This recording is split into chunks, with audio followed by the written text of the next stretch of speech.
Hello, everybody, and welcome back to EUSL Week 4. I'm joined by Nero, Scythen, and Yodsvin. Nero, how are you doing today? I'm doing fantastic. How about you, SMG? I'm great as well. And you, Scythen? Yeah, I'm good. And Yodsvin? Awesome.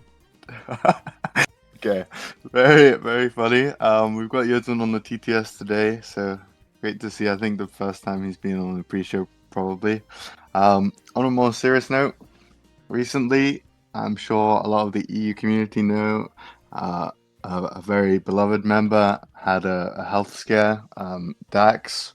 We've had positive things are looking on the upside, but I think it made everyone reflect a bit on how we appreciate every member of the community, and in that spirit, this pre-show is somewhat dedicated to him. So, as many of you know, he created a game called KO Abusers, and we're going to do a little tournament of it today. We've got 4 players here, myself, Nero, Scythen, and Yodes. In the first round, I'm going to play Yodesman, Nero's going to play Scythen, and then the winners will play each other in a BO3. Anyone think they're going to win today? Any confidence? Yeah, I'm going to win. Yeah. All right. Going down. Bro, I don't remember shit about this game.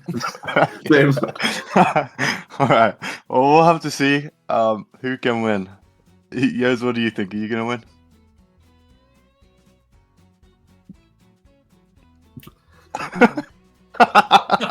Some technical issues right now. Okay. Well, if we are ready, myself and Yozman are in the lobby right now, and I'm gonna start us in. Let's go. Let's try and do some live commentary of this game. I'm gonna lock in Atta, Whistle, and Zoe right now. Some goats on the field for me. I don't know what Yozman is opting for right now, but I'm sure his cards aren't as good as mine. Unfortunately, I don't have myself. I would have picked myself. Do you guys have yourselves as cards? No, yep, unfortunately. I have myself. Okay. The Yods has you. Yeah, Yods does have me. I think he might. I don't know. We'll see. Your team is the same as mine, but I have Alex instead of Atta. I see. A bit of a goalie downgrade for you. That's a bit unlucky. Right, yeah. Yods? So unfortunate. Stolen. Okay. So let's see who gets prior on kickoff here. I am first. I'm gonna speed myself up, then hit a fat giga. A big stun onto Orca there. And I'm next up too. That's big. I'm gonna secondary and ult. And I'm putting in work right here. Look where the core is already. I mean, Nero, Scythen, like, is this guy chopped or what? I think this guy is cheating.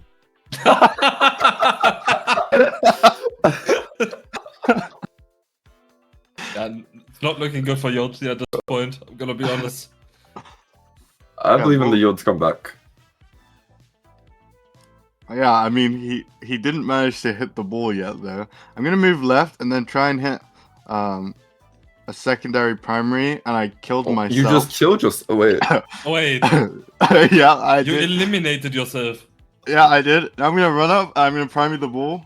Wait, I missed. Oh, you missed the ball. You suck. Bro, this is like rogue gameplay from you. The core is in the red thing. Like, Bro, it's not yellow. It's red, it's red. Barely. Oh wait, it's at the bottom. I forgot. W game design. It's the player's fault. No, you just missed your rush. Wait, where is Atta going? Where's Atta? Oh my god! The double stun. Wait, she hit everyone. Wait. Yo, don't question yours. Oh no, I'm dead. I'm dead. Wait, the double stun again. Oh my god. Wait. Ben bringing this back. Wait, no, he's not. He's not. I'm ulting. Wait, I did nothing. Wait, what are you ulting? I thought I would move the call forward. Wait, no. You get this guy off the field. No. It's win. Wait, but I'm about to respawn. The scariest player on the field is almost back. Oh no, I'm so chopped. Wait. Primary? Okay. Uh-oh. He's coming. SMG to carry this. No, I need myself to int like usual. I need to lock out. Oh no! Why are they all there? Oh no! SMG. Wait, Whistle's respawning. Whistle got me. If no one got me, Whistle got me. Team White. Look at those buffs! Team White. Oh no! Okay. He has Oh such no. an advantage It's right now. GG. Oh, Oh it's my over. god. Oh my god. GG. He got me. I never Yes, thought got it. Well played, Yodsman. Well played.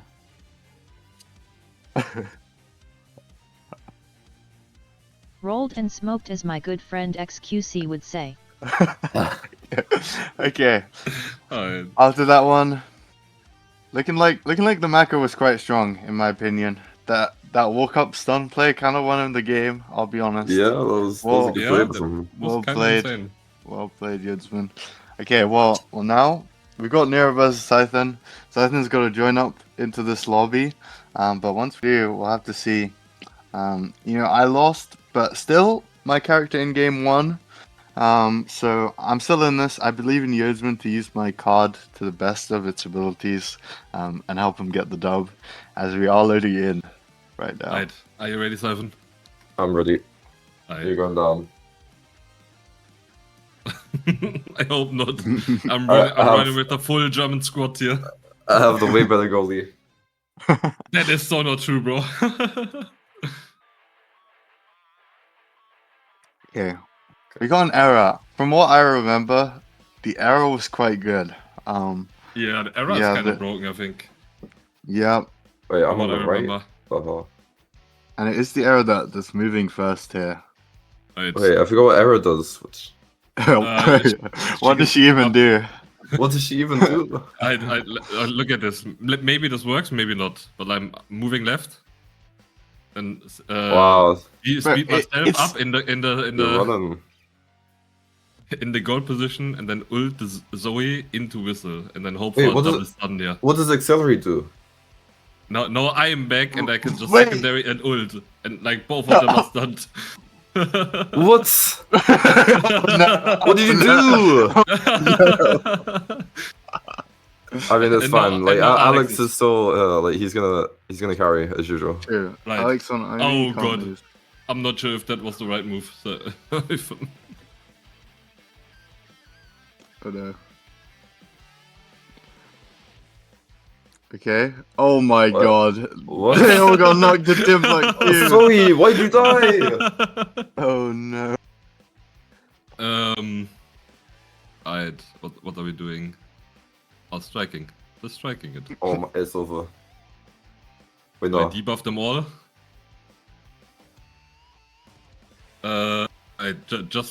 Just for good measures, I just kill Alex as well. Okay, why'd you get so many tons? What? You're You practiced this game. You practiced this game.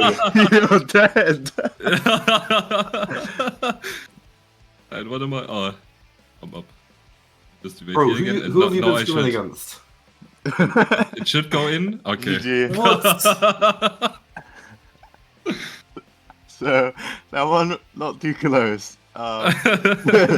Nero kind of had the better read there. So I think you're in the loser seat with me.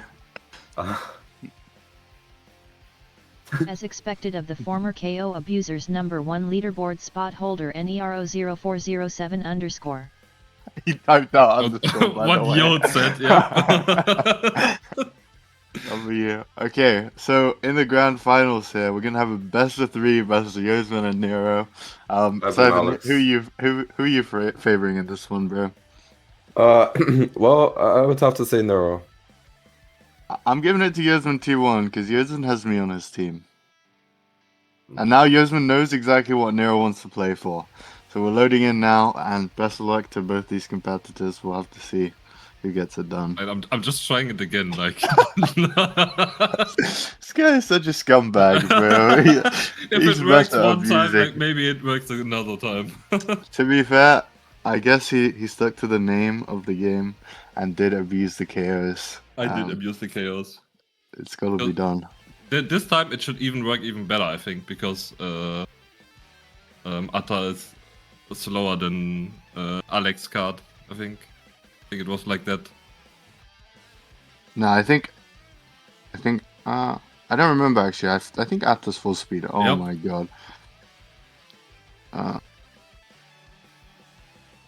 Oh no. Why am I on Dubu?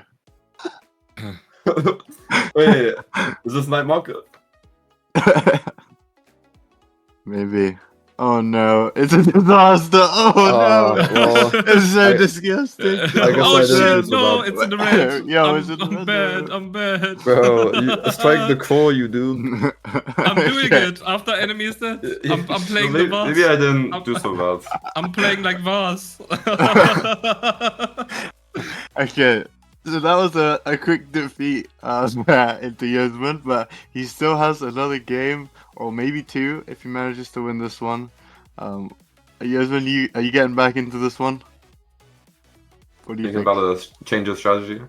Yeah, maybe. I mean, Maybe- I am. I am. Okay.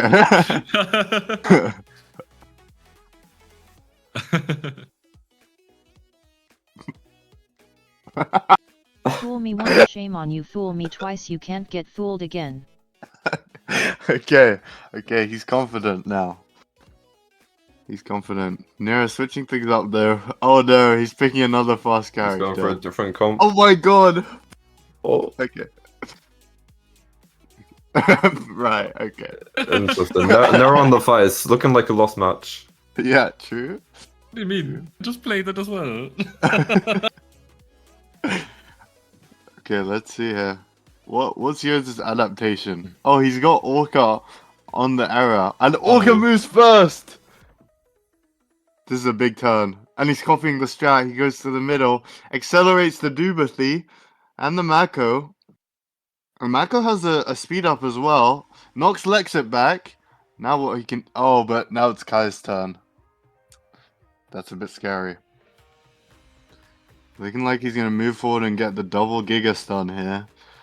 And now it's Vice's turn as well. Oh no. Uh-oh. I think I might be dead, guys.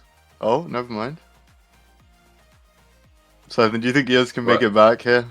I think the Mako can go crazy, stun all three of them. Okay. As you said. Oh no. Yeah, but two of them are dead. Unfortunate. The fight sold. Yeah, I mean, this Oni's Blade is not going to move the ball forward. And maybe the Mako can go before the Kai here? It is the She Mako, does, yeah. Yeah.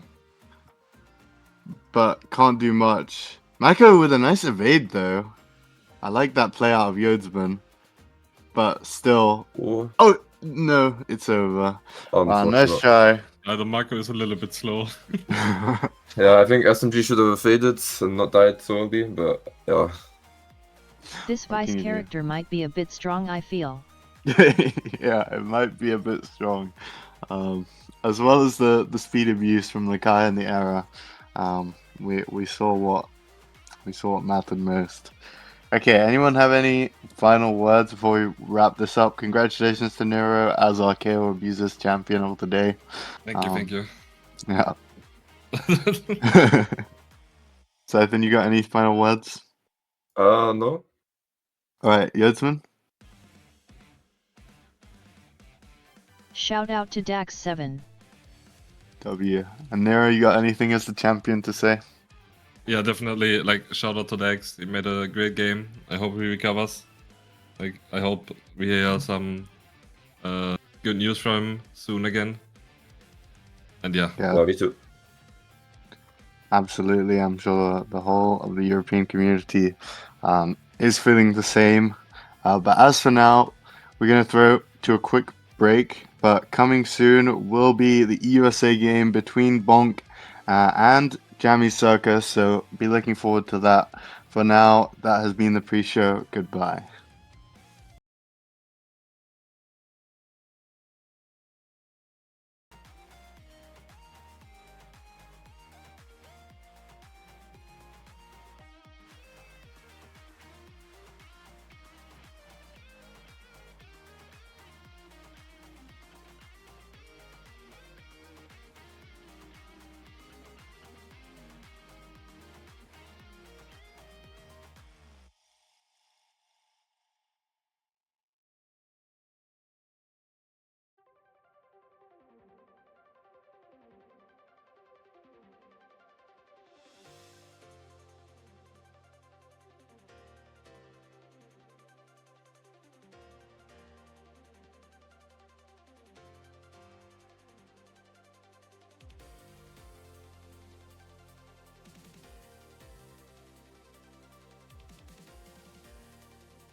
Okay, welcome back, gang. EUSA season, I don't know, week 4.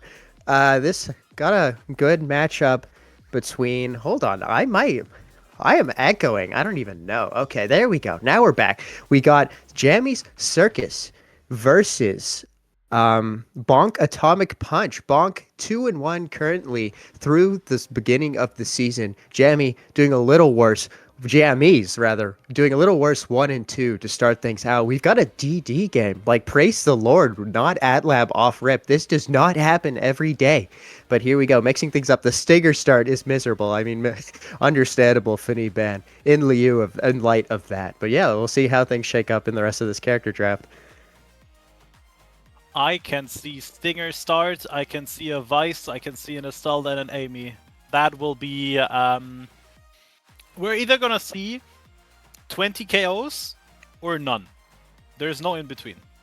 Because either they get their things done or they don't. Yeah, Don't I think guess. there will be a lot of strike wars.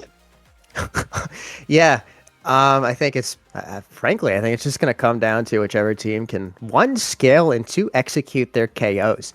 I mean, I think you've got a good killing tandem established on the side of Circus. You've got the Vice for the attrition damage, and then you've got Aimee and Estelle, two characters that can both be in the position to secure KOs, either with primary in Estelle's case or secondary in Aimee's case.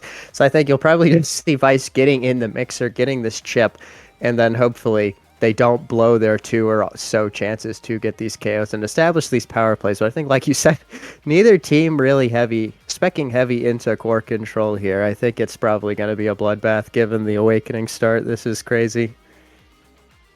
Given the Awakening start as well, I am going to say I like Circus's draft a bit more.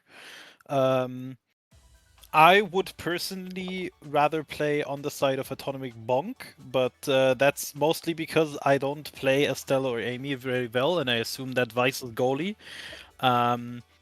So personally, I like Circus's draft, but I would play Bonk myself, if that makes sense. You wouldn't What's your play opinion? Bonk. I would play the draft of Bonk. Oh, you mean in respect to what they banned and what they picked? Yeah, like that would be something I could see myself picking with the X as well. Looking good, some stingers, some nice damage you have on your team as well. Just a little bit annoying to play against basically 3 high DPS stinger guys, but nothing a good Vambrace can fix, you know? For sure. Who do you reckon the Bonk goalie is? I'm not a ball knower. Interestingly, we do see the Drek go the way of Bonk. Isn't that typically what Jammy's been running in between the sticks? I think for the past 3 weeks, but going to the other side. So I wonder if that's the Bonk goalie in this case. I mean, personally, from what I would assume with this draft, I think Rasmus would be goalie here.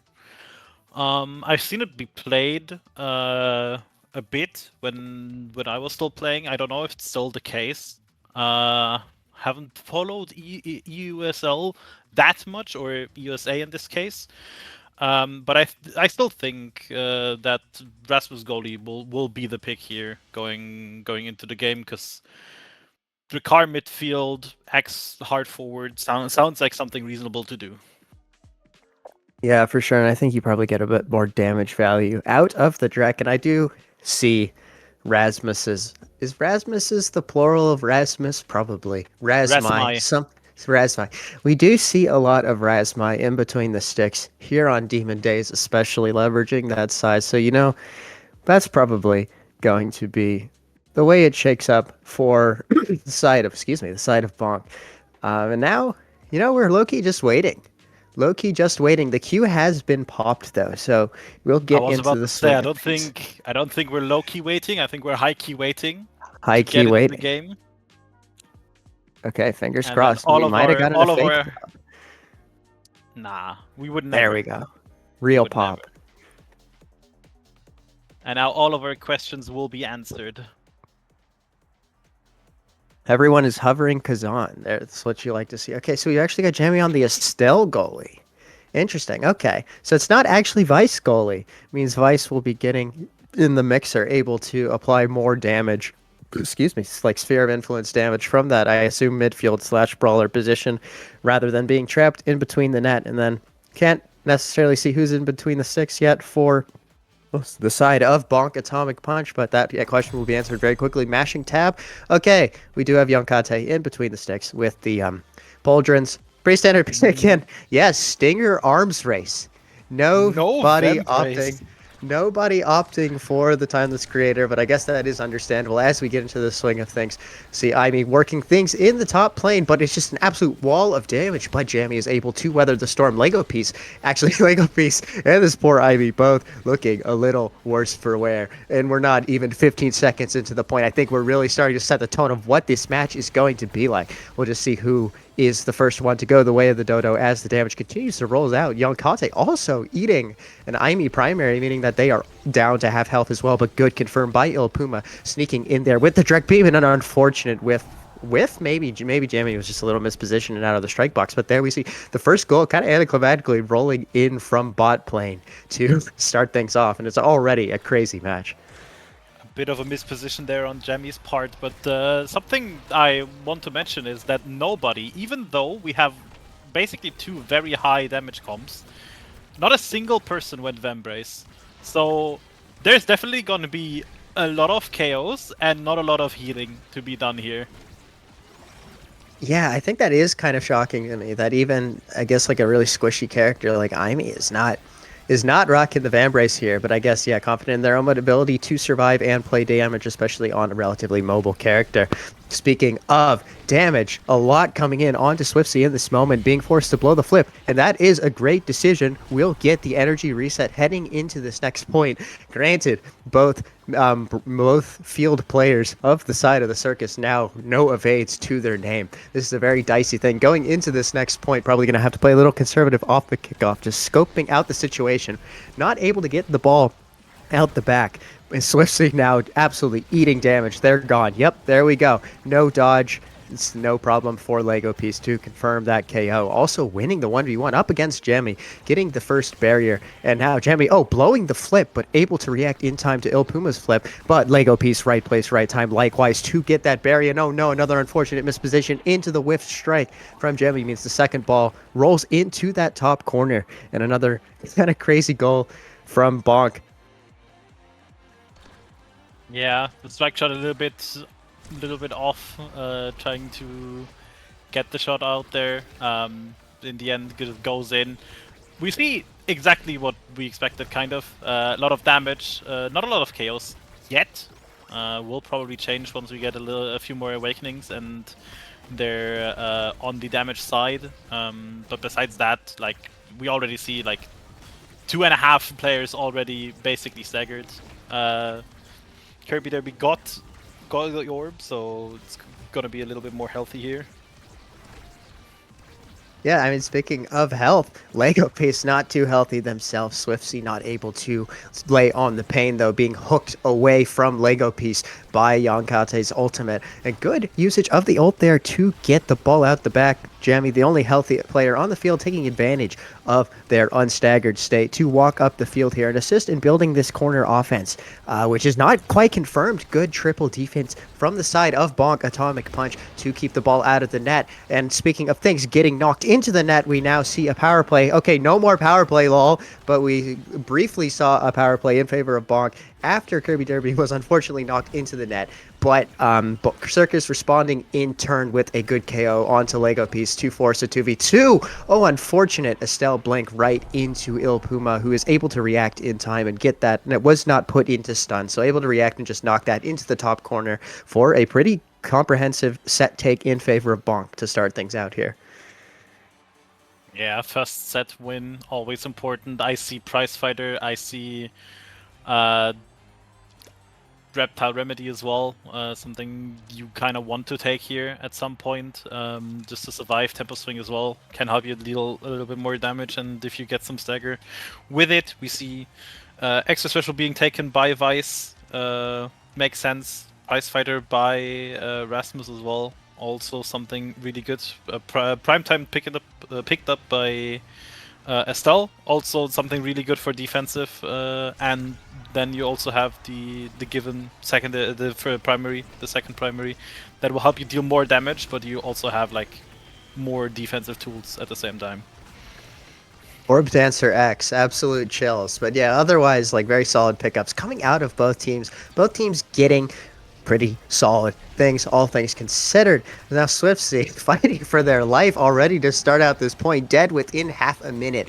Both barriers have fallen though, so Jammy just trying to clutch the 1v1 up against Il Puma, which they managed to do with flying colors. But now a 2v1 almost established in favor of Bonk Atomic Punch, but Jammy able to just about snub out the pass, and Kirby Derby now back into position to make sure that nothing too bad goes their way. Oh, but here we go, flip from Lego Piece, but good presence of mind from Jammy to shoot Puma away, and likewise the ball again taking advantage of the crazy core speed, able to be just tapped into that bottom corner, meaning for the first time in a bit, Circus has a goal on the board and a lead in this set.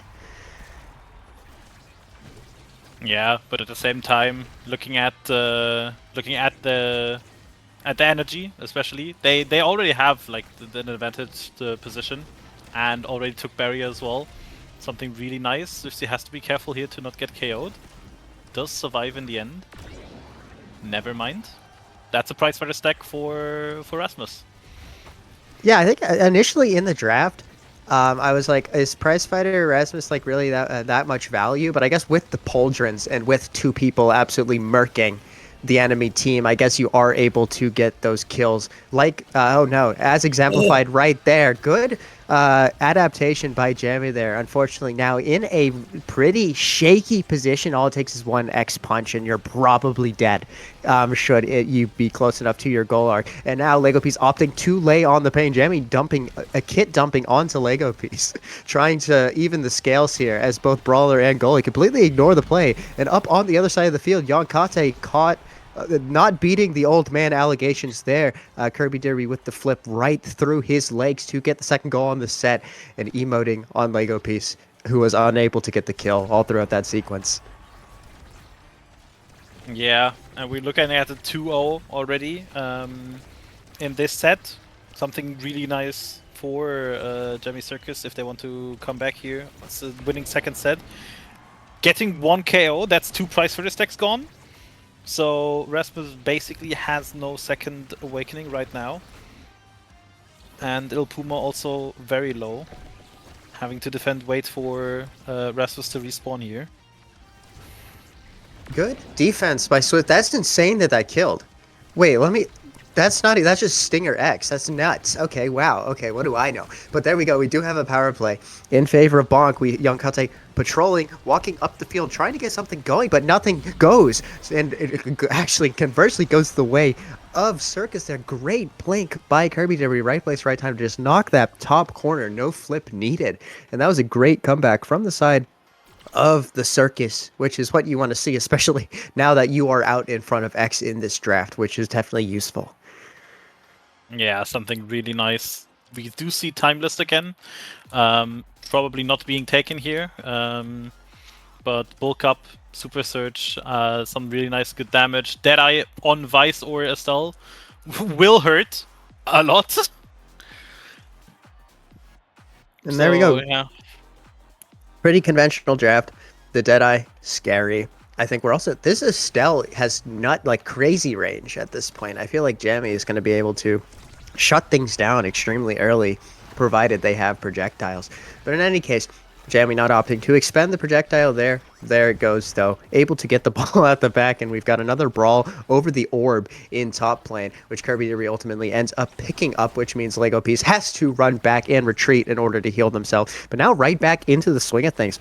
Just cruising in the middle of the map where they are essentially unkillable given the kits of their adversaries, but now getting knocked a little bit towards that edge, a little more scary, sitting on top of the orb, using that orb dancer speed to go crazy, now back to half health, but immediately getting it drained once again. In the meantime, in the right place to get that confirm onto the barrier in a scary situation with the Swiftsy ult means that the second barrier is taken. Crazy strike shot kill, bada bing bada boom, slam dunk by Jammy, getting that X off of the map, and now Il Puma also not looking too good running away from the play with that Drex secondary, meaning that the power play is able to be pushed pretty aggressively by the side of Circus, but nothing coming of it. But here we go, power play the second. We'll see if it can be converted a little bit more clinically here, but a great ultimate coming out of Yonkate means that the side of Bong holds for the time being, but nobody there.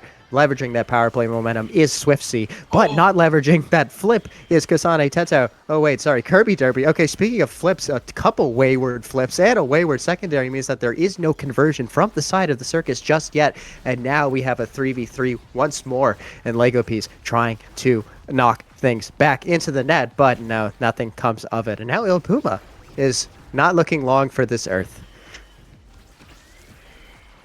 Flip being used by Jammy here. Does not have it anymore.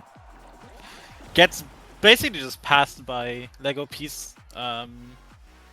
Bit early on the flip in my opinion, but then again, if you would have scored with it or defended and then scored, like, would have been nice.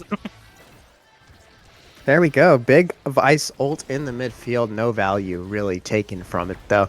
Jemmy taking their time, looking for the right clear, allowing their teammates to drop back, but the defense does not come to fruition. The first barrier does fall. Great strike war, though, to make sure that the second barrier holds. Now, just a little bit of a lull in the play as the ball is allowed to roll backwards towards Yonkate, who does funnel the ball forward into Lego Piece, but once again, Lego Piece using that Orb Dancer momentum to go heal themselves back up close to full.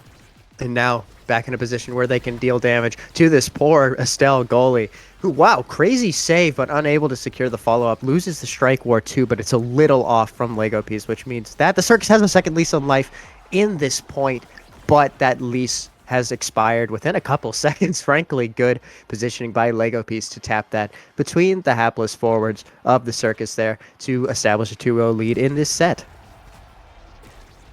Yeah, looking at everything so far that happened in this set, it feels like just a repeat of the second set, just for the other team.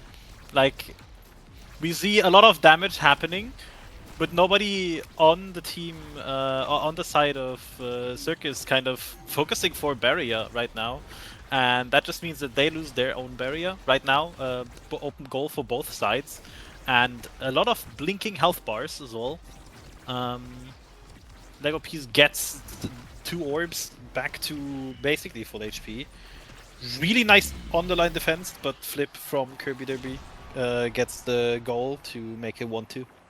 Yeah, Heike, that was crazy mechanics from Yonkate there. My jaw kind of dropped, but then, yeah, I mean, ultimately just did not have enough tools in the belt to defend against that ultimate flip. But, you know, good stuff. Now running up the field, trying to push an offense in the stead of their midfielder, who is low-key dead as hell, as the kids say. But there we go. Actually, a kill being exchanged by both sides, meaning that we have a 2v2 coming out on the field. Both goalies with just one barrier remaining. Great save by Yonkate there. Right place, right time to just bat that away. Also buys time for Puma to respawn with that hook to themselves, and then tapping it back forward. And now Swiftsy able to get a save. Nuts, just about outlasting the hit stun, but dying on the second time of asking, though, Jammy in the right place to nevertheless secure the defense, though Circus definitely has their back up against the wall here. Cannot afford to concede with this scary X on the field, poised to scale given that they've scored both of the goals.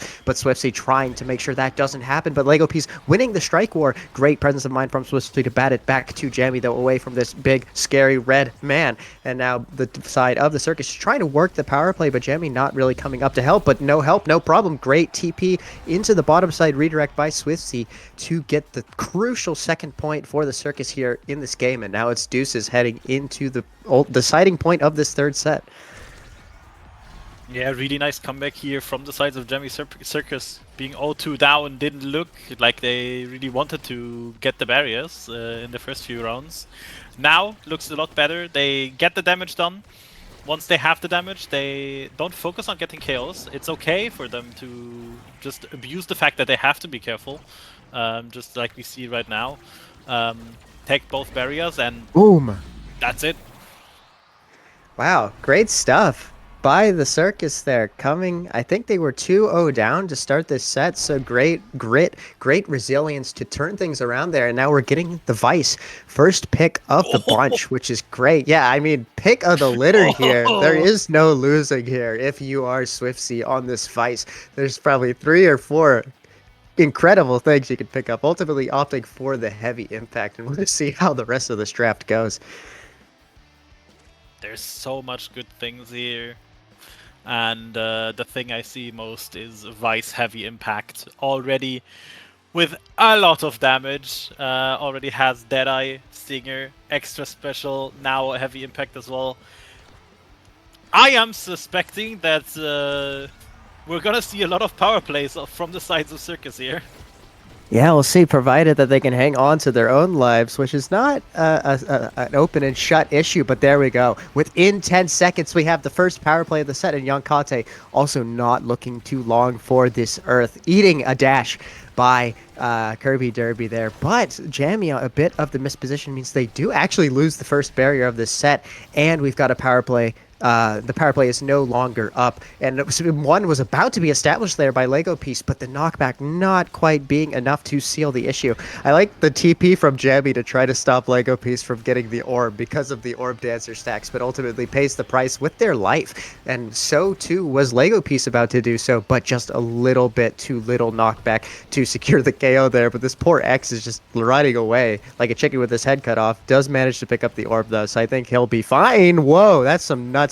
The ult from downtown, I guess that's the combo of the, what's it called, the strike shot and the aerials there, almost killing Lego Piece. But now both teams not even low-key touching core much, kind of just touching each other a lot more as they try to pick up a KO in this first point. Looking at a lot of blinking health bars, but Lego Piece here gets the goal.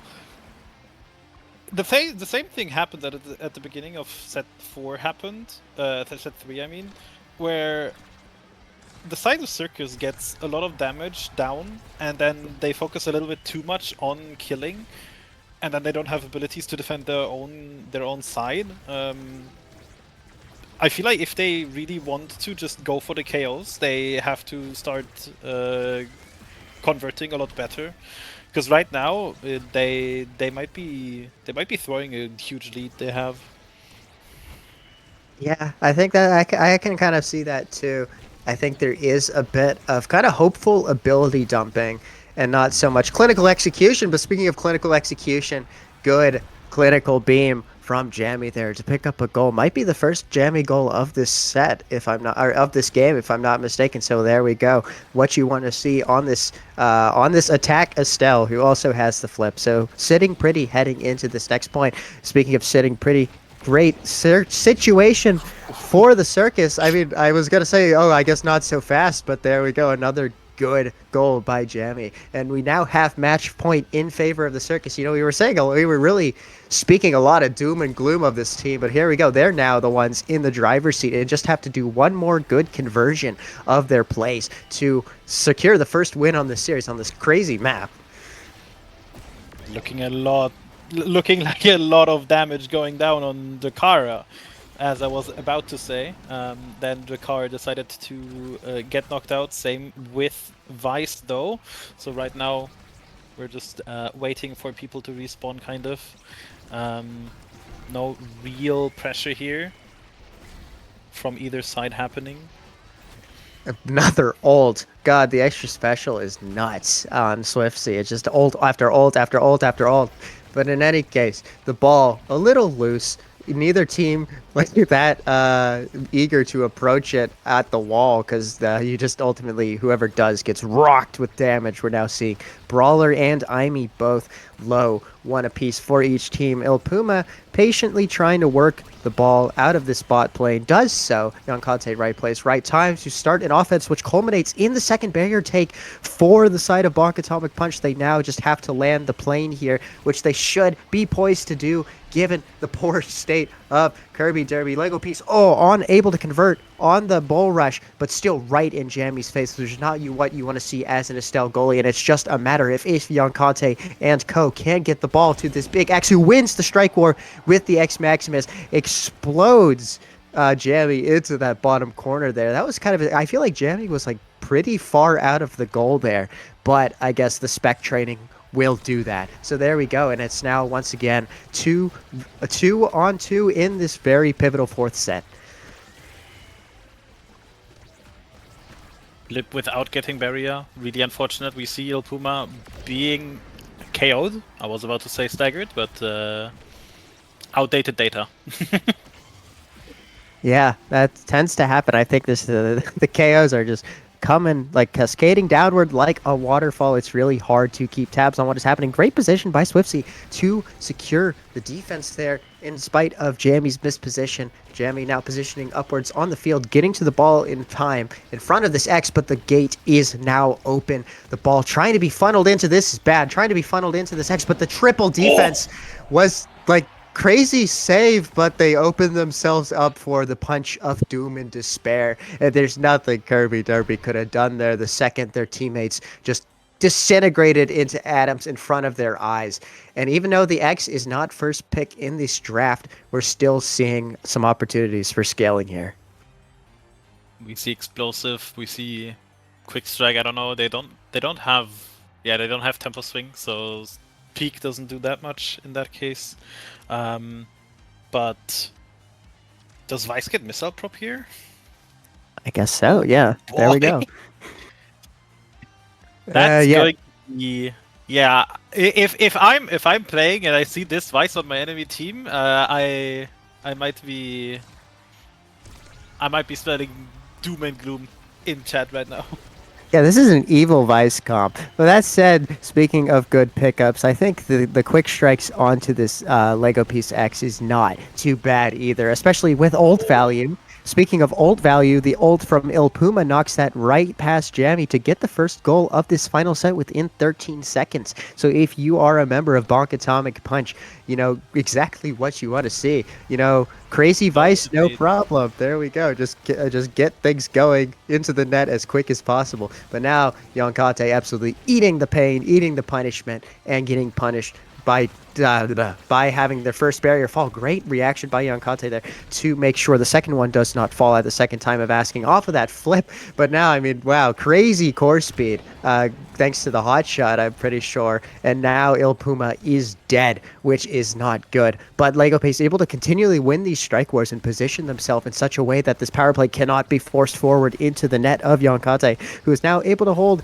long enough to get Il Puma back on the map. The Vice ultimate checkmate is just a little mistimed, meaning nothing comes of it, and we now have a triangle formed in this bot plane on the side of Bonk Atomic Punch, but they're still unable to work it out, and Kirby Derby and Swiftsy doing a good job to just keep the pressure on to Bonk Atomic Punch in this moment, but the pressure will decidedly be on their backs now that the Sistel Jammy has been knocked off the map, but Swiftsy does have flip, but might not opt to blow it because will leave themselves open to hella damage the second it is blown, but just running into the midfield to weather the storm for the time being. And Fortuel, what the hell? The ult picking up the crazy kill onto Yonkate. That is, wow, right place, right time if there ever were a time to use that expression. Good, kind of crazy way to score after that long, absolute slog of a point. But there we go, one apiece in this final set. Yeah, and we see exactly the thing I was afraid of again.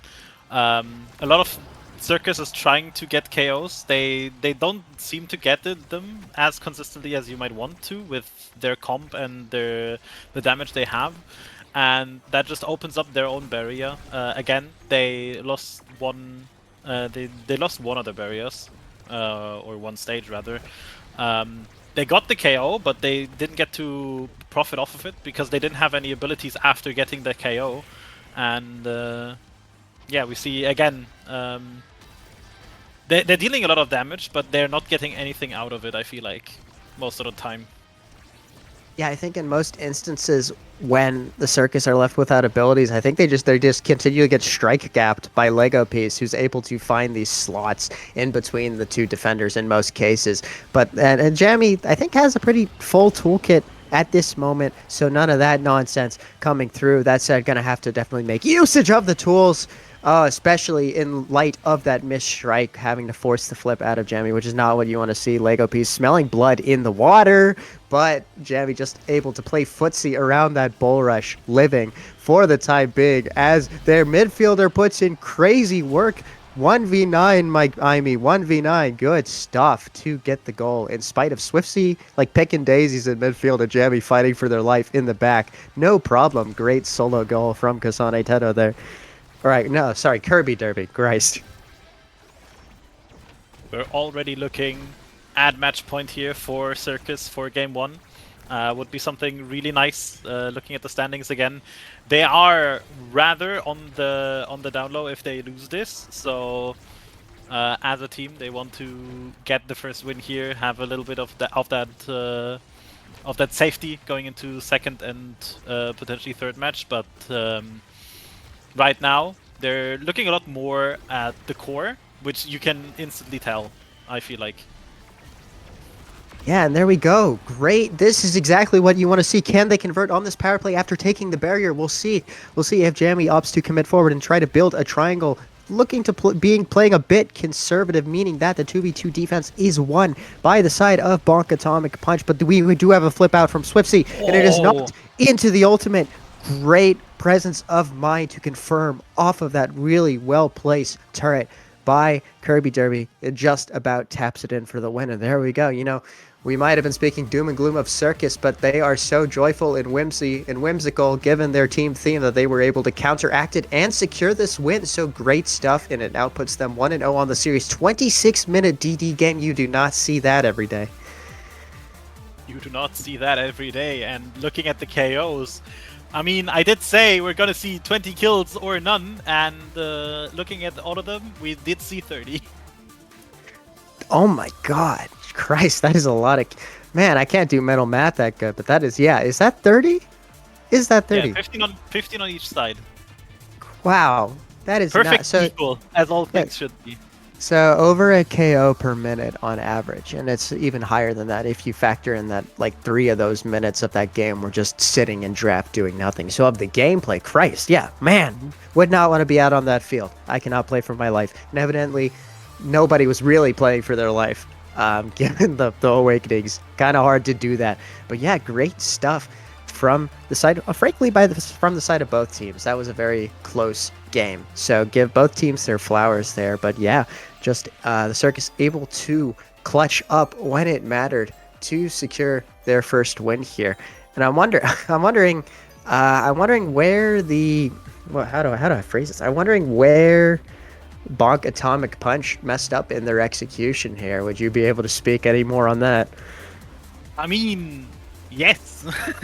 I can say a few things. I mean, mostly, I think a few things that happened during the game is just somewhat nerves.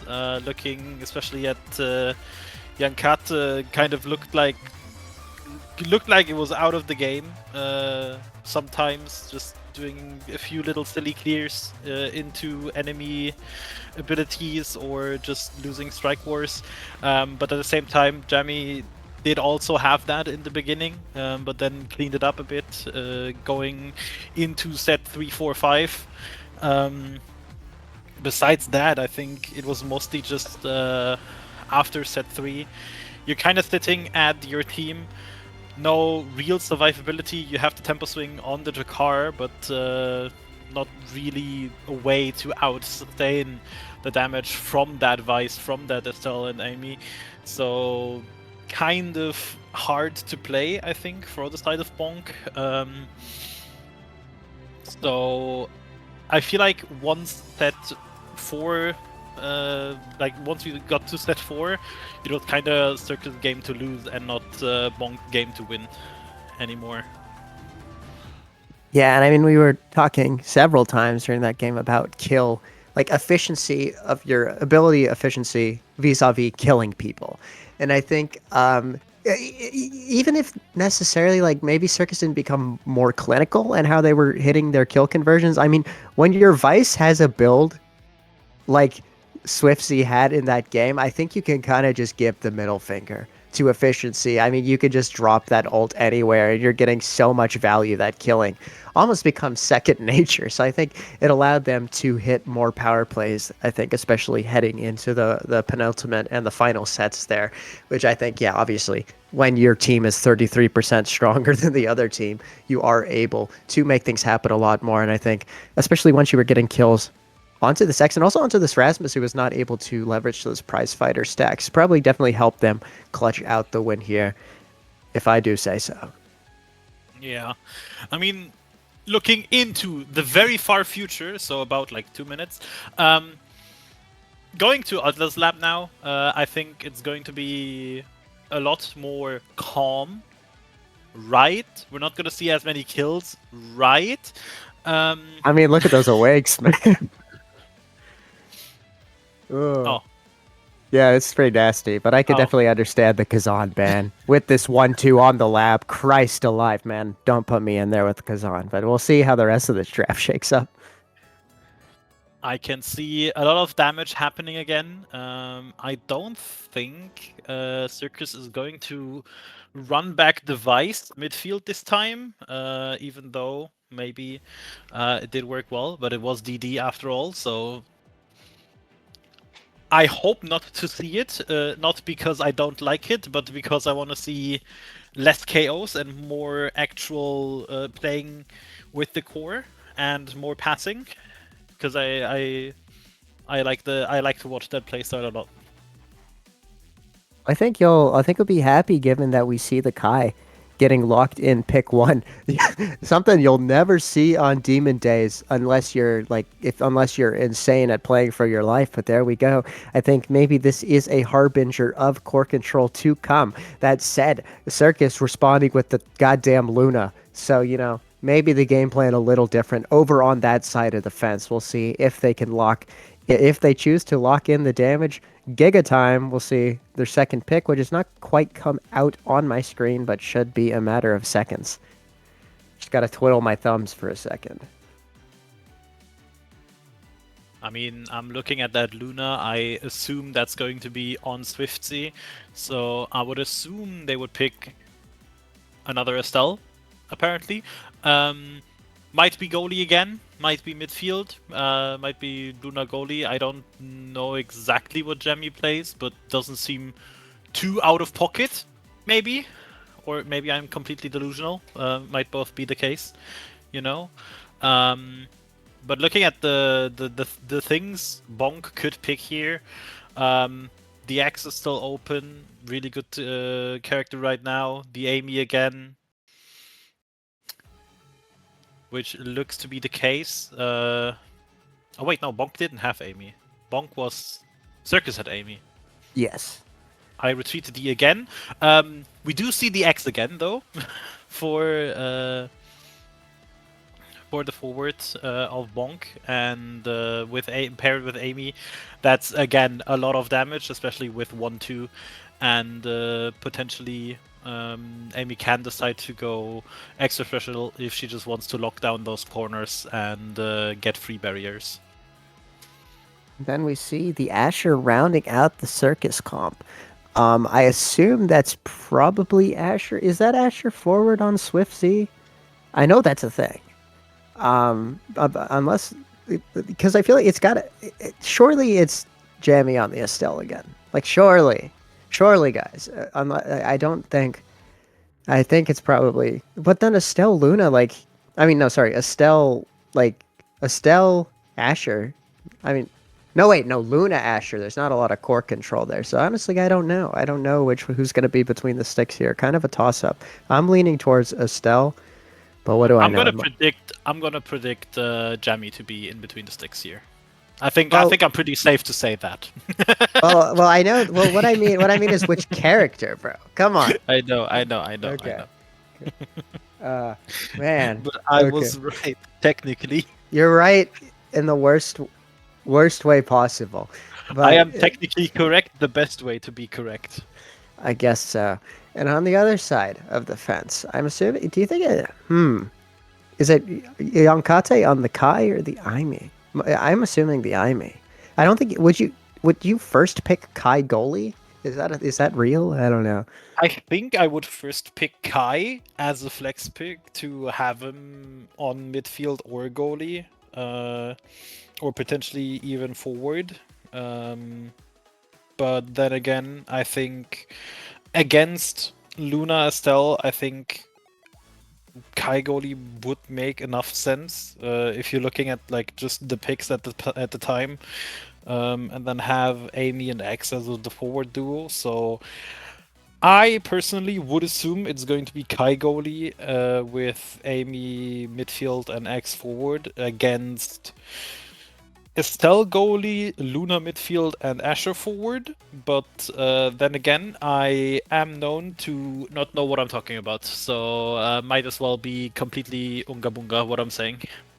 Well, that makes two of us. I feel like we're kind of just window dressing, heading into these character drafts. We just gotta shoot the Schmidt, as the kids say in Boston, for a little bit. But now we've been saved. I can finally do my play-by-play shenanigans again as we head into this decisive second game. We're seeing it is Yonkate on the Kai goalie. So what do I know? Evidently, and we'll soon see if we were 0 for 2 at our goalie predictions. Okay, it is Jamie on the Estelle. So I will take that W.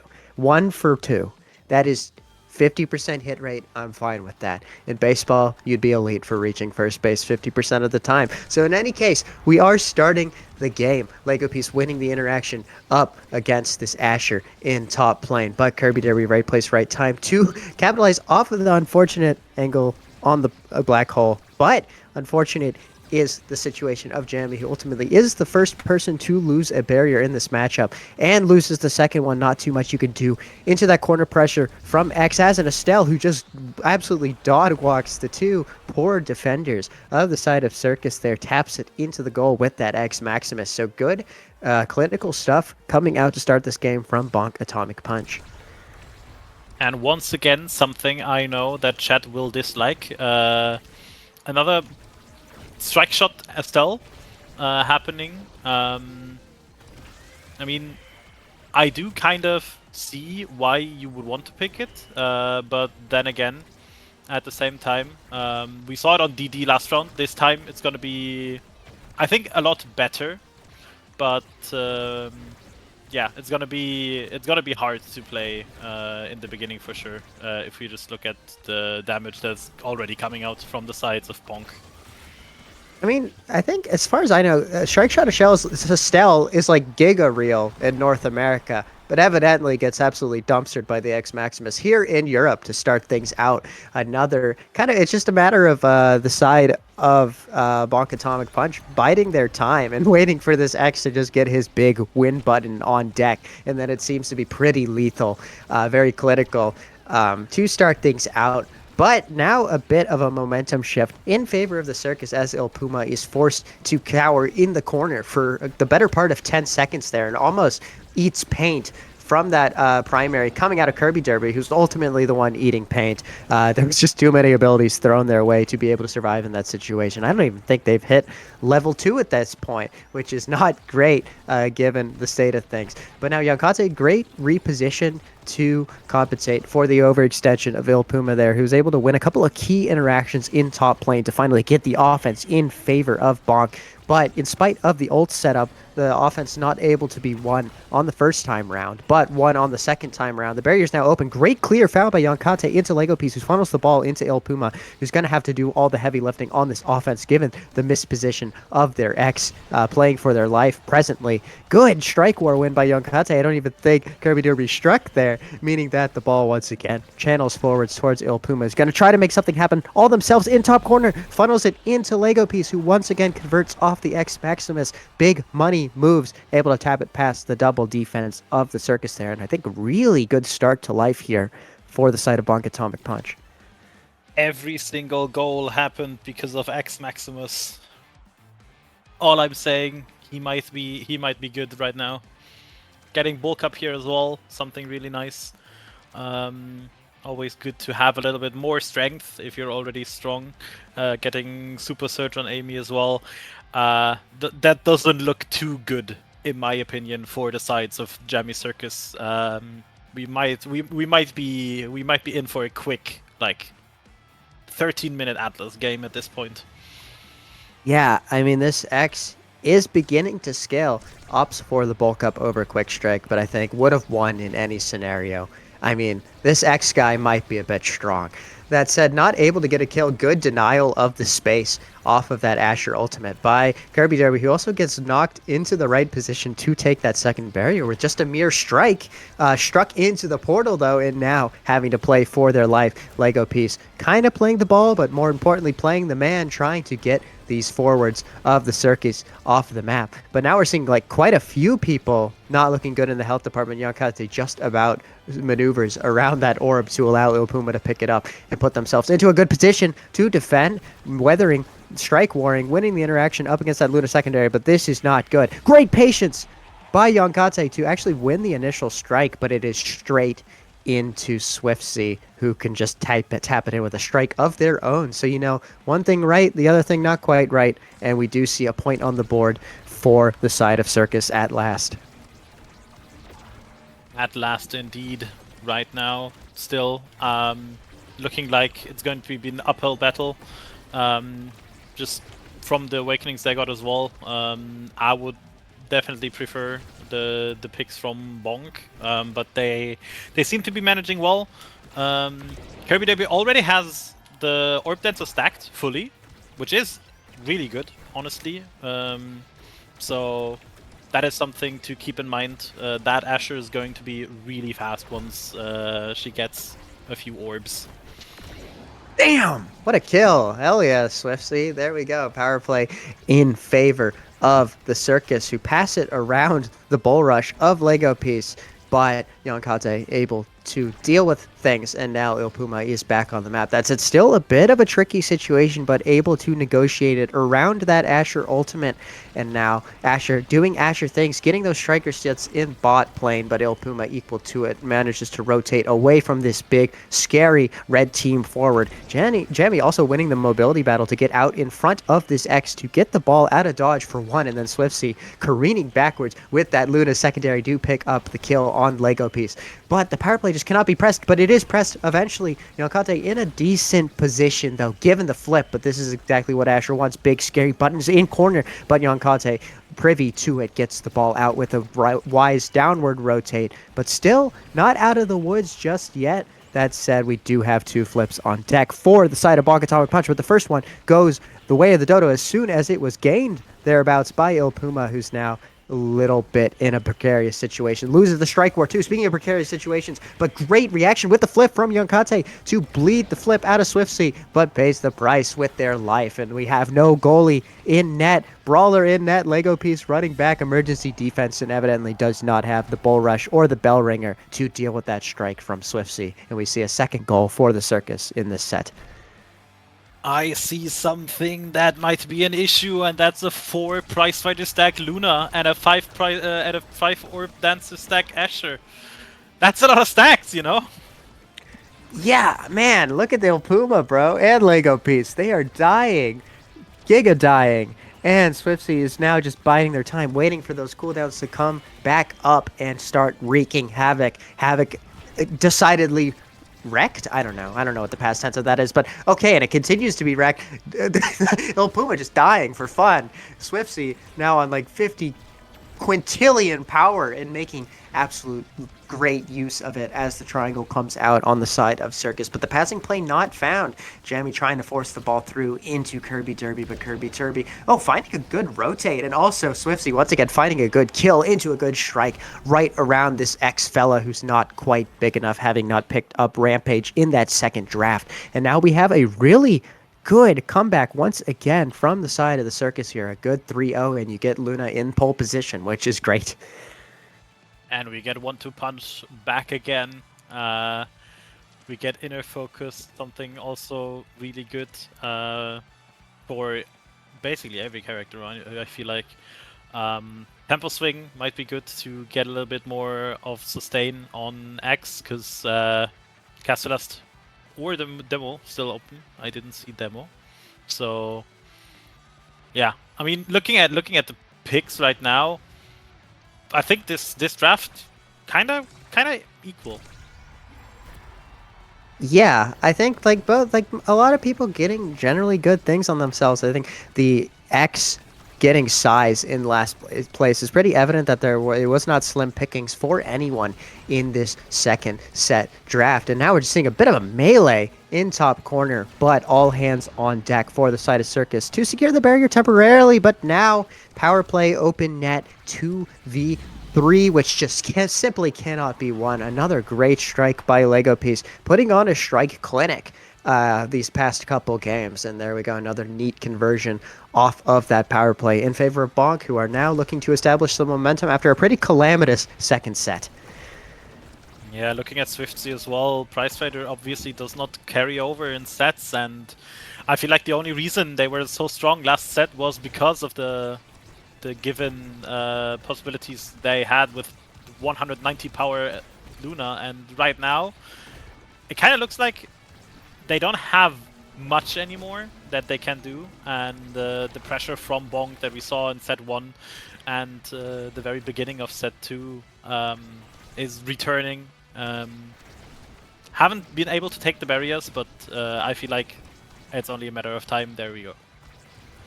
Yeah, there we go. Jammy almost losing the interaction in top lane, but manages to use the flip, but just loses to Lego Piece.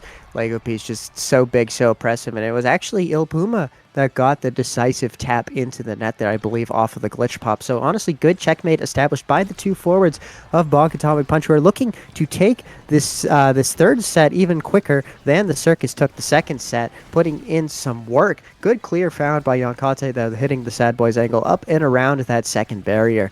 And now the offense shifts in favor of Bonk Atomic Punch, but nothing able to happen. And now Il Puma having to be very careful up against his Asher primary on the ledge, likewise having to back off from that core to not get murked by the Swift Z missile, but now maybe about to get murked. Oh, but somehow the Luna Dash is not enough to get the conversion there. Il Puma lived to see another moment, but and another good micro step around that Asher primary means their stagger is slowly recovering. They're almost in the swing of things, able to get back into this mixer, which is exactly what you want to see. We're now seeing an offense, a step. Okay, bye, Luna. Anyways, we're now seeing an offensive stab by, Christ alive, this is a deadly point. But Lego Piece able to win the 2v1. Can he do it all solo? Not quite. It was a valiant effort, though. And now Yokate just slowing things down, stagger stepping up to the core, waiting for his forwards to respawn. And Jammy caught on a little bit of a misposition there. Crazy angle to get it down into Lego Piece, who taps it in with a simple strike. And now we have another 3-0, this time in favor of Bonk Atomic Punch. Absolute cinema on the Luna Dash into the Amy turret to knock themselves out. I'm seeing Deadeye, I'm seeing stacks on stacks. I see a lot of mobility, but not a lot of size. So Asher kind of has to just go the mobility route right now. No stagger awakening either. So the bulk up from X not that important, but getting explosive entrance, also something very good. A little bit more range on the dash, a little bit more damage as well. I think we might have seen the last draft for this game. Yeah, I mean, that was pretty decisive. And we'll see if they can leverage these pickups right now being put on the defensive. Kirby Derby putting in work to rotate this ball and stick the side of Bonk into some tricky situations, but not able to get that second barrier for their troubles. Yao Yonkate winning the mobility battle up against this Asher, able to funnel the ball out through top lane. But X funneled off the map, meaning that there is a power play for the next 5 seconds, which the side of Circus looks to eagerly capitalize on, but can't quite land the plane. Actually loses their own barrier due to Jammy being caught on the overextension. And now we're seeing some classic corner offense. That said, the game plan has to be changed pretty quickly as Il Puma just absolutely eats some damage there. Portal exploding means that everyone is feasting on damage right now. Swiftsy running around, not getting involved in the play at all, just over in no man's land picking daisies as the triple offense of Bonk Atomic Punch is not able to secure anything. Jammy also with flip has to expend it. Good actually coordination there, waiting out the flip such that this Asher can come back and put Lego Piece into stun, allowing the clear to be found, but the kill is also found onto Lego Piece, who's also looking for blood onto Swiftsy, but not able to find it. There it is. Swiftsy is dead, and the great stun coming out from Il Puma means Kasane Teto can do nothing in that situation. That was an absolute clinic from Bonk Atomic Punch in the killing department. Very important kill there from Lego Piece as well. Swiftsy had 2 prize fighter stacks already. If he gets knocked out there, then that's 3, and now we're down to 0. And Oh my we're god, also guys. down to 1 character in defense. Man, this is okay. Hell yeah. Hold it down, Kirby Derby. Hell yeah. I'm able to make sure that a goal doesn't actually result of that crazy double kill. But man, just as quickly as the power play evaporated, it is once again established by a kill onto Swiftsy, who's just been kind of atoning for their sins in that second set. But no need for Swiftsy. Kasane Teto, Kirby Derby gets it done. 1v2 in the net with that flip. So great stuff. And we do finally see another goal come out of the circus. I see a lot of the things that I don't like, which is I focus on KOs and nothing else. I mean, Last there goal we was go. We got perfectly another what one. happens. We got another KO on the board. We'll see. Maybe they can make a little more efficient use of this power play, but evidently not. And a little bit of an air. Oh my god! A little bit of a double error from Yankate means that the barriers fall. And this is a very scary checkmate situation in the corner, but the ball is worked clear. But now, definitely the momentum is decidedly against Bonk in this point. Good Giga found by Yankate means that the play is diffused temporarily, but this is a nuts situation. Once again, the storm is weathered. Great double defense by Il Puma, meaning that Yankate does not have to expend strike there. Good presence of mind to be patient, to wait out the Asher flip and the Luna missile. But the second time of asking, the flip is ripped and makes contact with the ball and stuffs it right past Yankate, who does not have too much to their name to deal with that defense, given everything that preceded it. I feel like a little bit of he who peanut thinking coming through right there. I saw a few things that were just missing strikes for the fun of it. Really nice pass there after the flip. And we're going to match point for Bonk on game 2. If they don't win this, then we're already looking at a loss. But I think if they clean up what they've done in the beginning of the set, then I think this will be the last point of this game. Yeah, looking like their game to lose, especially given that they cannot find, or the side of circus cannot find that kill onto Lego Piece, who's allowed to heal back up to a full bar of stagger, and that is a lot of stagger, by God, especially with that bulk up pickup. So it can only really be killed with cheap kills off ledge at this point. Cannot really be chipped into oblivion, but chipped into oblivion is this poor Asher Kirby Derby, just knocked down with the barrage off the back end of the map. But good stalling by Swiftsy, doesn't even have to blow flip, which means I think this power play will not come to much, provided Jammy can land the plane, does able to do so with that strike shot. Swiftsy with a great confirmation with that Luna dash, unlucky to not get double barrier value there, and now an absolutely desperate defense by the midfield goalie pivot of Bonk here, but unable to be successful, and Swiftsy threatening with flip. Great save by Yankate. Holy crap. Okay, there we go. Making up for the couple missteps earlier. Great double interaction one by Yankate there, rolling back the years of his age to secure those 2 saves, and now Lego Piece capitalizing off of the momentum swing to secure the second barrier, and the wayward dash from Swiftsy means that there's no punish on the power play. And now I think, yeah, Bonk has all the tricks up their sleeve, all the cards in their pocket to try to force this into the net. But Kirby Derby walking things up the field, and this is not what you want to see, an Asher with a flip heading into Yankate, who has no flip. If they can push this offense early before Yankate is allowed to hit the ball enough to build up their own flip, this could be dicey. But the ball is being kept up the other end of the field. Swiftsy also eating a lot of damage in the interim. I'm not too sure what happened. Speaking of things happening, X knocking it in with another great Strike War win to give Bonk Atomic Punch life in this series, securing game 2, and it's now 1 apiece heading into a decisive 3rd Taiko game. Insane passing there for the last goal. Looking really good.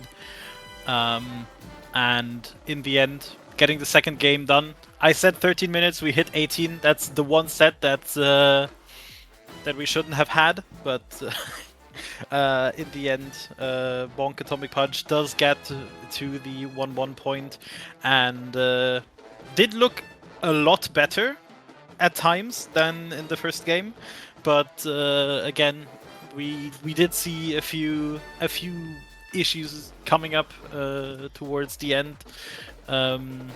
I hope that there's not something going on. I feel like some of these issues just look like they forgot to click something. Man, happens to the best of us. And I think what I observed was, I think the second Swiftsy picked up Prize Fighter, their win con became like Swiftsy killing for fun and not getting killed themselves. But the second they began to get killed themselves, I think the game plan kind of unraveled, because when you don't have a Luna that's killing for fun, but is rather getting killed for fun, I think this Bonk Atomic Punch team pretty comprehensively won core control when it came down to the beans and wieners. So I think it was just Swifty's inability to really land the plane vis-a-vis damage. I think 8 KOs on the day, which is the most of any individual player, but I think probably 5 to 6 of those came in the span of one set, which made maybe a little ineffectual on the Luna in those other 3 sets, which is not what you really want to see when your entire game plan as the Luna is to deal damage. I will have to correct you. We already had 10 KOs. I don't remember who it was, but somebody in last game did get 10 KOs. Oh, So... I meant this game, but yeah, fair enough. Oh, yeah. I think it was Lego Piece on the X last game got 10 KOs, which, yeah, X on DD kind of kills people for fun. Cannot lie. But yeah, a little more tepid here. Only 6 kills. Only 6 kills. Man, for shame. But able to land the plane with some really well-timed strikes. No killing, no problem. Lego Piece definitely impresses me every time I watch them play about how well they're able to find those corners or split the difference between 2 defending forwards, and just generally very calm, very composed, able to make things happen on offense, even with no abilities in their toolkit. And I think that definitely differentiates them versus a lot of other forwards at this level. I mean, looking at just the last 2 games, looking into, again, the far future, so 2 minutes from now, approximately, I feel like Circus kind of has to do something about this axe. It's been running circles around them both games, and yeah. I mean, I don't know if they want Lego Piece to be on the X or if they just don't have anything covered on the other ends. But looking at how the last 2 games went, I feel like Lego Piece really just bodying Jammy in most of the interactions. So I feel like Jammy should either go to something more defensive, or they need to do something about X being permanently on the offensive on him, basically. Right, because I think you have another confined map coming up in Tycho Temple, which means that X will have all the more opportunities to get damage onto you, given the diminished avenues to escape this big red guy. So I think definitely going to be a consideration the Circus is going to have to make. I think it was NASL week 1 post show with Vaughn. He pulled a bunch of NASL players, and like pretty decisively they all answered, or a lot of them answered in favor of the question that X is the strongest character in the game. And I think strongest brawler in the game, strongest brawler. And I think I have to concur. I think it's kind of being made evident here by Lego Piece, just so many good ways this guy can scale in the current patch. Just kills for fun, is huge, can win interactions. And yeah, I think especially heading into Tycho, the side of the Circus is going to have to do some thinking here. I mean, yeah, looking at everything that happened in the last 2 games as well, I feel like in most cases, just looking at how the teams played and how they coordinated as well, I think Bonk has shown a lot more promise going into the last games, and for the last game on Tycho, another EU classic, it will be most certainly probably just go to the team that has more experiences, able to play a bit more like the team game, and I've seen a lot more from Bonk on that end. So right now, if I had to predict who's going to take the next game, I would say Bonk, unless we see another prize fighter Swift Sea incidents.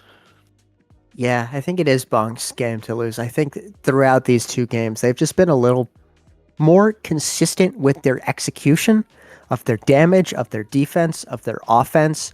And I think they do have a brawler who has a propensity to get it done in spite of the circumstances against them. So I think I concur with you. Circus going to have to play draft just as well as they play the game here to try to shut this down. And also, you got to cross your fingers for a little bit of luck with these awakenings. Hopefully, it is not kill central, but evidently both teams taking their sweet time, really contemplating things, because we don't even have the beginning of character draft here, which, you know, kind of does my head in, man. I don't know how many more words you got to make me say before we get into the game, but no, we don't even have character draft up, which is, I guess, both teams definitely contemplating game plans very heavily here. I mean, if you don't have any words, I have a lot of them in my head. I can talk about a bit more of what we saw in the last few games and how that might translate to Taiko Temple. For example, the Asher last round looked really good. If the side of Circus can get that one again for Kirby Derby and maybe get the Amy this time around, that would be probably something really nice. As I say this, Amy is getting banned, which makes sense looking at Super Surge and Deadeye as the two awakenings that we have in draft. Rune also getting taken out here. Actually, I just realized that's Amy banned from Circus. Yeah, I think that's understandable. I think El Puma's been putting in work on this Amy, kind of known for that. So especially with the Super Surge, I can see the rationale for sure, but it does mean that X is still in the cards. First pick locked in by Circus is the Asher, presumably going to be on Kirby Derby again, who was able to make the most of a lot of offensive situations on that character last game, even with kind of diminished service given your Luna midfielder situation. So, you know, pretty good first pick by Circus. And, you know, Asher Evergreen on Tycho especially, just because can do so much crazy crap in the pocket with the insta-win buttons Asher tends to have. So especially if we can see a primetime pickup, absolutely impressive stuff. So I see it.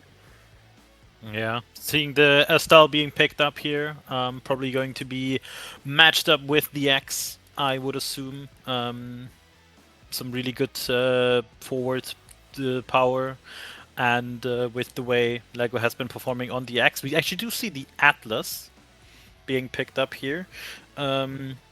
As the goalie, makes sense as well. Atlas is a really good defensive goalie, and makes sense to have that on the end if your enemy is looking at Asher forward. Kai and Juno being picked here.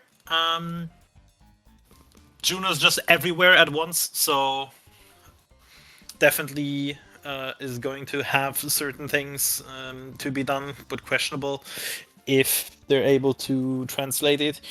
Against the Atlas, and last pick we have the Juliet being picked up by Monk Atomic Punch, which makes sense, honestly. Looking at Kai and Juno, something I don't know exactly who is going to be in goal. I would assume it's going to be Kai again, and I think Kai can really deal that well with a Julie Dash Punch, but again, I would have probably preferred X just again because we've seen so many good things from Lego Piece here on X already. That said, I mean, I've seen a lot of Lego Piece Julie. I think no slouch on that character. I mean, frankly, I've probably seen more Lego Piece Julie than I've seen Lego Piece X, but that might just be my really small biased sample. I do think Julie is Lego Pieces main, but I do not know because I have not played the game in a while. I'll be for real, and I have not played against them. Yeah, fair enough. Neither have I, not in EU and also a lobster. So I've only been watching. I'm not qualified to queue into these lobbies. But nonetheless, pretty solid pickups from both teams as we head into this game. It will be interesting to see who's in net for the side of Circus. I'm leaning towards, wait, not Circus. Who was I? Yes, Circus. I'm leaning towards Kai. What's his face? The jammy big Kai connoisseur. Have not seen them on the Juno much, and there we go. Suspicions confirmed. Juno will be in the midfield on excuse me, Kirby Derby, and then Swiftsy locking in the Asher, looking to make things happen in pocket. Yeah, I mean, we see exactly what I was kind of expecting. Maybe a little bit off for me to see Kirby Derby on that Juno, because I would have assumed that would be midfield, but then again, I don't know. Maybe they're just swapping roles in quotation marks for this round, because I do know that Swiftsy's Asher is kind of evil, as we see right there. Yeah, there we go. Work being done. Both barriers of bonk fall within 15 seconds, but that said, all barriers are down within 15 seconds, so definitely an aggressive start to things here on Tycho, and the barrage not quite able to deal with that. Julie Dash did pick up Super Surge. Yeah, I assumed that was Super Surge, was about to confirm my suspicions, and there we go. Yes, Julie on the Surge, able to get immediate value out of that Awakening, just sliding in, beating the barrage, and getting the first goal. Now a bit of a melee in that bottom side, rotated upwards, but Kirby Derby unable to capitalize. Swiftsy is also unable to capitalize. Both barriers up as the two teams struggle for possession. Evidently, Lego Piece not struggling to find a kill there. We see the first kill of the match come out onto this poor Juno, and a very scary power play. We see Atlas pushing up, Giga pushing up, able to make things happen with that primary, and we now see both barriers open for the side of Circus, but Circus also in a power play, meaning maybe things aren't too bad. That said, Atlas having to be robbed of all of his abilities, throwing out the live, throwing out the circle, throwing out the primary to hold, and the hold is not successful. Also, another almost good call out by Lego Piece with that Julie Dash, but not quite successful this time around. But we'll see if the flip can happen. Things are happening. Good Mexican standoff there between Brawler and goalie. Jammy just is not able to hold their nerve, flips early, and loses interaction.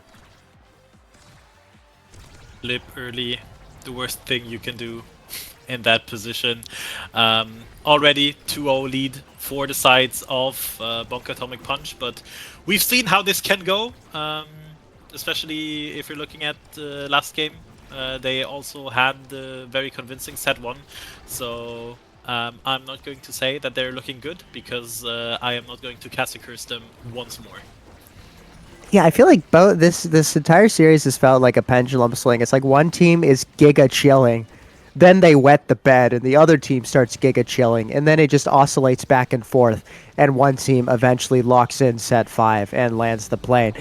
But I mean, currently the giga chillers are Bonk, without question. Good 3-0, all points coming within a minute, maybe even coming in within a half minute. So it's so far their game to lose, but we'll see how things shake up as we head into this first draft. Looking at the things that we see here, I see not a lot of things you can pick up as a brawler. Obviously, the stagger, really nice to have. But from that on, you basically only have Quick Strike, maybe Tempo Swing. Team player on the EUSL, something really nice to be able to distribute the ball around. And Atlas getting that Siege Machine as well. I think, looking at just the picks, Bonk really got good things on all of their characters. Not necessarily the best things they could have gotten, but certainly good things. Yeah, I mean, as long as you're getting some sort of, positive value, cannot complain. I think the Atlas Siege Machine, underrated pickup, just means he's going to be so much more effectual on the offense, not to mention even bigger circle, which is what you want to see, especially if you can pick up some synergy with Twin Drive. This guy could become a wall despite the fact that he's playing into an Asher. In the meantime, though, is not quite a wall this point because both of his barriers have fallen. That said, the Circus, once again, kind of struggling to get the ball forward on this confined map. This Julie, able to be in the right place, right time, especially with this peak performance pickup, is able to just be everywhere, frankly, so fast, and may continue to be fast, provided they get all the goals this next set and position themselves well in draft to build a stagger build. That said, Puma, currently off the map, got murked in some way, shape, or form, but good holds by Yonkate. Also, wow, really good walk up into that top corner to get out in front of Swiftsy on this Asher, winning the interaction with a strike, but just as soon as she returned, back to where she came from. Hell, Il Puma dead again. But crazy holds by Yonkate here to buy the team some life in this point. Good good core flip by Lego Piece too, meaning that the power play is back equal. That's the word I'm looking for. That's my cue to stop talking. A lot of things happening for sure. Big circle being able to defend here. Yankata really well gets the KO, I think, on the center, or it might have been a stall as well. But yeah, power play on the sides of Bonk can't be used that efficiently, but that's a deleted Juliet. That looked weird. Yeah, good kill found. And a little bit of a lack of awareness there from Yankata, hitting it right into the slime. Good trap laid by Kirby Derby there, paying dividends for their foresight. And we do see a goal in favor of the Circus at last. Once again, they take a while to get going, but it seems they are decidedly going. That said, the kill almost knocking the wind out of their sails there.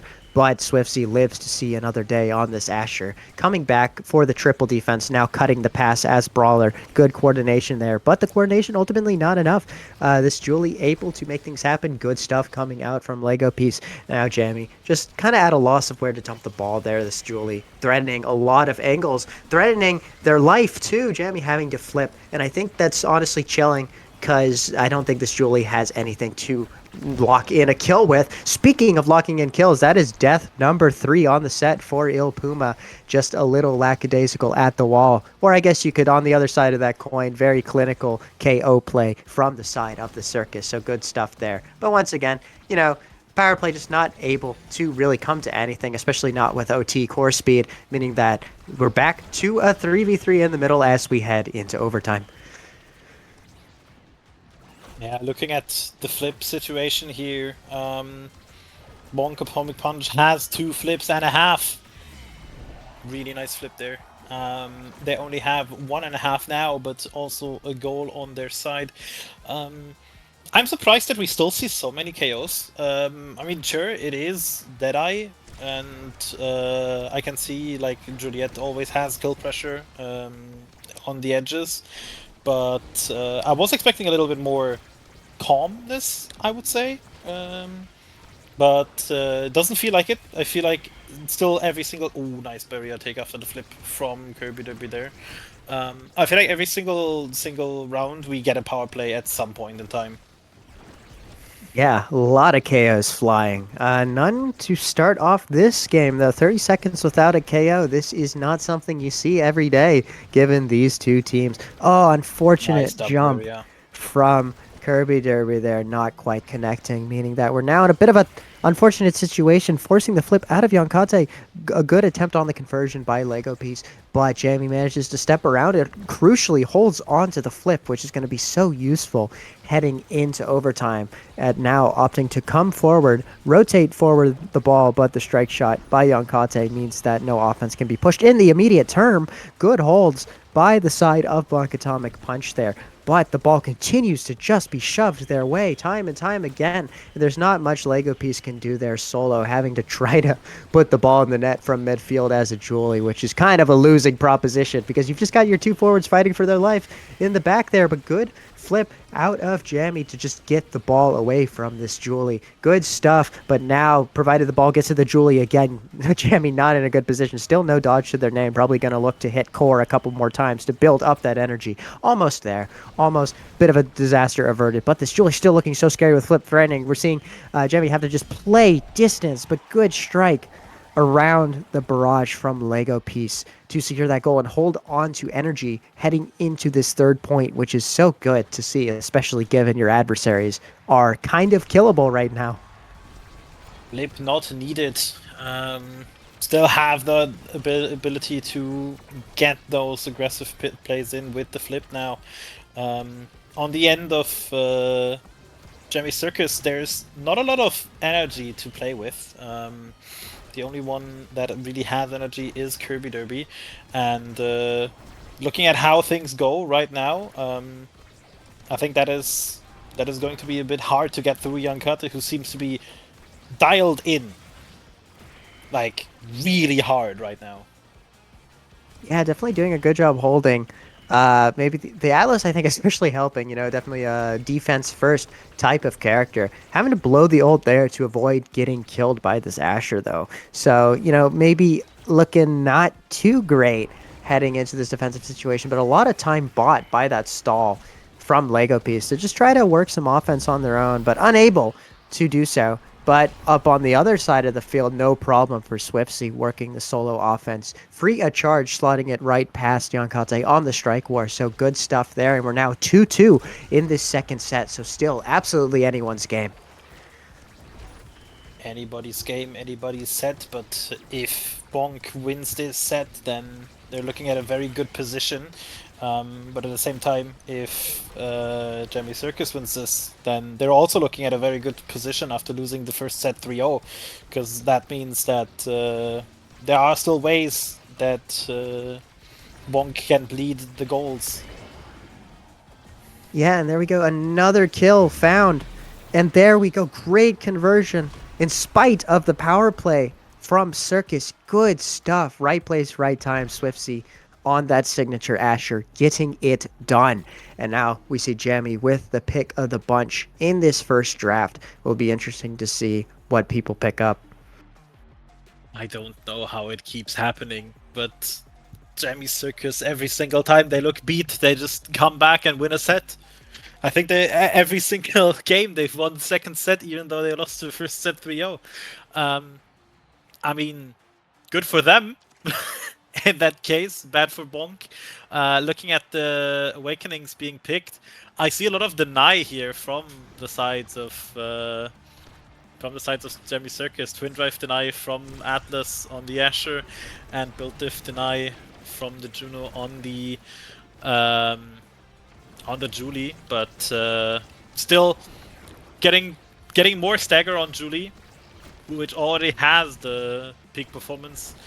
And 1-2 on Atlas, I think not bad picks, but yeah, certainly an uphill battle from here. Yeah, I think I forgot the draft order, so actually I won't speak to that. But wow, okay, unfortunate kill there. The ulti not quite coming out quick enough for Yankate, and just immediately gets murked on the 3v2. So the Circus now surging forward, making things happen. And I think definitely what you want to see. They were down for the count in that first set, more so than the other two games also. I think especially down for the count. But down for the count is Lego Piece, this time of asking, already dead within 10 seconds. Another power play, which is just capitalized on so excellently by Swiftsy on this Asher, who's now looking to threaten with flip, but no flip, no problem. Great strike reset off the primary. I don't know what is happening. They have locked in. They have found another gear to their play, and it's now just a matter of doing that for three more sets, and they could land this plane. But we'll see. Now it is definitely the onus is on Bonk to respond here, but still unable to do so in the immediate term as Swiftsy finds another barrier. It feels like there's just something missing right now for the side of Bonk. They've played so well the entire time, but right now, like everything is out of whack, and they keep losing both barriers really early in the set, and then going on from there, it's never easy to play the game, right? Especially not if you're Atlas, who is missing that mobility a little bit. So once you get the to the other side, then you're kind of cooked on the side of Atlas. The offense unable to be landed there. Julie just, I feel like this Julie just Lego piece not getting great service.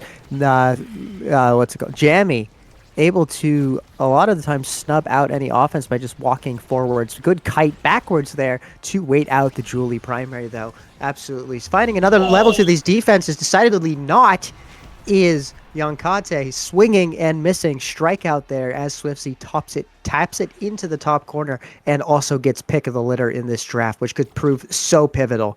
No prime time, but still a lot of great options here for this Asher forward. I see something very scary if, and I mean really if, the stagger, the bulk up goes through all the way to Lego piece. That's a triple stagger. Bulk up Juliet, very fast, very strong, and very hard to kill. Looks like that's going to be denied, which is good. But then again, Prize Fighter also something really nice. We do see a way of where Bonk can come back. They get a little bit of size, they get missile prop on Atlas, they get the Prize Fighter, but at the same time, I think Circus also getting good picks here. A little bit of confused on the Orb Dancer. I mean, it makes sense. You don't die and you get a lot of speed, but not certainly something I would have picked in this situation if you're already trying to win the next set, right? Yeah, I don't know. Probably some high-level machinations that I can't even begin to wrap my head around. But I mean, otherwise, I think the draft was pretty solid. We are seeing the Prize Fighter pick up onto Julie, which is definitely not too shabby. That said, still unable to secure a kill. Neither team is able to secure a kill, frankly, as we get closer and closer to overtime. Everyone, a triple defense on the side of Bonk, absolutely terrified of this Asher with flip, but unable to get the job done. Likewise, able to get the job done is Swiftsy, who is just a head and shoulders above everyone else in this game presently in terms of level, in terms of performance, in terms of just about everything barring build. So good stuff from the Circus forward. And there we go. I mean, just nuts stuff happening on the offense going forward for the Circus team, who are once again just locking in, winning interactions, making correct decisions in a volume hitherto unseen by this team. And now we'll see if they just can continue to press this offense. That's a double flip, means that nothing really comes of it. No flipping needed to be expended. And now we see Swiftsy not even pressing that attack, instead opting to run backwards and grab the orb in midfield. Also able to play footsie around that kill attempt by Lego piece. I think definitely not able to find as much kill value on this Julie as they have in previous sets on the X. So, you know, maybe a bit, I hope that didn't hit a plosive on my mic. Maybe a bit of a wayward pickup. Wayward is also that secondary, meaning that Jammy is able to get away with the barrier, but not forever. Still able to hold the second one, though. So good strike around that Julie. Really nice defense there on the Yankata side, but they're fighting a really hard uphill battle right here. Swifty just really fast, really good on the offense, and I don't know. They just can't seem to build an offense that gets the second barrier here on the side of Bonk. And if they don't get the second barrier, they can't score the goal. And Kirby just gets the flip perfectly, gets the shot, and we're looking at a match point. Yeah, I get this is foreign. Given this series, this is completely foreign to me. A team winning comprehensively could never. But yeah, here we go. We are on the eve of a really sweeping Circus victory here, provided that they play their cards right. A little bit of a wayward secondary from Swiftsy means that the side of Bonk still has some sort of a lease on life in this game, which Lego Piece attempts to capitalize on. Does so, gets that first barrier. We're now one apiece for both teams. Both goalies brawling it out with projectiles. The priority just about established by that barrage from Jammy, but Jammy is now dead. And we're going to see the side of the Circus hold on. The double defense is held. Kirby. Crazy stuff. And the Julie primary snubbed out by Swiftsy, who now has flip, but can't really do much with it. Opts to just buy time, which it does. Jammy back on the map, and there we go. What a pass. Great find EUSA tier strike there from Kasane Teto to find Swiftsy there. Great play. Really just finding another gear to their game plan was the side of Circuits in this game. Incredible stuff and a well-deserved victory after a hard-fought series. Absolute cinema. We were dooming after set 1 after they lost 3-0 very decisively, and then they decided, you know what, we can do that too, and they just completely ran it back. I think third and fourth set was both just 3-0s clinically completed, and yeah, I think honestly Swifty got the chaos they needed at the right time. Part of basically everything that went right in the last few sets, and I feel like Bonk maybe a little bit too broken up in the end. They didn't work together as well as they did in game 1 and 2, and just fell apart, honestly. Yeah, I think it was. Well, I think there's two sides to this coin. It's one, like Swifty just playing out of their mind. Like, I mean, to say nothing of their teammates who are also doing really good work, as you have to do to win at this level. But man, what a game from Swifty. I mean, look at that. Involved in 9 of the, 10, 11 goals they scored. And very clinical. Least redirects in the entire lobby besides the Julie, but still able to just convert when it mattered. That said, I think Lego Piece, yeah, also finding 3 KOs, which is no slouch, but I think generally just not getting as much value on this Julie as they were getting on the X in prior series. So, something to think about, but still, I mean, generally good play from the side of Bonk. They were just unable to hold in spite of the higher save count on the side of their team. Yeah, I think it was really just they were unable to get offense going when it mattered, which is going to cost you given that you can only win by scoring goals. I'm going to say this joke. I've stopped me from saying it the entire time, but I have to say it just as we stop this. Lego Piece was unable to build their attack. And with that, I'm going to be happy that I said the joke. Get it? They couldn't. Like piece build. Oh yeah. Let me. I don't know if this picks up. There you go. Man, couldn't quite piece it together. Some are saying. With that, I think we've overstayed our welcome in this particular series. So we'll be right back. We're gonna throw it to break real quick, and we'll be right back with some EUSL action for you after a quick break. So catch y'all on the flip side.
Now we're in EUSL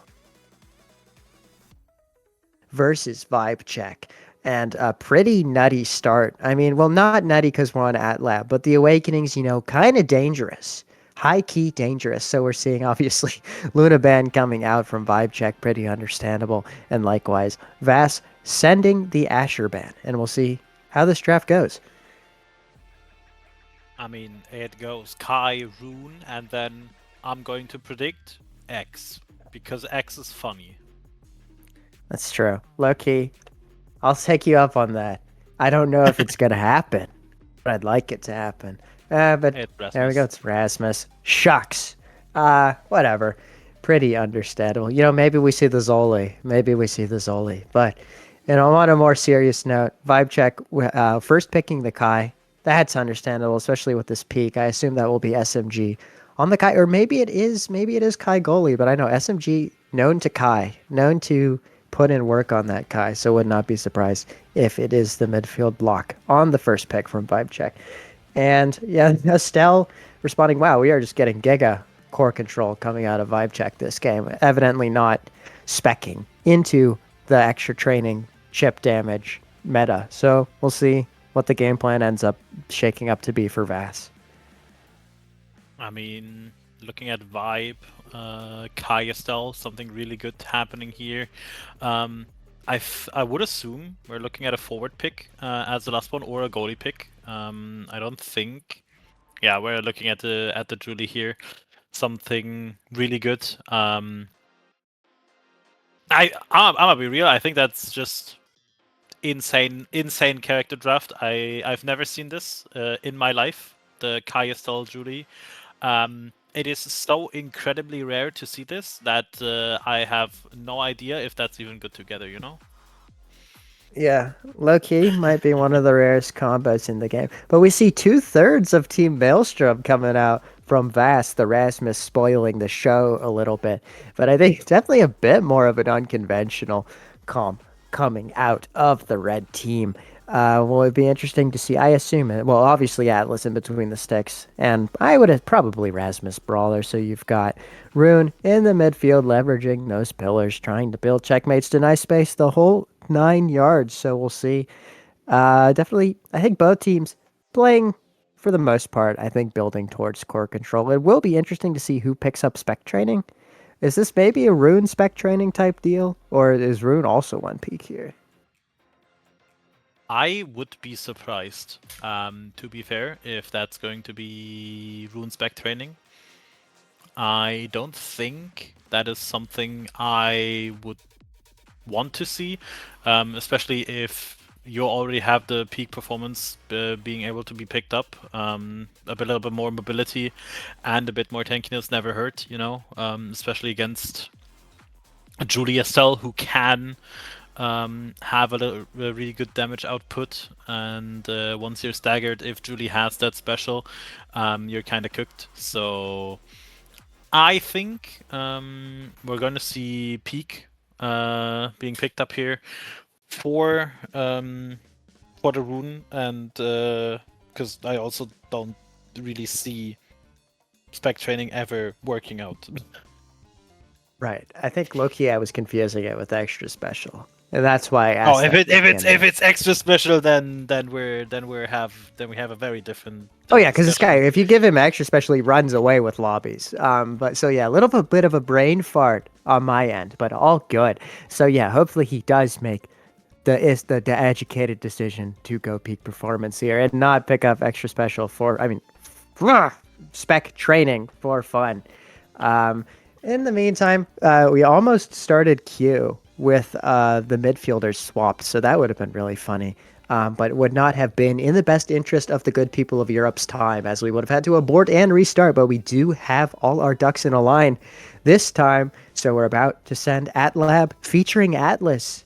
Atlas squared, some are saying. So we'll see, maybe that is the win con here for Vass as they opt to lock it down in between the posts. And yeah, we'll see how things shape up. Definitely curious about who this goalie pick will end up being for Vibe Check. I call Kai goalie.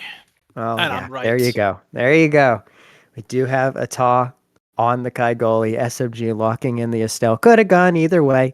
And yeah, of course, Yuki rounding out the pseudo Frostfire comp on this Julie brawler. So strong, looking to create boxes and checkmates in that corner offense.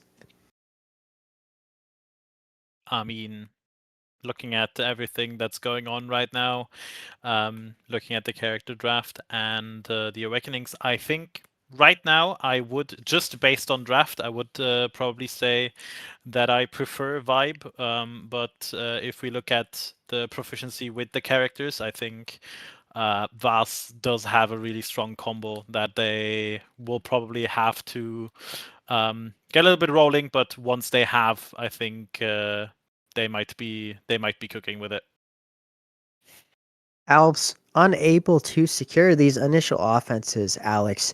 Good patience to wait out that barrage coming out from atop, meaning that the barrier does hold, but the offense too oppressive. And also the primary a little wayward. Alex almost put in a rough situation, but able to weather the storm. Now SMG, great premonition there to dodge the rune banish, also manages to win the defense for their troubles. Great work to start this point out. Vibe check coming to play. So is Alex, though, absolutely denying any sort of pressure with that big circle. Also winning the strike war. Gigabyss play coming out of the Vast goalie, but cannot win that interaction. Julie with simply too many buttons wins the stuffing interaction up against this Atlas, but the stuffing interaction won in top corner as well for the side of Vast, as Alves is able to take that first barrier. But now bit of a melee in the midfield as we take over to overtime. Good usage of the secondary to buy Alex's team time, but also equally good flip coming out of Yuki here to take the first point. Was a bit of a slog. Good principled defense coming out from both teams, but it is ultimately won with the core flip. Good start here from Vibe Check, who kind of want to get things done, get things scaling. Really nice reaction there on Alex on the special.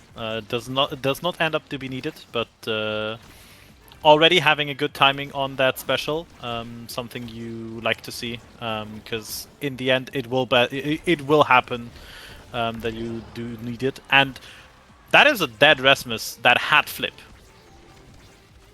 Yeah, Alves just absolutely getting marked there. And now we do see a power play in favor of Vibe Check, but unable to be pushed. Alex also holding on to flip, which is great, especially equally great now that you have 3 teammates on the field, but Venom Yami might not be long for this Earth. Does get the barrier as their last great act, but it is a bit of a poison pill because the core speed means that Alex is unable to hold his own barrier. Still has plenty of tools to weather this storm. Is able to do so in the interim, and we now have Venom Yami back on the field. Both teams just vying to get those corner setups. The Julie not quite managing to do so, and we now see Alves pushing the offense, but Venom Yami not in a position to really help him. Oh, Dios mio. There we go. Goal of the century, some are saying. Really interesting dangle just right between the two forwards. I'm not even sure if a strike came out. So, interesting way to get your first point on the board on the series for the side of Vast, but they won't be complaining. Doesn't matter how they go in, so long as they go in. Little bit of a whoopsie daisy there. To be fair, we just started playing the game, so I assume they had their warm-ups happen maybe a little bit early, considering how long the previous game went. So interesting to see them coming back to just fully lock into their respective roles, and I don't think we're gonna see a lot of those issues coming up in the future. Good clear found by Alex, equally so on the redirect by Venom Yami to get the barrier, and a good goal. Great movement of the core coming out from Team Vast and holding on to a flip, which is always cash money, especially given that your adversaries are close to 2 themselves. So energy economy played very wisely there, not using the flip on the conversion. Alex opting not to flip for first barrier as well, rather wisely, given that you have the second one that you'll opt to use your resources to defend instead. And good redirect, great solo double take by Alves there, using the ult into the core flip, taking the double barrier against a relatively hapless Kai, even with flip to his name. And great call out there, double call out actually from Venom Yami and Alex, but the flip is expended by Ata, able to defend for the time being. And again, secondary coming out from Alex, just absolutely denying anything this Julie could do, is generally doing a pretty good job shutting her down before she can start to throw hitboxes out, which is obviously the, MO as an Atlas. And another strike to top corner by Venom Yami. It's been 3 points of slow rollers coming out the side of Vass, but you know, they get it done one way or another. Strikes or abilities, strikes in this case, good clinical offenses from them, and they get the pick of the litter for their troubles. Bit too patient on the flips on the side of Vibe Check, maybe. We do get Castulast on Rune, which is insanely strong, which is going to be an issue for the side of Vibe Check. Looking at everything else, I think there's nothing too great here that is able to be picked up. Except for maybe stacks on stacks and team player on Ata and Alves respectively. I think pretty uneventful draft, maybe. I would say, however, with the Castulast pickup, it was heavily favored towards the side of Vass, and they also got something good on the other characters.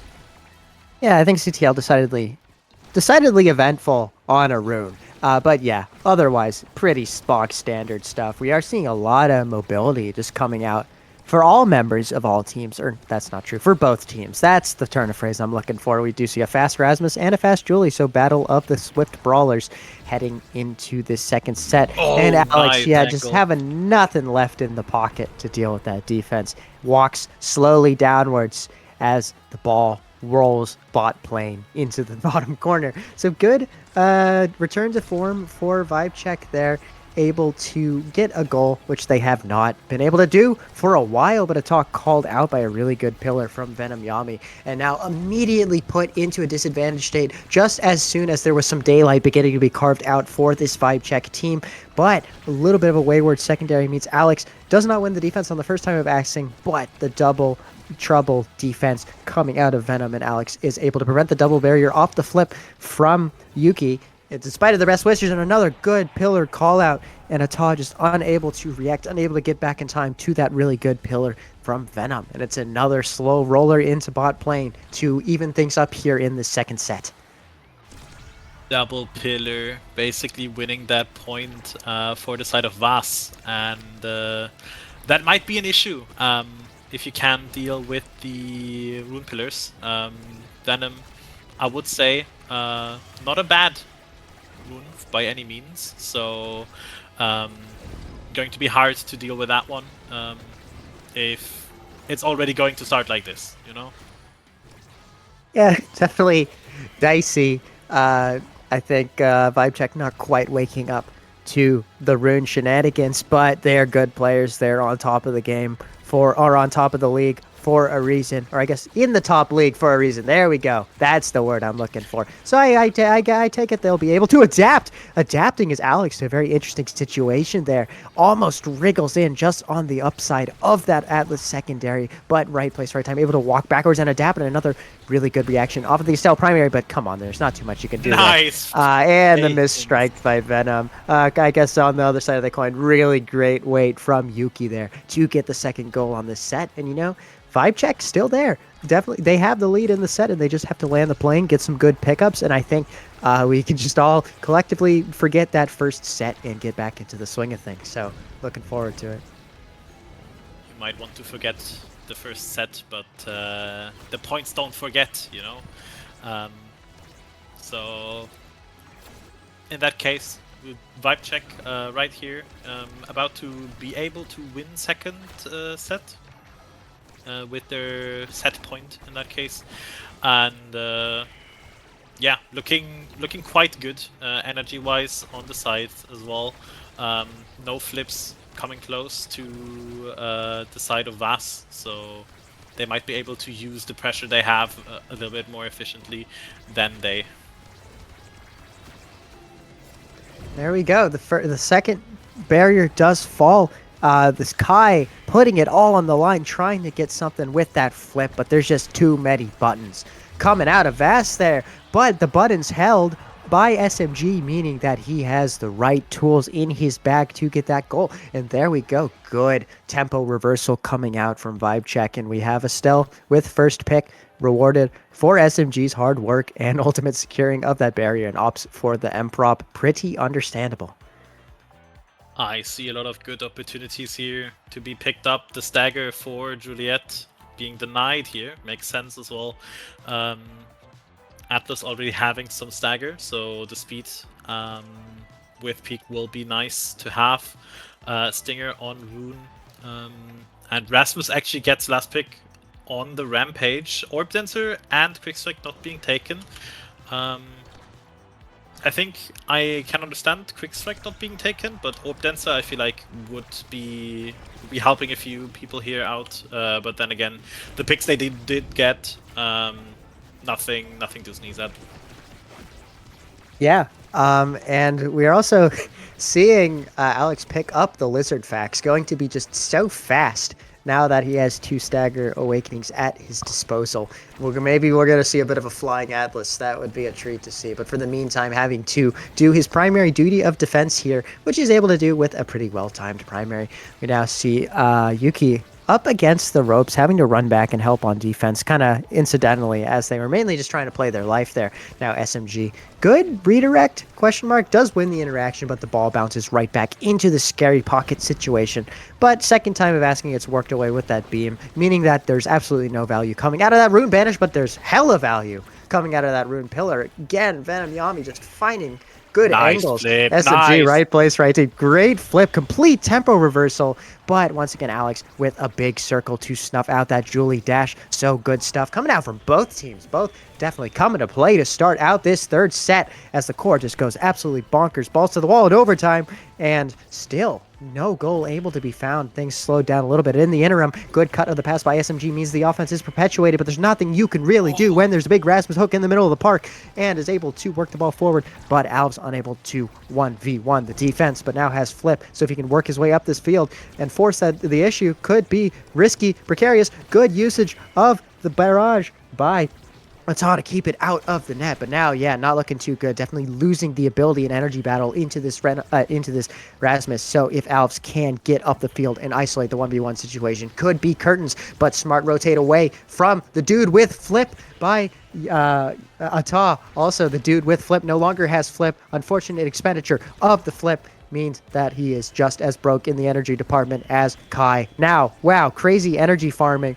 coming out from the double pillar from both the Kai and the Rune there. Now we have the final Flip blown. A good patience by Ata to not hit it into the pillar, definitely making those adaptations, not getting played for a fool as much as earlier in the points. But there we go, almost dimed off of the portal, and ultimately, Christ, after a very long, very hard-fought point, we do see Venom getting the decisive strike. And there we go, finally a point in this third set. And that was the first one of a potential 5. If we get all of these goals to look like that, then we're in for a fight. Yeah, certainly. This is absolute war. I think both teams starting to scale in a way that is conducive to these long, drawn-out points, especially with so much mobility on so many different people able to get the balls that you wouldn't otherwise get to.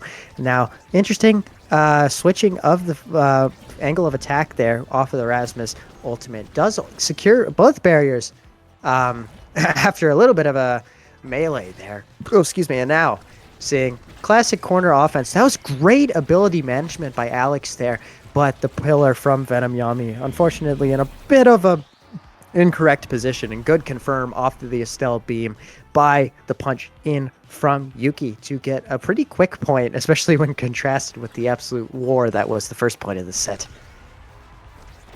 I mean, looking at everything that happened as well, the barrier take from the side of Vas was really nice, but in the end, really good flip from SMG, and Yuki just taps it in to make sure that there's no way that Alex gets to defend this.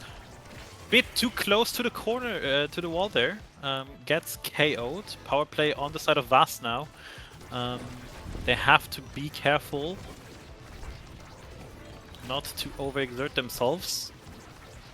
Does look like they keep defending the side, and Alves being a little bit low, but being kept alive with the orb and the Atlas special. There we go. Both barriers have now fallen. On the side of Vass, Alex has the right abilities to convert the defense. A little bit of a defensive miscoordination there. I think if the barrage had just been allowed to do its thing, the barrier would have held. But alas, that is a different timeline as both barriers are now down for both goalies. Good patience coming out of ETOS to hold on to things. Also has the flip, but does not use it. Is called out by that really good deft touch coming out of Alves there to get the second goal. But, I mean, I guess on the flip side, you do have flip heading into this third point. So, you know, maybe not all is for naught. Looking at how things have been going, I see currently just a lot of good plays from both ends, but Vibecheck being a little bit more caught off guard a few times by the combination of the Rune and Rasmus. So kind of struggling on that department right now, but not saying that Vibecheck has something to hide right now.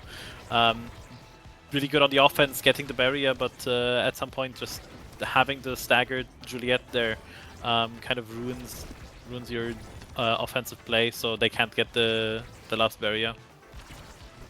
Yeah, I mean, Alex putting in work, holding when it matters, as Atlas tends to do in the hands of a competent pilot. Another really good Strike War 1, and the additional defense coming out from both members of VAS means that this barrier continues to hold on for dear life in spite of the best efforts of this Vibecheck team to make it otherwise. And oh no, Venom, Yami off the map. But speaking of being off the map, it's now a 2v2 as Julie explodes quickly in tow, meaning that I think not much is going to come of this situation. Both teams poking and prodding, but not finding daylight. Daylight found on the third time of asking, though. Great dribble off bot plane into a slot just above ETOS with nothing in their pocket to be able to react. So good goal.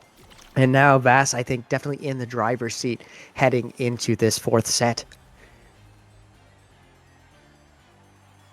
Looking at everything that is currently on the table, I see Primetime, I see Super Surge, I see Extra Special, a lot of things that help you deal damage or help you with cooldowns. Twin Drive for Atlas being picked up, a little bit of size for the Rasmus on the side of the Among Titans as well. A lot of good things being picked up, especially considering the fact that we now have double stagger on Alves as well on the Rasmus, with a lot of size and a lot of speed if that stacks on stacks gets stacked. We might be looking at very, very problematic Rasmus going forward. I think there's a lot of problems for both teams. I think that was a really good draft. I think all three of the first three picks of the sequence got great stuff. Okay, great stuff coming out from Alves there too. Just absolutely knocking poor ETOS into the net. Nothing SMG can do there. Watches on helplessly as the ball trickles in for a really rapid fire point. 2 kills in the span of 1 point there, in spite of it being a relatively more heavy core control game than what we were used to seeing in that previous series in EUSA. And now another circle from Alex. A little mistimed though, comes out early. The delay with the Julie ult means that Yuki is able to find that barrier, but now the double body offense is able to shove the ball into that top barrier, meaning that it's now one apiece on the diagonal from one another. So this point could be shaping up to be a long one. Good pass ping by Yuki, but perhaps not what you want in that situation. You want the ball as far away from you as possible. Ultimately getting murked, decked, killed off the map. There we go. But the double defense should hold realistically for the time being, especially if SMG could tap the ball a couple more times to build up flip, but is unable to. And unfortunately, ETOS just running to the wrong place, able to be negotiated around by a good strike or a good primary coming out from Alves, and we now have match point in favor of Vass. Yeah, it's looking grim for the side of Vibecheck right now. They need 3 goals here, and then they need 2 more sets. They need 1 more set after that. And right now, it does not look like that's a possibility right here. Power play on the side as well now, so energy economy looking kind of equal, but then again, power play does kind of ignore that. I take that back. Barrier being taken. Yeah, and now Alex firmly in the 1% of this particular economy. Only person with flip to his name. We'll see if he ultimately has to use it. But for the meantime, completely out of the play as his two forwards do #go score, but are not actually scoring. But maybe as this big, fast Rasmus tries to push the issue, that state of affairs will change, but it does not. And actually is being forced back on the defense. Good stun onto Ata, but it's unfortunately maybe a little premature. This Kai is able to get back and defend. Good strike by SMG to get the ball away from himself and also out of dodge. Good rotate through Ata, and now is up trying to push the offense, but Alex, good circle into a good strike means that the defense is held. And now we're seeing tempo swing up on the other side of the field, but the counterattack cannot be leveraged. Good hold, but it is not enough. The strike just about wriggling its way through. The TP coming out of SMG, and this is bad. This is bad. This is precarious. The two forwards of Fast working their way up, slowly creeping forward, trying to make something happen. Banished SMG is also not helping their case. This Julie opting to just cover pass and play conservative by their midfielder time to get into position. And now, I mean, it's just the cards are continually becoming more and more stacked against this Vibe check side. Granted, one flip has been blown. Oh, almost the call out on the down clear. But able to find the down clear in spite of the pillar placement quick enough. And now another patient situation, but good redirect. That if that was intentional, well, it had to be. But that was a abyss angle into the portal there from Venom Yami. That was disgusting. What a way to win that game. Really crazy top quarter slot off of the pillar. So good stuff coming out from Bass there. Good thing that we're away from Atlas Lab. I don't hate it, but get me out of here. I want to see fun. And if I look at the next map, that seems like a lot of fun, you know? A lot more fun to watch than the 17th Atlas game. However, we did get spoiled the last series with DD and Taiko respectively a little bit, but looking at this game, I think it went the way a lot of people were expecting. Just really good, really well played by Venom and Alves on the forward side here. Ata kind of gapped, I would say, in that regard.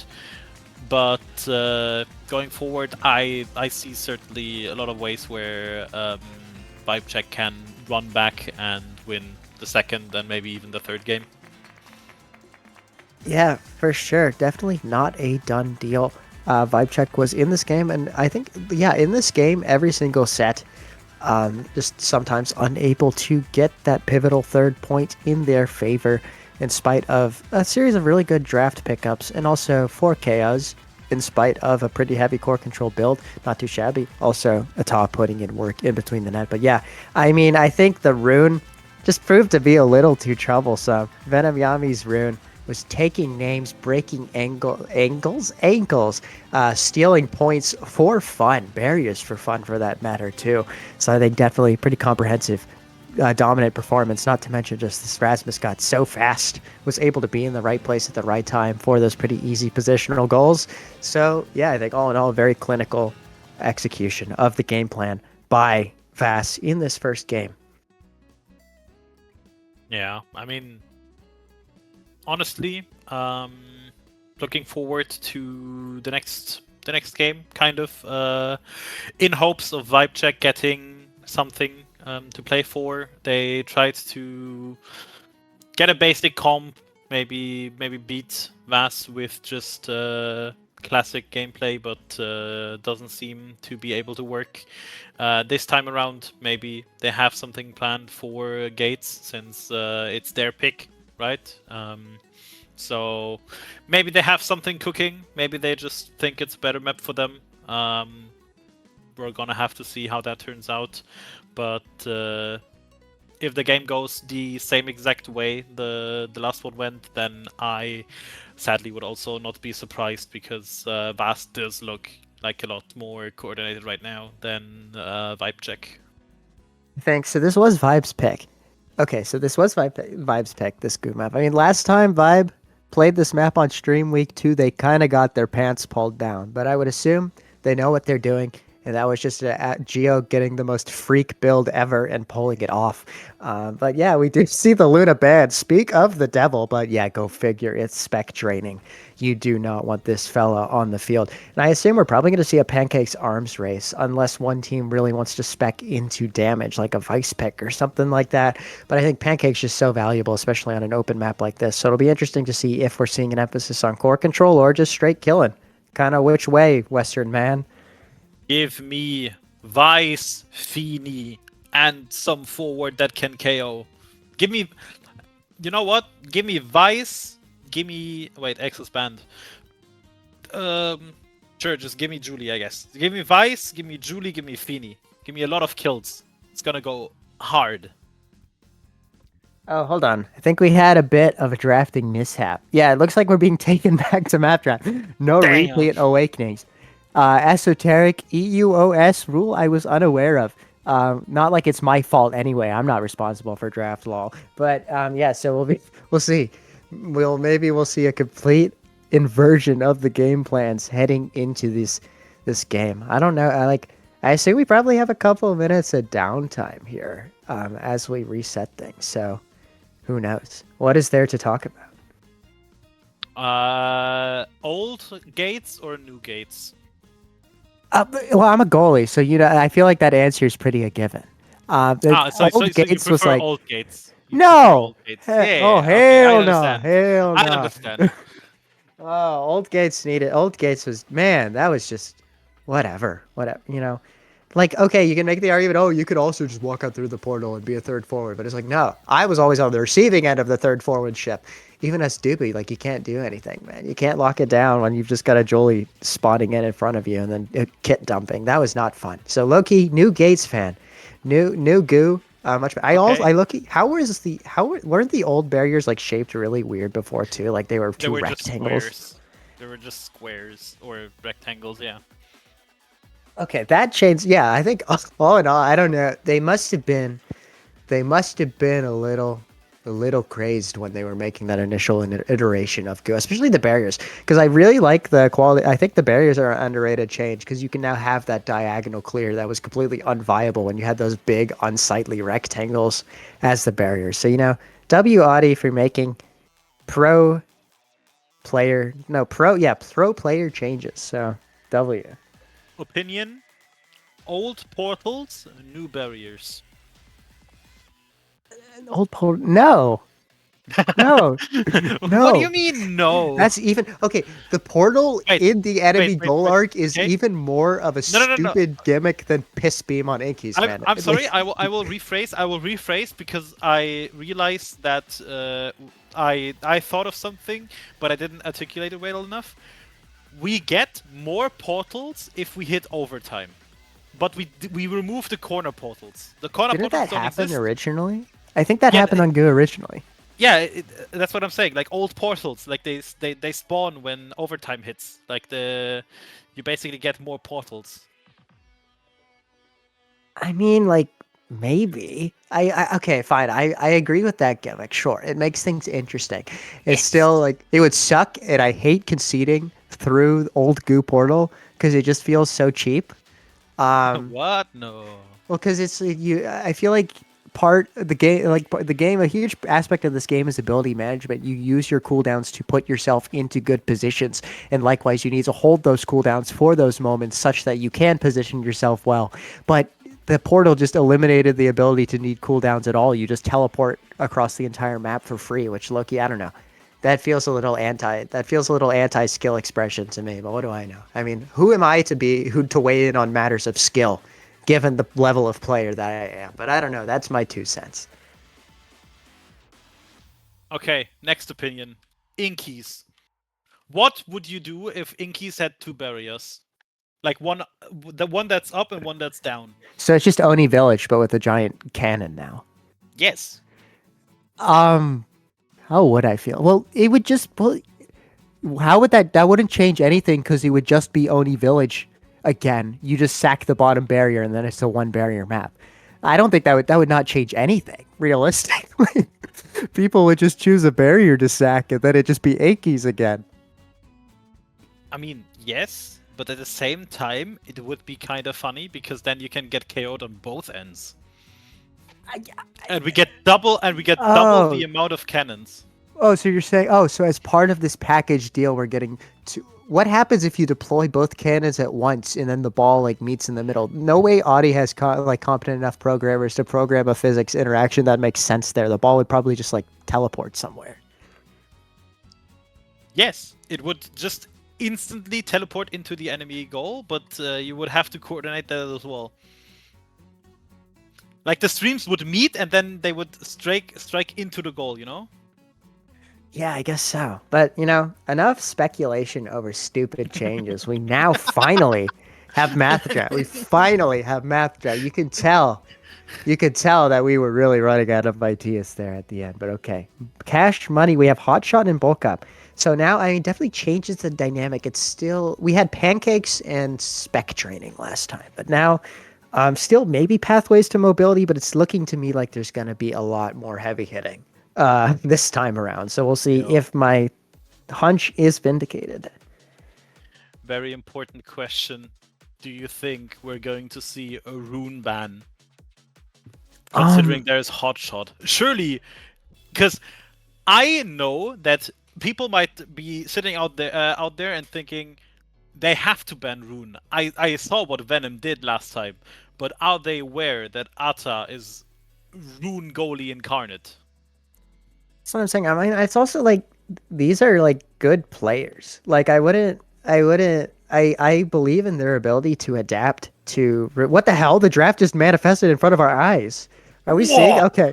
Whoa, that's gotta be the world record for fastest draft in the history of EUSL. Just frame perfect drafting for both teams. But in any case, okay, so now we have a lot to talk about. Okay, go ahead. I see Juno goalie? No, wait. That's Vibe. Never mind. Okay, it's Rune goalie. It's Rune goalie. Never mind. I thought for a second. I would assume it's also a Stell goalie with Venom on the Luna and Alves on the Zen. I like both drafts, honestly. Both playing to their respective strengths. Given the awakenings, I would probably prefer the draft from Vibe side, because Hotshot, in my opinion, is just that much better than Bulk Up, but at the same time, Estelle Hotshot, very, very strong, and Rune Goalie can get overwhelmed at times, so yeah, interesting to see where this goes, honestly. Yeah, this is I feel like the WinCon or not even, I guess the way the points will play out for Vibe could low-key just evolve into them farming core speed until they get a lucky redirect and it happens to funnel right into X who wins the 1v1. I feel like there's going to be a lot of points like that as they just like really hold and wait for the lucky redirect. Likewise, I think there's probably I don't know. I don't know who wins this high key. I think these are both like solid comps. Obviously, if Vass is able to, Vass is probably best damage team EU. And they're evidently really specking hard into damage here. So I think we're going to see a lot of power plays flying left and right. And if they're able to capitalize, it could just be a done deal. This could be a 2-game series, which would surprise me or maybe pleasantly surprise me given the absolute length of the last matchup we had to call. But yeah, we'll see how things shake up heading into this first point. So what I'm hearing is biased caster. I'm not biased. No, that's No, never. Do we don't have like a Hippocratic oath for casters, but that would be in violation of the caster oath to be in favor of one particular team. Maybe I'll get to drafting that, but in any case, no drafting happening just yet as we are still in point 1 as both teams poke and prod. One barrier has fallen, but still just not a lot happening as both teams stock, getting a lay of the land. Interesting farming of energy from Ata off of their pillar there. Now, the corner offense attempted to be set up, but SMG just eating all manner of abilities as a price. And now he's probably dead. This could be the beginning of the end for SMG. We do see the primary coming out from Alves, but it does not connect SMG, completely noping out of that situation, and it is now pretty much back to full, so able to affect the play once again. Looking to set up this corner offense. Zentaro also taken very low. There we go, the core speed. Oh, right there. I mean, Judo overtime, some are saying might be a little strong with Hotshot. That said, good read by Venom Yami to snuff out the pass. Also holds on the flip, which they will opt to blow here, but great reposition by Ata to make sure that he gets absolutely no value out of that flip. And also meaning energy economy is now in favor of Vibe Check, which you'd never expect given the dueling compositions at their disposal, or at the two teams' disposals. But now Yuki, yeah, just unable to really do anything into this Alex Estelle goalie. Interesting physics interaction means the ball is stopped dead in its tracks. Both teams kind of staring at it for a second, but staring at it is also Ata, who opts not to flip and lets that ball trickle into the bottom corner off of the Zentaro primary. And now we have our first goal. Took a while, but there we go. We are looking at a pause. Oh, what happened? Oh, they are blowing the Astro whistle. Oh, I think it's Yuki internet troubles. Might be cooked. Oh, goodness gracious, mamma mia. Okay, so, speaking of downtime, wait, never mind. No downtime, uptime, only uptime. Shout out uptime, that was a good energy drink. I don't know if they make it still. But anyways, okay, we are back. We are so back. Here we go.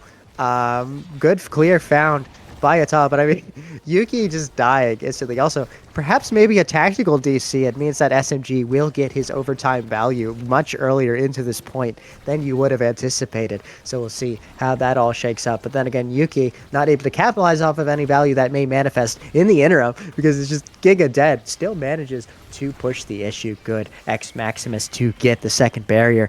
And now both barriers are open. We'll see if this can be translated into any good offense as we tick into overtime. There we go. First red core slime of the point. Probably the first of many, provided SMG is able to hold on to his life, which, oh, it was a bait. It was a trap. Man, I could see that coming from a mile away, but SMG, the recipient of a Zentaro secondary to the face. But Alex unable to connect the pass to this Zentaro for the time being. Also good flip, question mark coming out from Ata. Okay, no, I guess Ata chose not to flip there and dies for their troubles. This could be curtains if they can just shove it through the portal, which they are not able to do for the time being. Great defense by SMG. Maybe those goalie warm-up games were good, but no, unfortunately not able to hold on the second time of asking, and we have a second point for Vass, another overtime slog.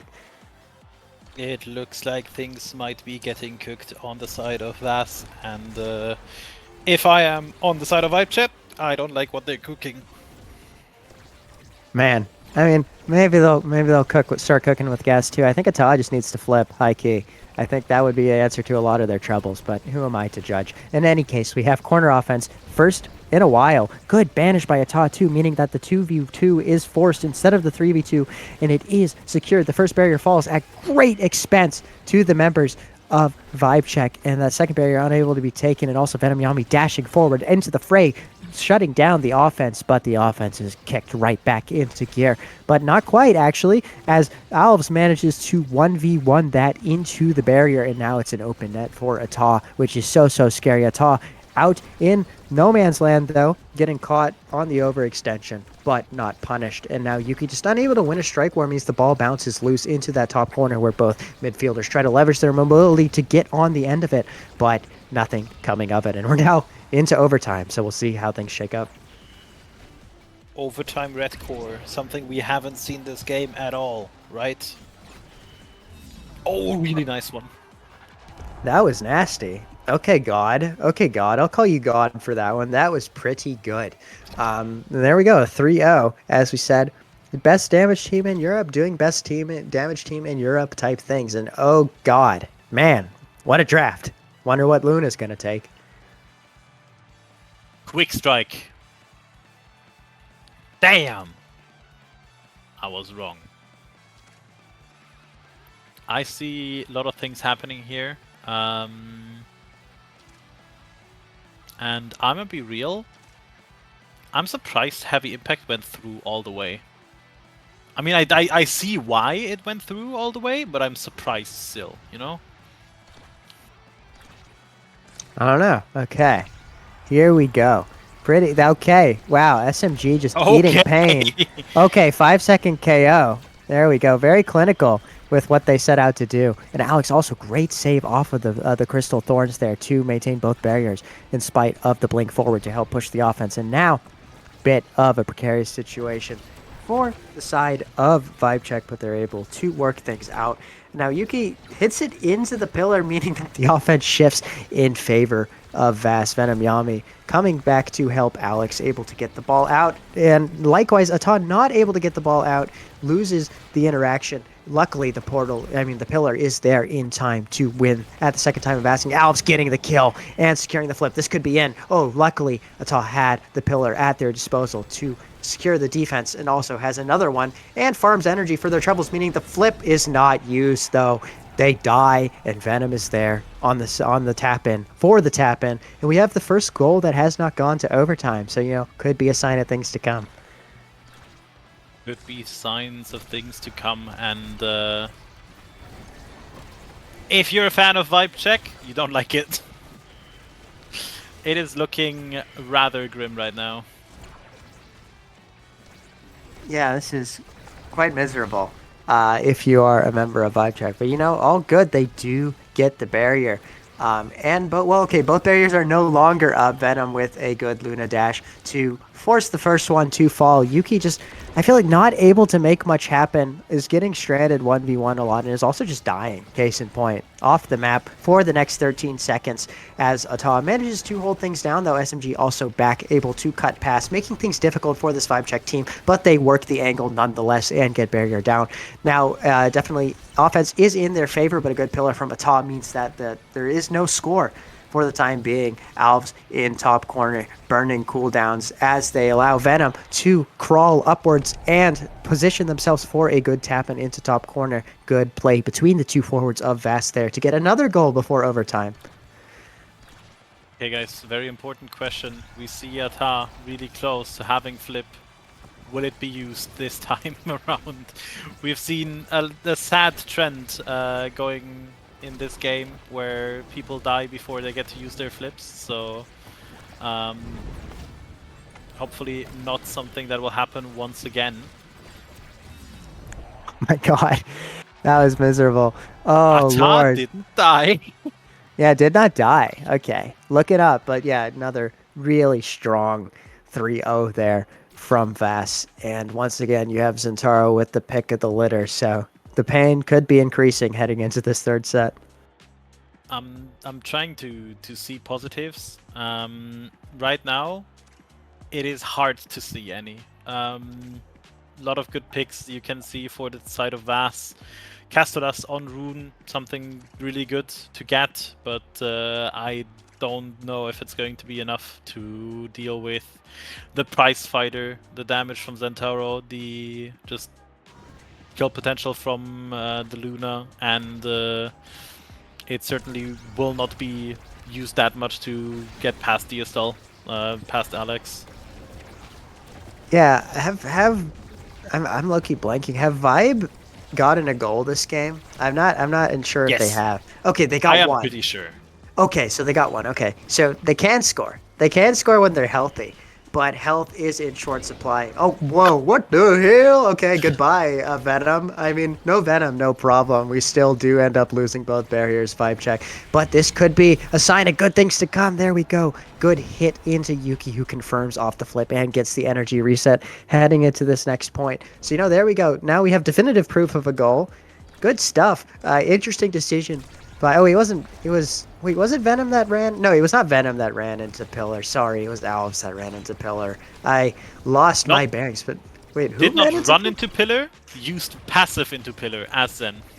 Oh, okay. So my bad. Anyways, okay. I mean, interesting way to get your first point in a hot minute, but I mean, there we go. We're seeing a lot of good things coming out from the side of Vibe Check here. The corner offense attempting to be set up by SMG, but Yuki unable to position to confirm anything past Alex, who now is stepping forward. Actually, no, not stepping forward. Loki just standing there, watching his forwards do things. In the meantime, we see Ata running forward, bouncing it off the pillar to get a bit of energy and also try to hit the mix-up on Alves. Ultimately successful. Ball is out the back and into the net of Alex, who's able to hold and also holds on to flip, which is great. That is what you're going to need given the situation that is about to form. But the situation actually falls apart in front of our eyes because Ata has a little misposition there. And there we go. Alex opting to flip for tempo there, not allowing Yuki to do any nutty strike resets off the X Maximus, but is now, ooh, Cray, what a save, what a hold, holy crap, great stuff by Alex to snuff out several attacks by Yuki there, and likewise up the other end of the field, the other brawler, God, is confirming, gets the goal open, and now scary situation for the side of Vibecheck as we head into OT. A little bit bad there from Yuki not getting that goal. Would have been a very important one. Not saying anything bad, but it's not looking too great right now. But Vibe has the offense going right now. Not able to get that goal in the end, but still has all the opportunities, I think. Man! Alex is gone. Good Yeah. defense there. Okay, there we go. I mean, this is a long point. Okay, cast your curse, I guess. My bad for speaking. My bad for opening my mouth. But there we go. Scream Alves, as he is known in some circles, does get the point eventually with a good tap to the bottom corner. And we're now seeing first goal from Vass in a hot minute. Granted, in the interim, Vibecheck was only able to score one. But, you know, better than nothing. So we'll see if they can continue to capitalize on this situation. But the pillar is a little misplaced, meaning that the ball wriggles through a long bot plane, which is also scary, but no kills coming out. And now, corner situation, pressure unable to be built by Vast, but they continue to try to poke and prod at this angle, ultimately choosing to go the other way as Alves and does take the barrier, but now might be paying the price with his life, does manage to run over for Orb, and Yuki a little more concerned about taking barrier than pressing the killing issue in that particular moment in time. Wow, Yuki almost dying themselves. SMG also not looking too good for wear. Great call out by, well, I was going to say great call out by Alex, but I guess it was the Alex primary into the Venom Yami missile, if I'm not mistaken. So good. Perhaps accidental team synergy there to tap it into net. I am not certain, but it might have been an own goal Oh. on the X spin. Oh, then wow. It could Man, have I got to get my eyes checked if that's the case. I did like, to me, Yuki was like a complete, wow, I'm bad. Okay, anyways. Yeah, I'll take your word for it. In any case, we do see a scary situation net while Yuki almost at the receiving end of another bad situation. Continues to be there. Flip not able to pick up the kill, though. Yuki just running for their life. Now dodging, doing everything in their power to stay alive, running backwards out into the boonies. And now, I mean, there's a lot of stagger. There's a lot of staggered states to go around, not a lot of stagger. Ata able to get the ball clear. Also the kill coming out onto Venom Yami. Power play in favor of Vibecheck. You do not see that every day. Can they capitalize? It looks like they are prowling in. They are crawling and creeping and closing this box. But the defense, the patience, the timing from Alex and Alves on that defense mean that not a single barrier is taken in spite of all the trying. And now Yuki not playing the game, playing the lives of their adversaries, but at a cost of the barrier. And now this is so scary. Open that situation 1v1, but Alves is knocked into oblivion. But knocked into oblivion is that core off of the Venom Yami dash, and we see a very comprehensive 3-0 win from Vass to take the series 2-0. Not a 3-0, a 2-0. Wow, good stuff. That game did not feel like a 3-0, but in the end, I think not surprising the way set 1 and 2 went in the end. We had actually only one goal, so I was lying when they said they got a goal in set 1. But then again, I think, yeah, it was really close at some points. A lot closer than it maybe should have been, considering how the stats, how the damage and everything looked.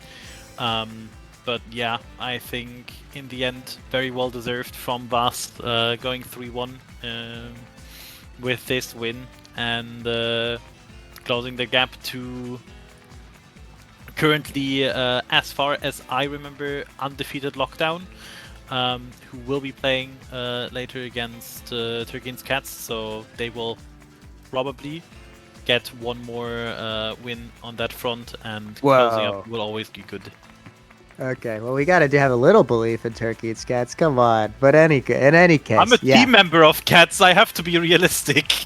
Okay, fine. I guess who am I to speak in that case? But in any case, great stuff. Absolute slogs of matches. That was, I think, 10, 11, 12, 1, 2, 4-hour casting block. Dios mio, I need some food in my system. So, with all that said, thank y'all for watching these first 2 matches of the night. We're going to throw to break for a few minutes and return with a brand new set of casters, so do not go anywhere.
Hello, everybody, and welcome back to EUSL Season 4, Week 4.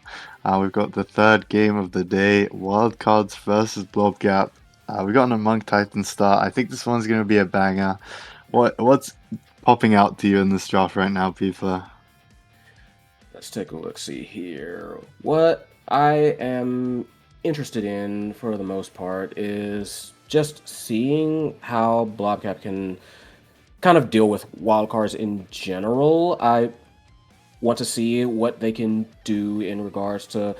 Here's the thing: like wildcards has a vaunted passing game, so I'm curious to see what Blobgap can do to kind of like mitigate that. And considering where we're going, which is Taiko Temple, we know that place gets kind of crazy. So I'm very curious to see if they are going to be able to kind of like utilize that to throw off Blobgap, or if Blobgap can kind of get these characters in the positions that are necessary to kind of basically cut off like the passing lanes. Like Estelle is already one who can, I think, mitigate a lot of potential offense very, very quickly. I mean, it's Estelle. Yeah, certainly. I do think, maybe the range a bit less valuable in a game where there's so much move speed, or maybe it will matter more just allowing, presumably, the midfielder of Lucas to control so much more range. Looking like on the other side, the Imi and the Zen, and the Drek, sorry, the Drek gonna probably go over to Cookies, his patented pick, but the any could go either way. I think it's mostly a flex pick for this team with Blob Gap. I've seen Jotun play it a lot. Of course, Zar played it a lot. It was his strongest midfield character back when he played for Fierce Fury, so known for it. But I do know for sure that Jotun is a big fan of it in the net on this map. But to round out the comp, we've got another, possibly another eject goalie. I presume Nero on the Vice, and then this Asher, of course, going over to Ivy. And the final pick for the side of Blob Gap, rather fitting to their name, is the Juno here. So I actually don't know. I'm going to guess that this Juno is going over to Jotun, but we'll have to see. Is it, well, I guess. But what I was particularly curious about, well, not necessarily curious, but just interested in, is, like you said, the Asher Vice kind of picks. Just because Asher is always, like really good, shoving it into the corner, shoving it through. And Vice, if Vice is on eject, that makes her a major threat with just how she can kind of just pop from one area to the other, especially once she gets Supernova active, and she can just cause a lot of very, very fast disruption without being able to like respond to her unless you're really on the ball here. Juno, I feel, will be able to mitigate that a little bit, but it's still going to be something they're going to need to look out for very actively. Yeah, certainly. I do think, possibly the Vice in this game, of course, they've got this Vice-style backline, which is maybe the best in the game for pumping out damage. There's a lot of variations, but these two characters are up there. But on an Among Titans start, especially with players like Cookies, I think is a really, really good player at playing for his life. So it might be rough for this Vice Estelle backline if they're unable to find the kills to actually defend the Drek. But we'll have to see. Of course, the damage investment is not all they've got. They've definitely got some core control, as you said. The Vice going to be scary on the offense. Going to put the ball into tough spots, hopefully, and then pop the secondary, pop the ult, and try and do whatever they can to get the ball through. It's looking like a bit of a glass cannon side for both these goalies, probably, where they're both going to take the eject, maybe, or the mum boots, or if it's the Juno, possibly, but going to try and play aggressive, try and play to not let the ball be in their half. But of course, the ball has to be somewhere, so we'll have to see. No, yeah, just looking at these, I do agree it looks more like kind of a slugfest situation that may end up coming out here, but I do like what I like both teams, but I think like Wildcard just a little bit more on that front. Yeah, I would tend to agree here. I think it depends, but I do think just in general, Estelle Asher is such a threatening combo. And I think Nero has a bit more counterplay on the defensive end than Yodes is going to have versus this front line here. Especially if Nero is going to find some offensive angles to help the team. And it is Yoden, as we thought, on the eject button actually with the Juno here. So yeah, definitely going to see a lot of offense here. But still, the comp is not so different that whoever plays better won't be able to win. So we'll have to see what both these teams are able to do. Oh my god. All right. And off the rip, we already have a KO and a bunch of life lost. Already, you can see like Nero having to hit the benches. Barriers are open. Goal is open. Barriers are open on both sides. Yeah, like we said, it's going to be a bit of a slugfest. Our Highness goes down as well. A little bit of a recompense for that situation. As Wildcard try to move in, get the first goal, and they do. Yodesman not quite able to hit that one before it goes into the net. First blood going to Wildcard. Yeah, that was a crazy point. They're being killed absolutely instantly, but not many ults around, of course, and so not too many cooldowns left for the enemies to be able to punish that death. And well played for them to get back into this one. I think Yodes is going to struggle because on Juno, a lot of the time versus a brawler, you can kind of just strike primary through them. As actually it's Cookies with the strike primary, or just the primary, I guess. But the side of Wildcards are defending well so far. Maybe not. I can't say anything right just yet. As Cookies is a bit low here. Maybe Ivy going to look for a kill onto him if available, but as I said before, he does quite well playing for his life, and it's actually Zar, the one taken quite low, playing into this corner offense where the Vice and Estelle are gonna thrive in the backline with their big AoE hit stuns, one coming out there, but it's Zar who's actually alive and gets the flip off, but a great strike found out by Nero, who manages to save it just for now though. Yep, just for now, Zarheinef looking like very low. They are still trying to get control of the core as we hit overtime. Beautiful shot! Manages to intercept the attempted clear and very quick tie-up in overtime. Blobcap taking that one. I have to say, I'm really interested already in how this one is playing out. There's a lot of damage coming out very quickly, and frankly, said it earlier, it looks like it's a big old slugfest as we get like one barrier down a piece on each team, and that corner play is going to be absolutely critical simply because it's going to be important to see who actually survives it.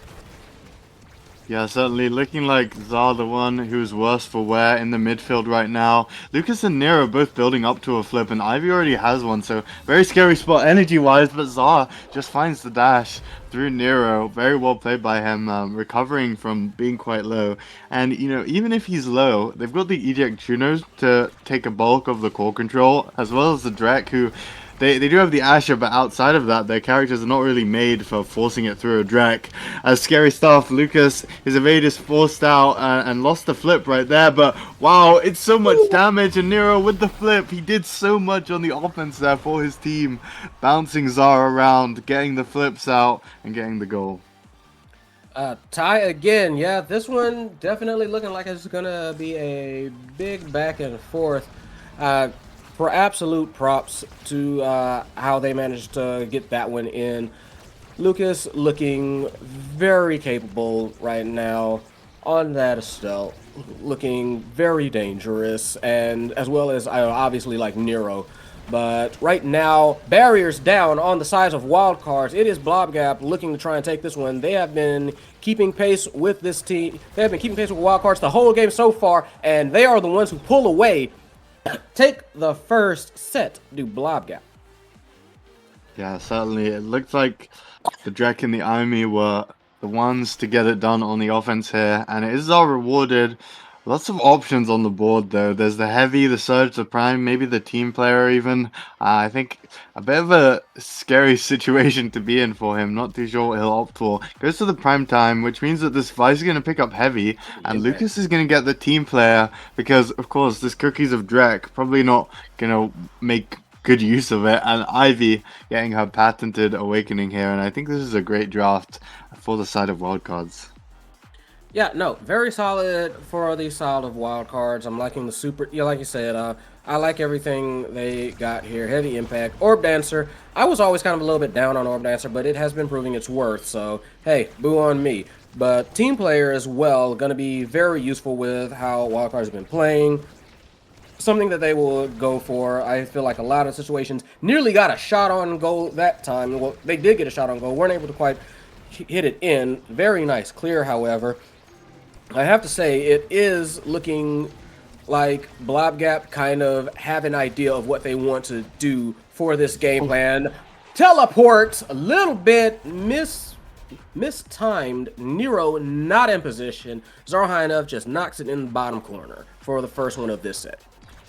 Yeah, it looks like Cookies is just frying these barriers whenever he gets a chance on the offense, and it's actually Zar who breaks the first one off the kickoff. Ivy trying to work something, gets the flip kill, which is so impactful right now, and Yodes doesn't have an evade for the defense here, but still, they need to break down the second barrier quickly, because Zar has a flip, and Cookies is about to respawn, so if this ends up on the other side of the field, without Yodes having his barriers down, it might be bad news for the side of Blobgap. Yep, and there it is. That supernova came out. Everybody huddled into the corner to try and dodge it. And Boxer just like, cool, punches it in. And we are tied up again. Like these, so far, these teams have been going blow for blow pretty much. And sometimes they're quick, sometimes they're not. But they are keeping pace with each other. So this one is already proving to be pretty exciting. Yeah, right now it's a scary spot for the side of wild cards. Still, they're on the defense right now. Nero with a nice aggressive play, but Yodes is equal to it with the blobs right now. And it's actually Lucas who's quite a bit low. Still trying to help out the goalie here, but if some more cooldowns come out onto him, he might be punished. But the one being punished on the other end is actually Yodesman, having to face this Azure on the defense, who pops the ult now, but Yodes with a very nice outclear find means that the offense of Blobgap may be able to begin soon with Cookies on the bottom side here, finds the shotgun, has the flip, and has the shot to the top corner. Beautiful. Got the flip, punched through all that defense that they were trying to get layered up, but no dice. Timing was too good.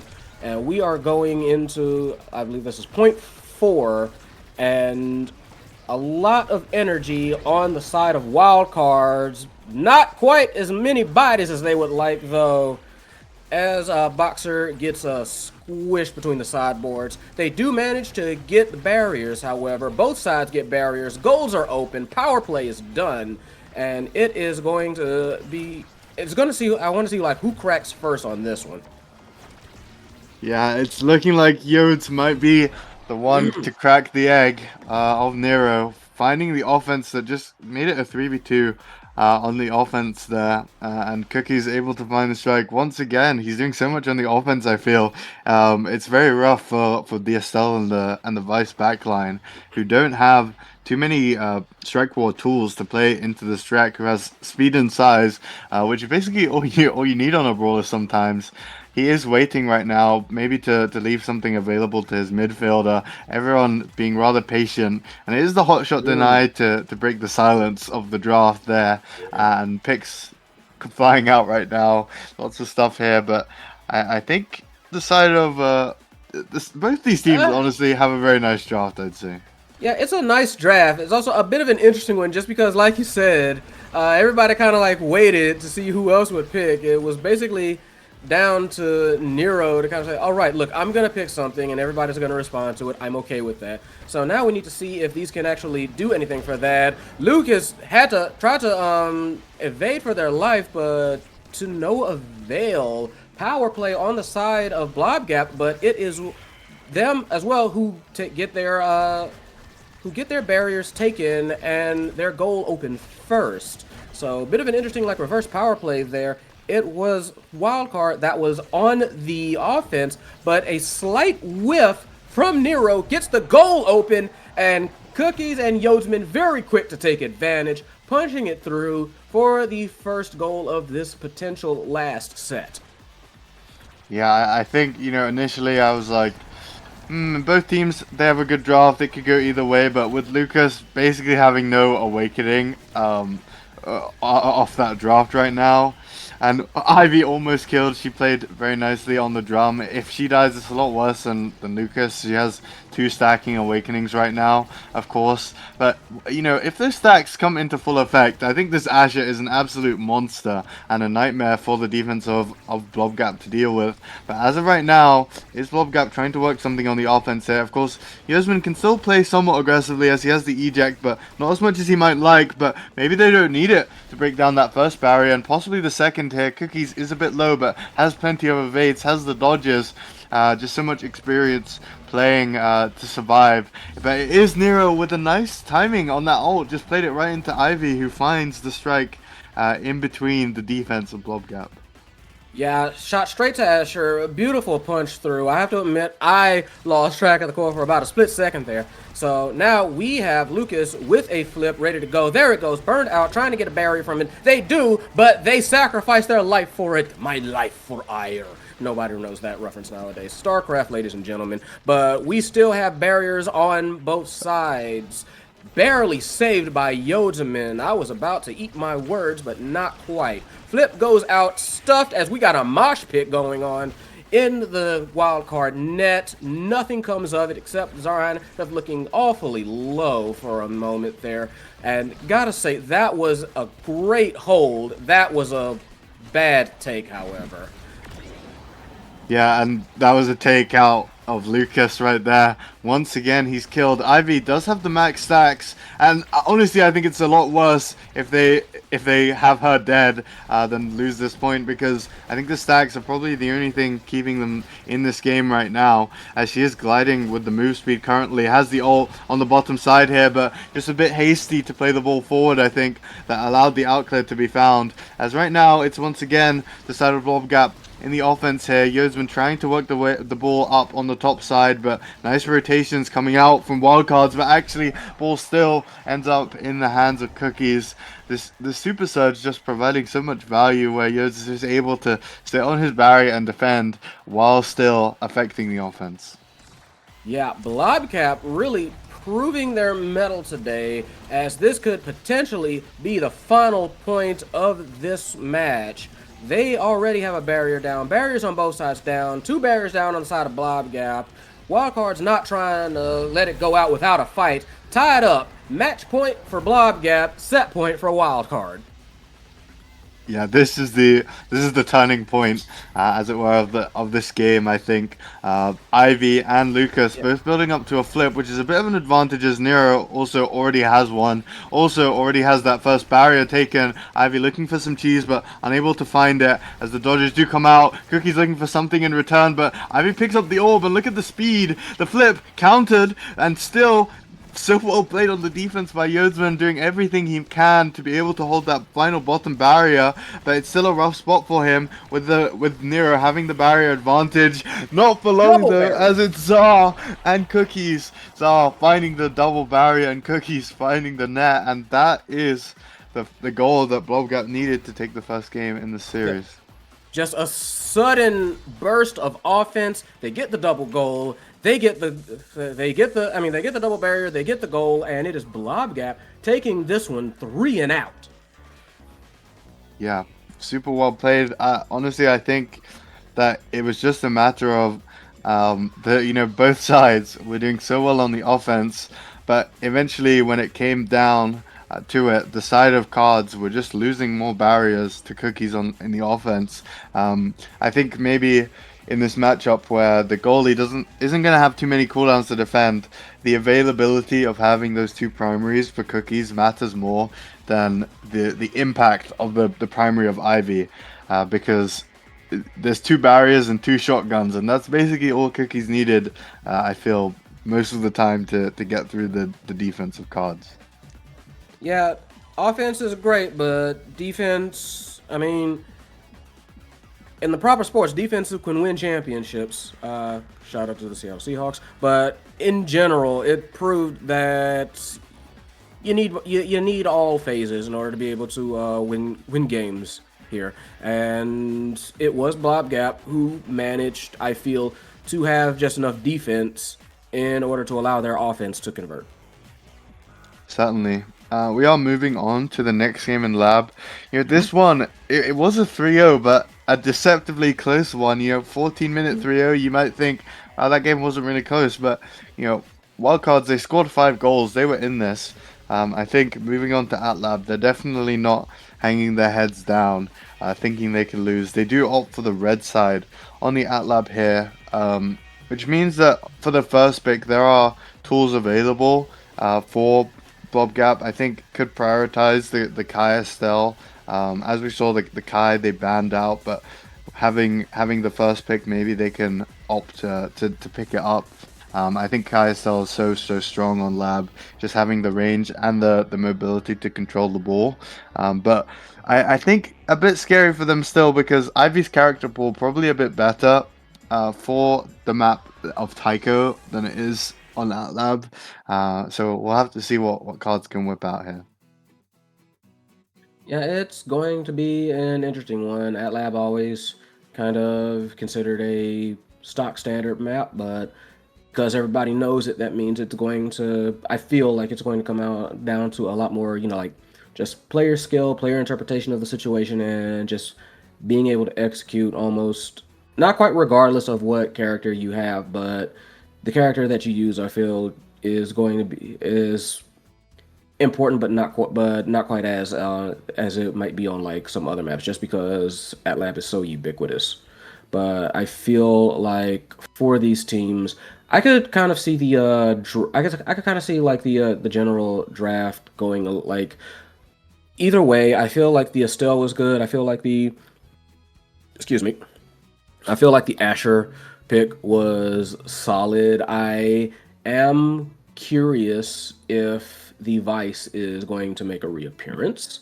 I would personally not be so certain, but I have seen it happen. So, but we'll find out. We'll find out shortly. Yeah, and it is Twin Drive Siege Machine here, so of course Blobgap banning out the Atlas. I think Nero definitely has some other defensive goalies in his pocket, but that for sure is his best one. And then a retaliation of a rune ban coming out from cards here. Definitely a scary pick on AtLab, I think, especially if you're getting set up in those corners consistently. And now it's Blobgap with the first pick. They opt for the Kai. Sorry, for the Estelle, which means that the Kai is going to be traded over for wildcards for sure. I think there's options for cards here. They could opt for the Kai in the midfield, or they could opt for it in goalie. In my opinion, Kai goalie eject button is just so strong. I think it's the best pick in the game right now, especially on this map with the twin drive start. If you're a player who can play it with confidence, it's definitely something you should look for. As expected, it is the Kai, but right now all that's on the cards is basically. Where is this Kai going? Is it in the midfield? Is it? Are they going to pick the brawler right now? What's going on in Wildcard's heads? We see the Asher come out yet again. Not too big of a surprise there, but there it is. I am very curious. Again, like I said, I'm curious to see if the Vice is going to make a reappearance. I'm not so confident about that. But on the other hand, what do you feel is might be coming up for Bob?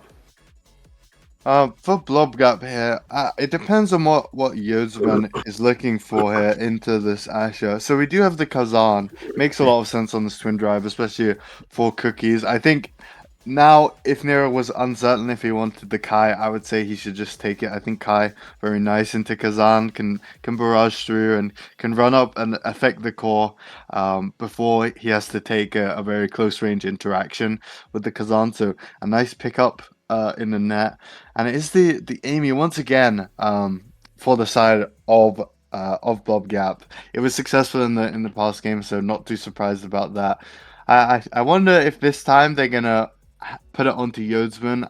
I wouldn't be too surprised if it went either way, but how it's looking right now, I think maybe they'll wait to see what the final pick of Blobgap of Wildcards is to decide. But I would say Yods is probably leaning towards picking it up for himself, as it is the Juno this final pick here. which I think means probably that this is Juno midfield and Kai goalie for the side of wildcards. And I think that it's a pretty scary matchup into the Juno midfield for either the Estelle or the Amy here, just not having a strike wall tool to be able to get it through the Juno. So it's up to Yodsman, but not exactly the nicest matchup you would like to pick here. Yep, definitely going to see if that kind of quarrel is going to be resolved in a way that's favorable for the Juno or otherwise. You've mentioned the twin drive several times, and frankly, I agree that that's going to make a heaping helping a difference off the jump on a map such as like AtLab, where I feel like just because of how the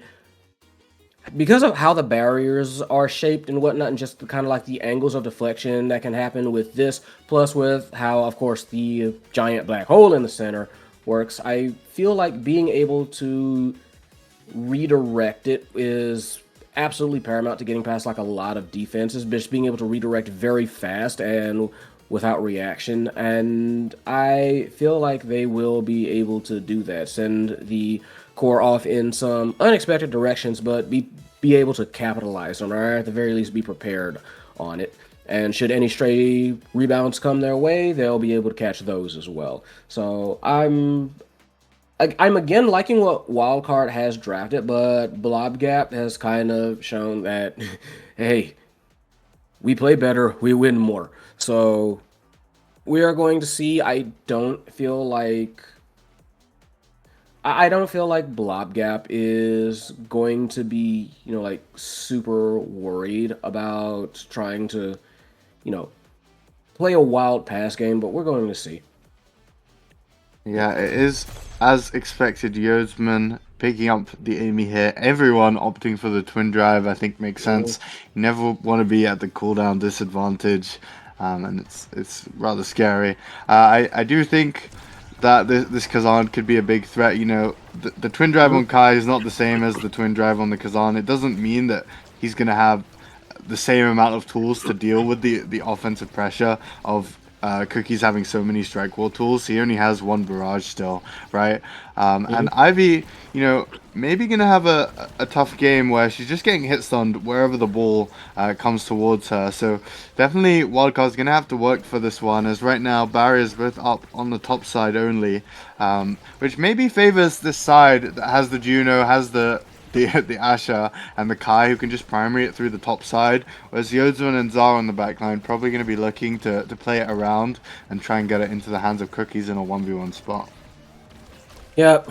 Cookies basically smack in the middle of enemy territory, does manage to just kind of like walk out there. We already have flips on the board, but what we don't have on the board for Wildcard is barriers. Both of them gone, and Zarhainif piercing shots clear through two members of Wildcards to get the first score, a second before overtime. Yeah, very well played there, and now they have 3 flips on their side, but lots of damage just came out onto both Cookies and Yodsman. Maybe Ivy with her flip for as long as she has it, gonna look for a kill, but it's actually her who is completely punished for having one right there. And very scary spot right now with this turret on the bottom side. Ball does slip past Yodsman for a second, but of course playing a character with a lot of range. Flip comes out here maybe for some tempo, but it's actually Zar who's killed out by the side of Wildcards, and it's their first real chance on the offense, but still they can't convert just yet. Yeah, not quite though. Certainly not for lack of trying, as the core gets traded back and forth, and wowzers, another body hits the floor. We have Nero out sitting on the bench for a few seconds as Blobgap try their best to take advantage of this, get the other barrier. Does not happen though. Power play is burnt out, and it is Wildcard that was trying to find a new spot. This one's going back and forth as we hit overtime. It is indeed, and wow, I don't think Nero expected that one to not hit his barrier. A bit of crossing of abilities by Zart and Cookies there meant that it just barely glimpsed away from the barrier, and Ivy right now is very threatening in front of Yosem's barrier, but still rough spot for Nero, because at any point in time, the ball will just instantly rotate onto his side, and he'll have two dashing characters on his face, but it's still Ivy working her way through in the 2v1 as Lucas is getting sat on a bit by Cookies here, but maybe he won't have the opportunity to anymore. Nero, Lucas still, though, with a nice play of his dash, and Ivy with an even nicer flip there, finding her way through.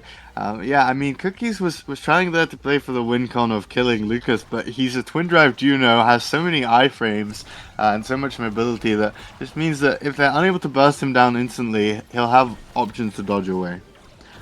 Yeah, but barriers are both down on side of Wildcard, and they are trying to make that even up. One barrier down on the side of Blob Gap. Try to make a second. Yosman does manage to get the defense in. Zarhynef with the slightly mistimed piercing shot does not manage to push the core through, but we will see if that manages to last. Blob Gap has been doing, I think, decently with getting possession of the core. Again, Zarhynef tries the same trick as last time, but they might have learned that one. Yeah, it's Yusman almost found something there on the top side. So much damage coming out onto Ivy and Nero. Barrage comes through to save him, and he does get the orb. Ivy as well, managing to heal up right here, and lots of cooldowns came out as well as the flip just then. What a nice play from Ivy, recognizing that the hook was going to come out, so deciding to play beneath Cookies to deny it, but still she is killed. And the goal is put into the goal is found by the side of Blob Gap once more. One more goal for them will mean that they take this first set as they did in the previous game, and they do start off with a bit of struggle, but still I'm sure they'll be able to work their way back up to an offense soon. Yeah, maybe. Both barriers taken on both sides. Blob Gap has been playing particularly well, I feel, for this series so far, and beautiful, just like fed it up to the top, hit the bottom corner to Cookies for a pretty clean set win. MVP going to Zarhynef, however. Indeed it is, and that's the primetime twin drive. Estelle here in the midfield. Lucas gonna probably pick up the peak performance here, so kind of matching the cooldown gap with the speed gap, hopefully. But still, size coming out for the Kazan, and then I would assume the dash range here, yeah, for the Amy of Yodsman, and I think the side of Blob Gap got a very scary draft. If you're a wildcards player right here, it's looking so rough, so many cooldowns, just the size, the range influence for Yodsman, very scary stuff. Yeah, no, I would definitely put that one in favor of Blob Gap. It's not like Wildcard got like a bad draft per se, but Blob Gap got a pretty scary one. Although Blob Gap is the one who's nearly scored on. Zarhynef low, Cookies looking not in the best of health. Neither is Ivy, but that was a very, very scary situation that Blob Gap found itself in, and they only just managed to kind of claw their way out of. In fact, now everything's pretty much even again. Oh, never mind. Bodies die. And Wildcard take first point of this second set. Yeah, I mean, just goes to show that what matters more than getting good awakenings is playing well, and that's what Wildcards are trying to do despite this draft right now. A lot of damage coming out onto Ivy here. Does evade away from that first Kazan ability, but with the twin drive, he does have 6 of them. So she's having to use so much of her kit to be able to dodge away from the damage. Still though, great spot for them, but it's actually saved somehow. Not for long though, as rather doomed spot when you're playing something like Amy in the back line. Not too holdable, as Zar has the flip available, but Nero with some nice aggressive positioning means that maybe he's not going to be in a spot to use it. It's actually a kill found out onto Lucas for the first time in this game, I believe. But still, a nice flip from Nero means at this point it's not over yet, and maybe he's looking for a barrage, something to be able to kill Cookies, because of course it's a lot easier to defend when the Kazan is off his screen. Yeah, a whole lot easier to defend, but may not be able to get into that chance, as pretty much everything comes out the woodwork from Wildcard to try and get that core through, but absolutely no sail on the side of Blob Gap. Their defense is holding very well. Flip comes out, has to force the issue. Cookie's right in the way to kind of send it along. Zarhina, all of them are pretty good at this whole defense thing, although Zarhina has a flip, might want to think about using it considering how low they are on stagger. Certainly, as looking for the orb right now, but Ivy doing such a good job zoning Zara away from it and just keeping him low, but still it's Cookies who managed to recover and also has the flip available.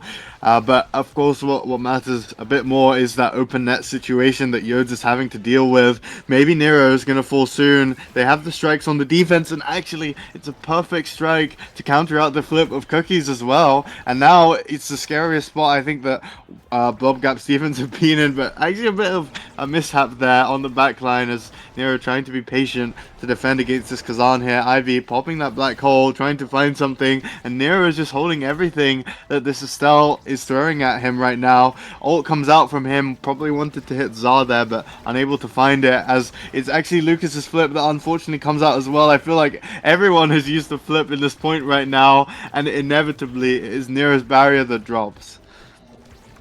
Yeah, wow, they dropped, but it is Ivy who manages to punch it in for the second point in this set, trying to tie it up. Wild cards on set point. Set point, as you said, and they're starting off on the back foot for certain here. Lucas using that secondary to try and dodge away. He just used two in quick succession, but so did Cookies, so a nice response to his usage. Ivy definitely has to use the split right now, tried to combine it with the primary, unable to find it. I think it's scary for Ivy that they're playing the ball into her, because right now so many cooldowns coming out onto her. She does manage to get the orb though, and it's actually a kill found out, I think maybe by the dash of Ivy onto Cookies, and this is a great spot for them. They need to convert on this power play. Yodes does have the turret and does have the flip, but still it should be the offensive wildcards to break the barrier. They just seem to have nothing to be able to convert. They couldn't put the ball into the spot they wanted, and a hook forces out the flip of Nero and also forces his barrier into the abyss, as it's a scary spot right now for the side of wildcards. They've got to deal with this Kazan in the open net, and despite having a Kai, I think it's a very rough spot for them to be in to defend against it. Beautiful pull and shove in by Cookie. That was very, very well timed. Little bit of little bit signs of life for this set at the very least for Blob Gap, behind 1-2, but they are certainly far from out of it. I do like Zarhina has a flip. Going to need to be careful about that as they're trying to get this second barrier down. But overall, I've been liking how Blob Gap has been playing. They've been playing very aggressively, but they do know when it's time to pull back and defend. It's very good heads up playing from them. Certainly. I think Nero was a bit frustrated after that point. The Blobbo happy, maybe not reflecting his mood after that one. But it is right now Zar and Yodes on the defense once more. Lucas building his way up to a flip, as is Nero, but Zar has one right now. Tough spot for Nero right now, has no barrage. And this is looking rough for wildcards. They had the best start that they've had, I think, in this entire game, starting 2-0, and it's looking like the side of Blob Gap are just clawing their way back into this second set. Yeah, they have been managing to scrap and claw and fight, but they have been managing to do it. So need to see if that can keep up right now. Flip does go out, does not manage to get anything for it. Wildcard want this one in the books, and Cookie's looking very low, as well as Lucas. Flip goes out, tries to send it forward. Nice Giga Blast to kind of stuff that out. They do still get the barrier taken, however, and yeah, Topspin pushes it through for the second set for Blob Gap. Suddenly, they are within very good. They have very good chances to be able to just kind of tune out Wildcard.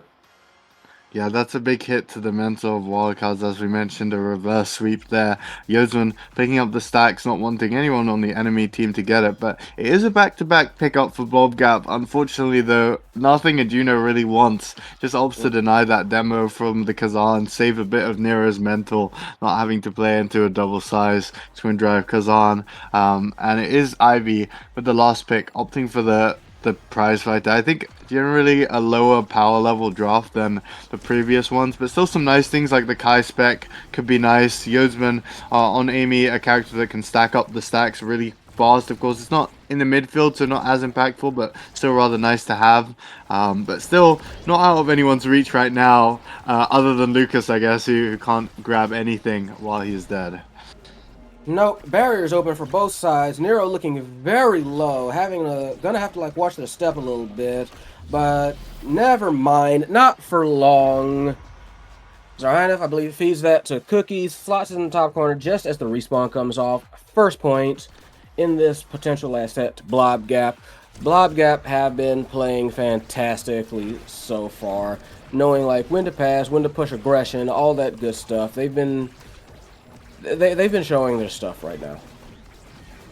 Indeed, they have, as a nice down pass and nice vertical plays, just generally coming out the whole game from Zar and Yodsman, as they should with this double range comp.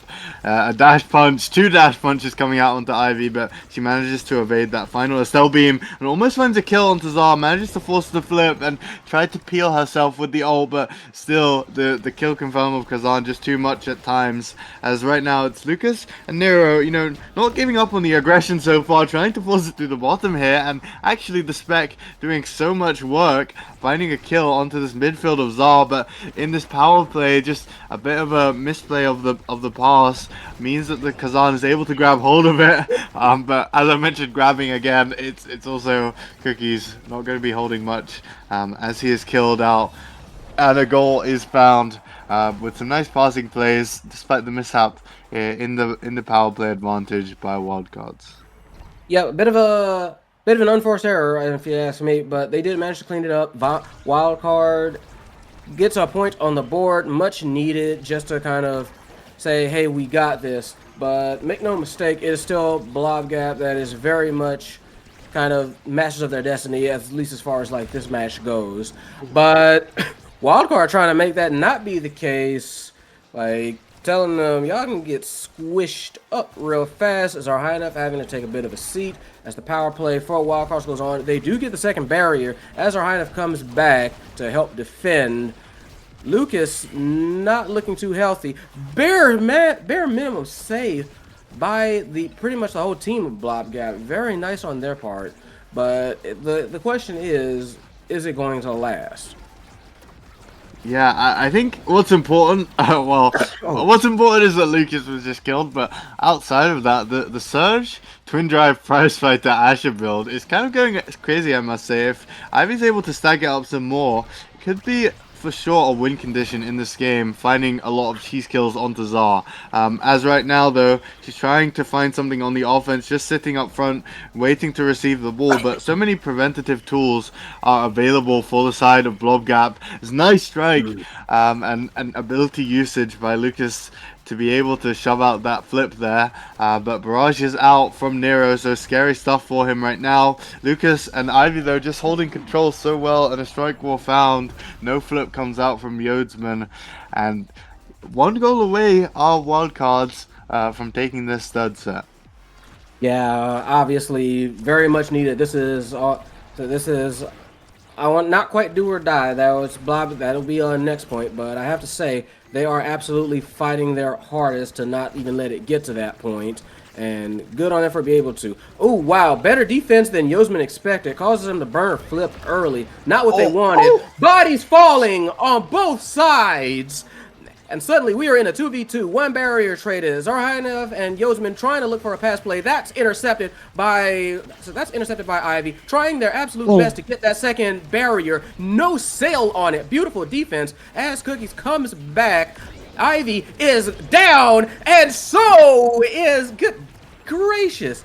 So both teams want to play this 2v2 all of a sudden, and suddenly, yeah, it is. it is pretty much anybody's point on this one. Again, we have full teams. Who knows how long that's going to last? Lucas is looking low. Cookies is looking low yet again as we hit overtime. And we are going... Hopefully something needs to crack at this point.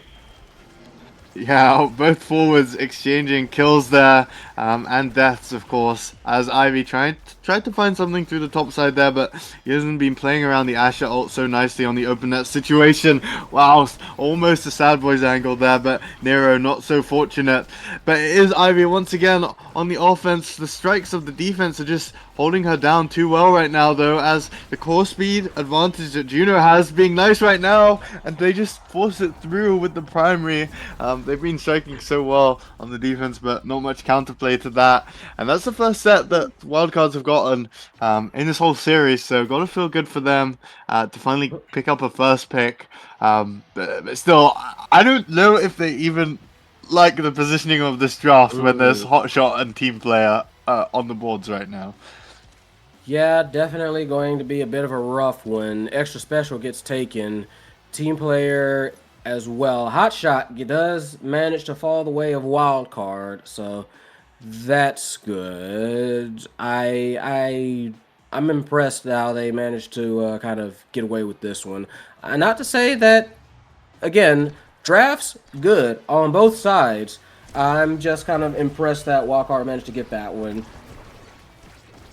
Yeah, certainly. As I think that the side of Wildcard's gonna, I mean, of course, they're gonna want to win this one, but gonna want to win it fast before this Kazan is able to stack up all that size. And it looks like they are trying to do that because, of course, 2 stacking Awakenings over on the enemy team, but it doesn't matter to them. They're just breaking the barriers. You know, Cookies was unable to find a stack, and Yosman only found 18 there, and that's exactly what you want if you're the side of Wildcards. Yeah, for sure. Wildcard trying to make a comeback here. It is going to be a long, arduous road for them, but goodness if they aren't going to try. Right now, we already can see that there is a bit of a, in my opinion, there's a bit of a new fire in them. They get this first barrier, trying to get the second one. All 3 members kind of like running up to the midfield. Ivy out at center. Cookies looking the worst for wear, but so is Ivy, still committed to the play though. Lucas, however, is the one who kind of sneaks in on the bottom and punches it through. Wildcard almost looking like a different team on this kickoff. Potential very quick second set, trying to tie it up. Yeah, I think the adaptation there was they're kind of doing what the side of Blobgap were doing. They're playing more vertically. They're playing to just set up with either Kai or Juno with Asher in the corner, and it's working wonders for them right now. You know, both of them have just better strike ward tools than the enemy midfielder or enemy goalie has, so they can just play through them, force it into one of the small sides of the barriers, and just break it down so quickly that, you know, still the side of Blobgap to like they haven't gotten the barrier right now, and it's an open net spot for them. Flip is forced out away, and Nero has one available, trying to use one to force the ball through to Ivy, and look how cooked this spot is for Yosin and Zard to defend, even though he had the flip. I think probably just wasn't in range of it. So very well played. I think, as you said, Lobgap looked like a different team, and they've come alive. Yeah, and off rip, I'm seeing like a lot of good stuff for Wildcard that could possibly like cement this. I'm seeing like 1-2 punch, which they do take. I'm seeing like bulk up. I'm seeing, I was about to say orb dancer, but that one got taken. There's a lot of stuff here, in my opinion. Yeah, there is. It is the 1-2 and the bulk up. I think the best awakenings that the Asher and Juno could get. And inner focus goes over to the Kai. You know, he can stack it for sure.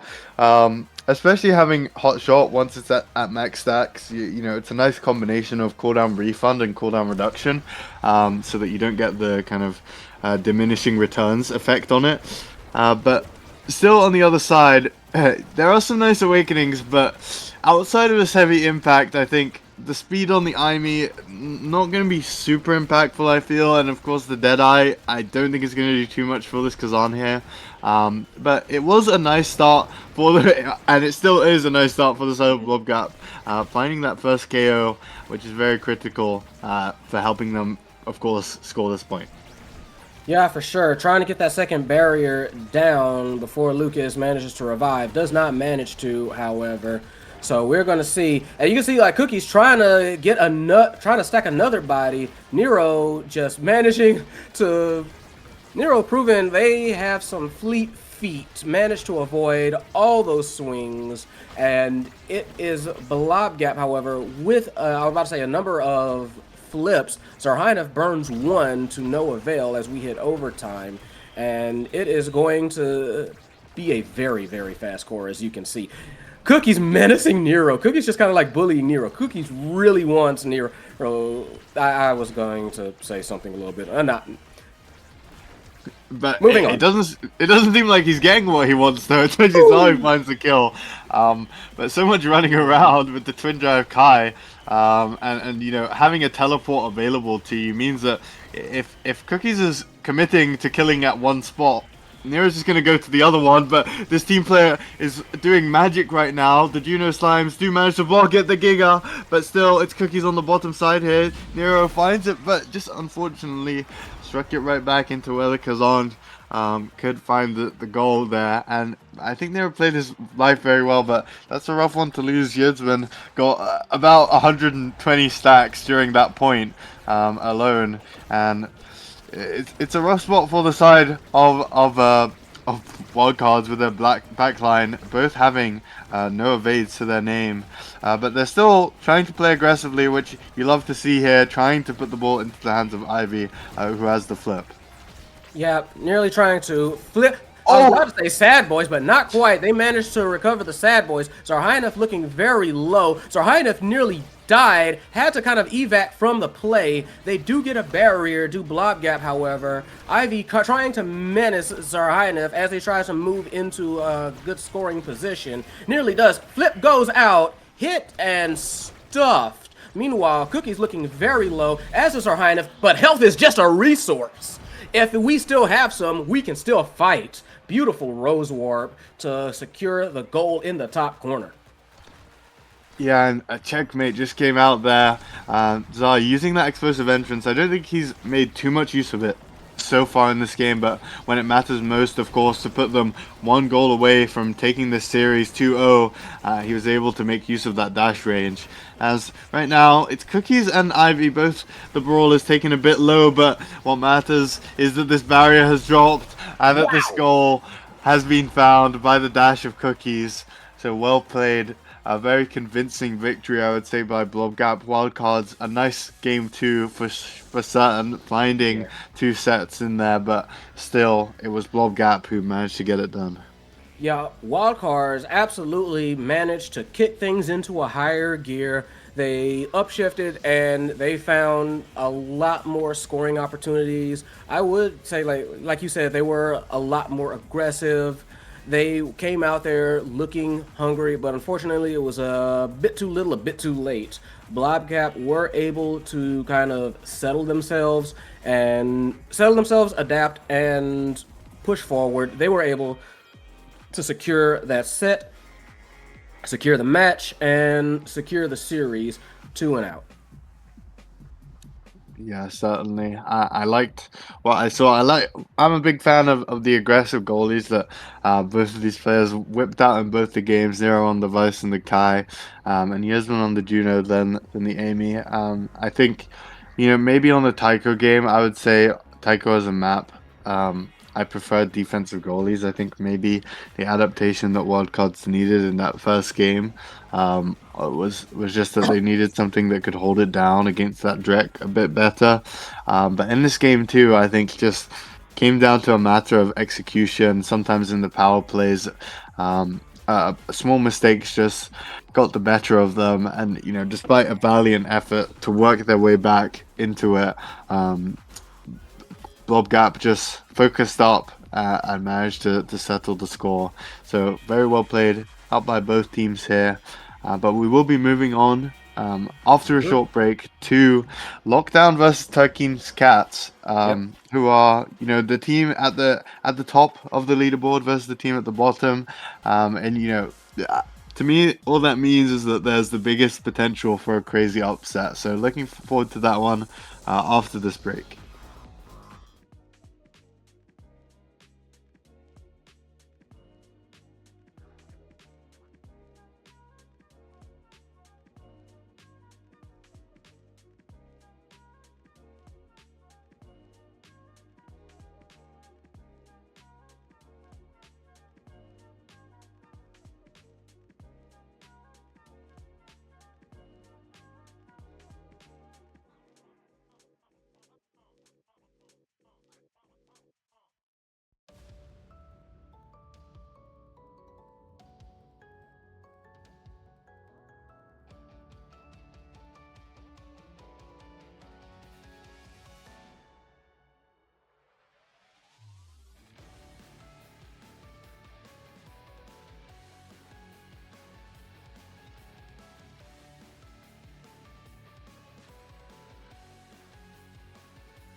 Hello and welcome back to EUSL Season 4, Week 4. We got the final game right now. We got Cats against Lockdown. We're on Oni Village. We have two kind of haste starts. We got the Castle last and we got the Peak. And we have Kaya style trade banned. Nothing too out of the ordinary here so far. I think the interesting pick is definitely this Rune goalie, which I think is going to go over to Noctilite for sure. Can definitely hold down that barrier for a long time. But if there's a forward duo on this map that can find the pass plays around it, it's certainly going to be Geo and Cyclone. If in fact they are the forward duo right now, because we have a substitution. We have Shannon instead of Sloth. Now, I don't know if he's playing goalie. I don't know if Gio's going to play goalie and Shannon will midfield. I'm not sure. We'll just have to see what they opt for right now. Yeah, it's going to be it's going to be interesting to see like what positions they have in general, but because I'm already pretty confident that Noctilite is going to be a problem on that rune, tends to be. But all that said, like you said, Giovanni, Scython, generally very, very strong as a duo. And Lockdown has been superlative so far this season, I have to say. So it's really going to be on Turkey's Cats to be able to try and figure out a solution to this problem. Can they pick the lock, so to speak? Maybe unlikely, but it's the task that is laid before them. Yeah, certainly. I think it's definitely a rough one. It is the map choice of Lockdown here. I think, Cats so far, I think they've shown that they're a kind of closed map specialist team. So Lock, I think, a smart choice to take them onto Oni Village out of their comfort zone. But I do think that this this Rune goalie could be really, really scary. Coming out onto Noctilite, as I mentioned before, if they're unable to, find either the denies of the pillars, which I think, Scyther not exactly the player to play for it as a forward. He likes to get involved in the midfield, which means that he's not really going to be sitting on this rune stopping the pillars from forming. And when that happens, and Rune has cast the last, and is going to get maybe one more awakening, be it cooldown reduction or maybe the timeless or siege, and going to start having close to infinite uptime on the pillars, it's a scary spot for the side of Lock to actually be able to score through with their picks. Yeah, it's going to be an interesting one. I personally, on just like a purely personal level, I am always happy to see. I'm always happy to see Juliet because I always think it's fun seeing her punch people clear through the sideboards. That's just me. But in general, I do think it's going to be a bit of a rough situation, although. I like what I'm seeing team-wise, especially Giovanni on the Luna. Honestly, I'm happy all around with these teams. Very excited to see how this one turns out as we get into the kickoff. Let's go. Turkey's Cats against none other than Lockdown. Yeah, it is Shen in the net. I think it makes sense. He's played a bit of midfield, is comfortable with it. As of course the first barrier drops, as we do usually expect to happen. But right now it's Scython looking for the second one and does find it seemingly with ease, as within 20 seconds both barriers dropping on the side of Turkey's Cats right now, as the duo just shutting down the Amy turret, a bit of a mismatch, and once again Scython making such great use of the secondary core speed to just put the ball in the back of the net. Yeah, very nice on that one. Fairly clean goal to start us off with. I am interested in seeing how things. I was about to say interested in seeing how things go now that we have like ults online for just about everyone. Off of Rip, you see, big explosion. We got that tax collection coming out already, but we are going to see if Turkey's Cats excuse me, if Turkey's Cats can fight through it, one barrier gone apiece, trying to make designs on the second one. Do manage to keep it in the corner for a little bit, but it does manage to get like punched out. Nice little swoop pass, flip to try and save it, but no dice. And that was, I almost want to say, like a bit of a checkmate situation there. Just Crater Maker comes out and kind of like solidifies, yeah, nobody's stepping into this area, and Core was on the proper side, so. Yeah, just such efficient and dominant offense coming out already from the side of Lockdown, and Shen doing well in this kind of new position of goalie. Not something we've seen him play in EUSA or EUSL, but sticking with it. I think the Dubu has quite a nice matchup into Julie. It's hard for her to play through him because he can just use basically any button whenever she clicks dash punch. So you have to be very patient with it, whittle down the cooldowns, which is so rough when you're playing through the core control of Lockdown and they're just always moving the ball forward. And I'm sure Siphon's going to try and do that once again to get the ball to Geo. The flip is not actually successful at breaking down this defense finally of Noctilite to get themselves into the next set, but it is actually spraying finally it. But wow, a great dash from Geo, as well was ready and aware that the Rune Pillar would come out and reserved his strike to be able to get the victory against it. Yeah, very nice patience, very nice knowledge, and we immediately come out with basically a bit of a who's who. I mean, a bit of a, you know, like pick your poison. I'm seeing like hot shot, twin drive, 1-2 punch. It takes, yeah, taking the hot shot. Not too surprised. A lot for basically all parties here for this first draft. Yeah, certainly. I think, yeah, the hot shot Luna is rather scary, as well as this move speed coming out onto X-Flow. And, you know, the 1-2 punch to twin drive, I think quite nice. Personally, on Rune Goalie, I'm very much not a fan of the Monu because a big part of the counterplay is just denying the pillars from forming. And that's just a lot easier to do with the Monu. I think what Shen got on the goalie pick is a lot nicer because, you know, even though the previous set was maybe not fast enough to where an inner focus would have been able to be stacked up, but if it does turn out that the game stalls long enough for him to find those max stacks, you know, Dubu with 26 cooldown rate is not very easy to score through as Julie, and the 1-2 punch not going to do anything to help with that.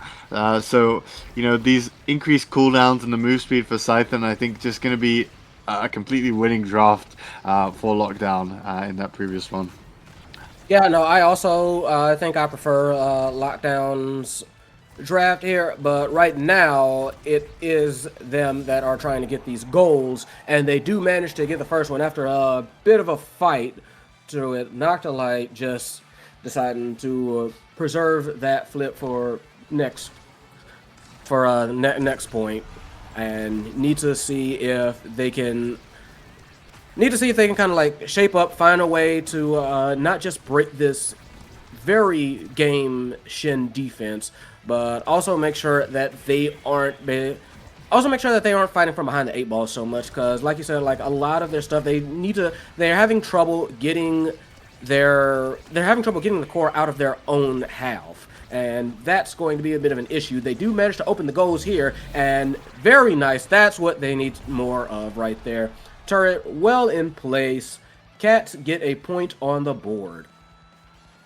Yeah, very well played with that turret there. But what matters most is whether they'll be able to repeat that success or not. Looking for it, but it's a rough start. You know, Geo usually doesn't go for too much damage, but finding so much onto the enemy midfielder right then, and it's such a crucial role, the one who provides the most core control in general, but especially on this map where the goalies can't influence it as much as maybe on some others. A nice pillar deny, and yeah, I think that's kind of the negative value of Monu there. Scythen can play for that a lot easier, and that's so unfortunate. Geo just finds the perfect strike up and over that rune pillar, and yeah, just into the back of the net.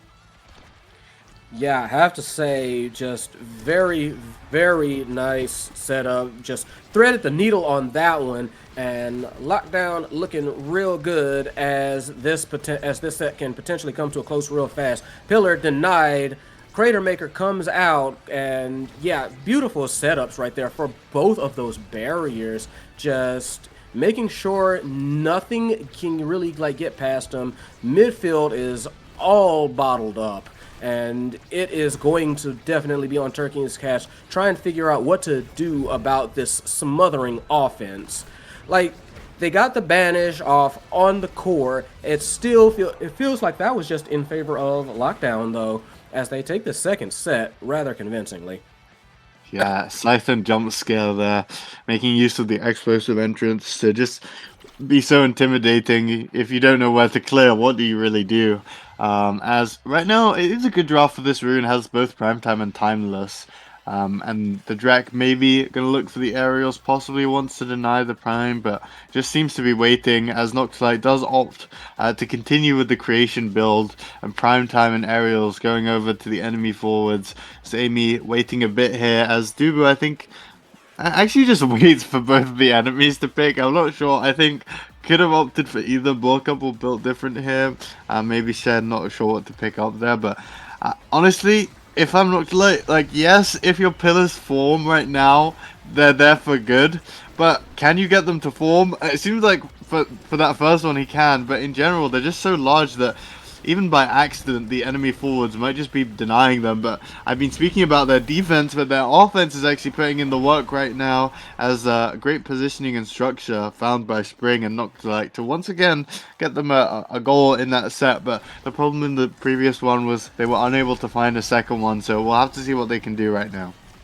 Yeah, we have to see what they can do. First barrier goes out, second barrier goes out as well. It's Crater Maker. So already goal is open on the side of Turkey's Cats. Giovanni swoops in, tries to finish off the point very quickly, but no sale on that one.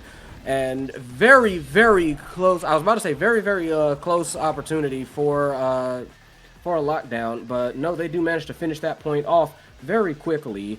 1-all for this potential final set.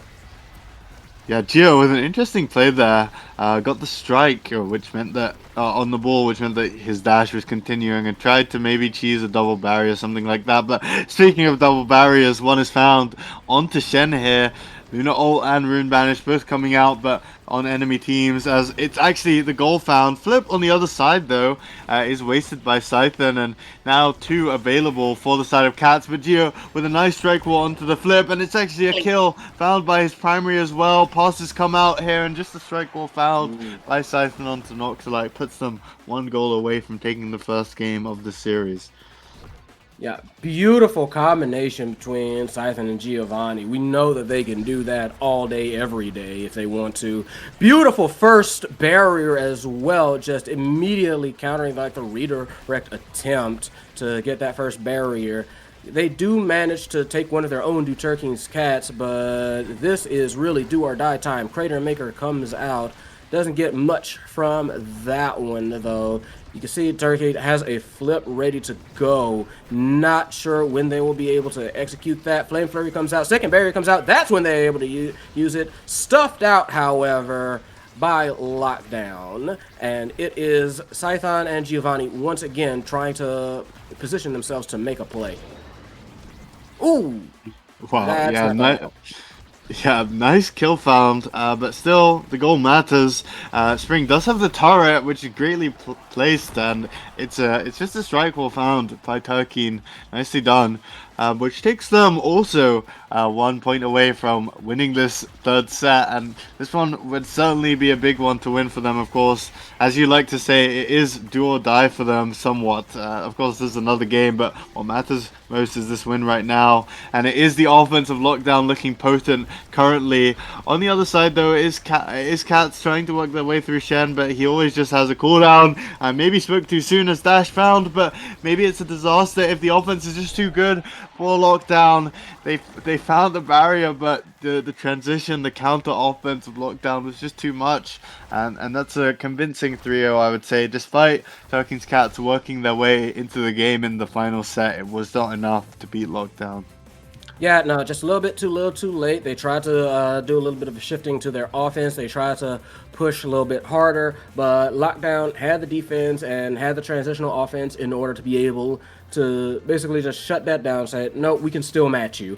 Very nice on their front. And you saw like the near perfect timing on that Crater Maker. Make sure that there was almost nothing they could do about it at that point in time. It was either you take the Crater Maker and it goes in, or it just goes in anyway.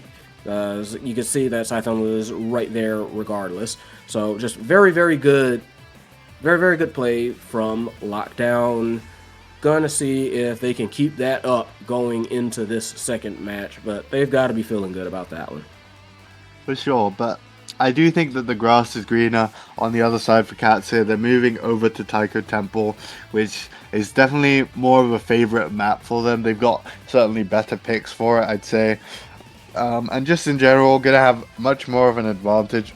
Maybe not an advantage, but less of a disadvantage in the closed map situation, where maybe they can prioritize something like the Asher. I think is certainly deadly. Something like Spring plays the Amy and the Estelle, of course, for the range, but if they want the Strike War tools, also plays the Now. So could look for something like that in terms of comp. But what matters most is that Locke currently are the ones who get the side pick, and they opt for the blue, so they're maybe just going to force the enemy team to give them one of Kai Estelle and call it a day. Maybe we're going to have to see how. So we're going to have to see if that ends up being the case, but I feel like it's clear Turkey and Cats are the ones who are going to have to adapt. Lockdown played a honestly fantastic game, so it's going to be on Turkey and Cats to kind of like deny them anything they need, whether it's going to be like characters or like awakenings as this one goes forward. Like, it sounds obvious, but I just feel like that kind of offense is going to be hard to deal with. And honestly, the defense too, to say nothing about like how Shen was able to just hold things down and make sure that any kind of offensive spurts puttered and died very fast. Yeah, absolutely. And I think something like the Dubu again on this map could be very nice. Has maybe one of the best matchups a goalie can have into the Asher. As we saw, has a really nice one into the Julie. And just in general, going to deny a lot of the offensive pressure, and something you're very happy to play with because Siphon and Geo absolutely frying the barriers, and Shen doesn't need to use the cooldowns to help out with the offense. So always going to have something, whereas the enemy forwards going to be trying to use everything basically to deny the side of Lockdown from breaking their barriers, from scoring the goals. So Shen has a nice and comfortable defensive matchup when he picks as their namesake a Lockdown goalie. Yep, and however that like turns out, it's like I said before, it's going to be rough, especially how things are going to be like on this map. Going to be, I would not be surprised if there was going to be like a lot of mosh pitting. Kind of mentioned that as well. So it's going to be a lot of being. So I think both Asher and Dubu as well, like you said, are pretty good for this map. I wouldn't even say like Julie is bad for this map. It's just, again, like with the characters that they play, like Dubu is just an easy answer for it. So it's going to be interesting to see like what kind of alternatives they have available, what they got up their sleeve for it, because this is I think going to be a rough one, especially with what could be available in terms of especially what might be available in terms of like awakenings or whatnot.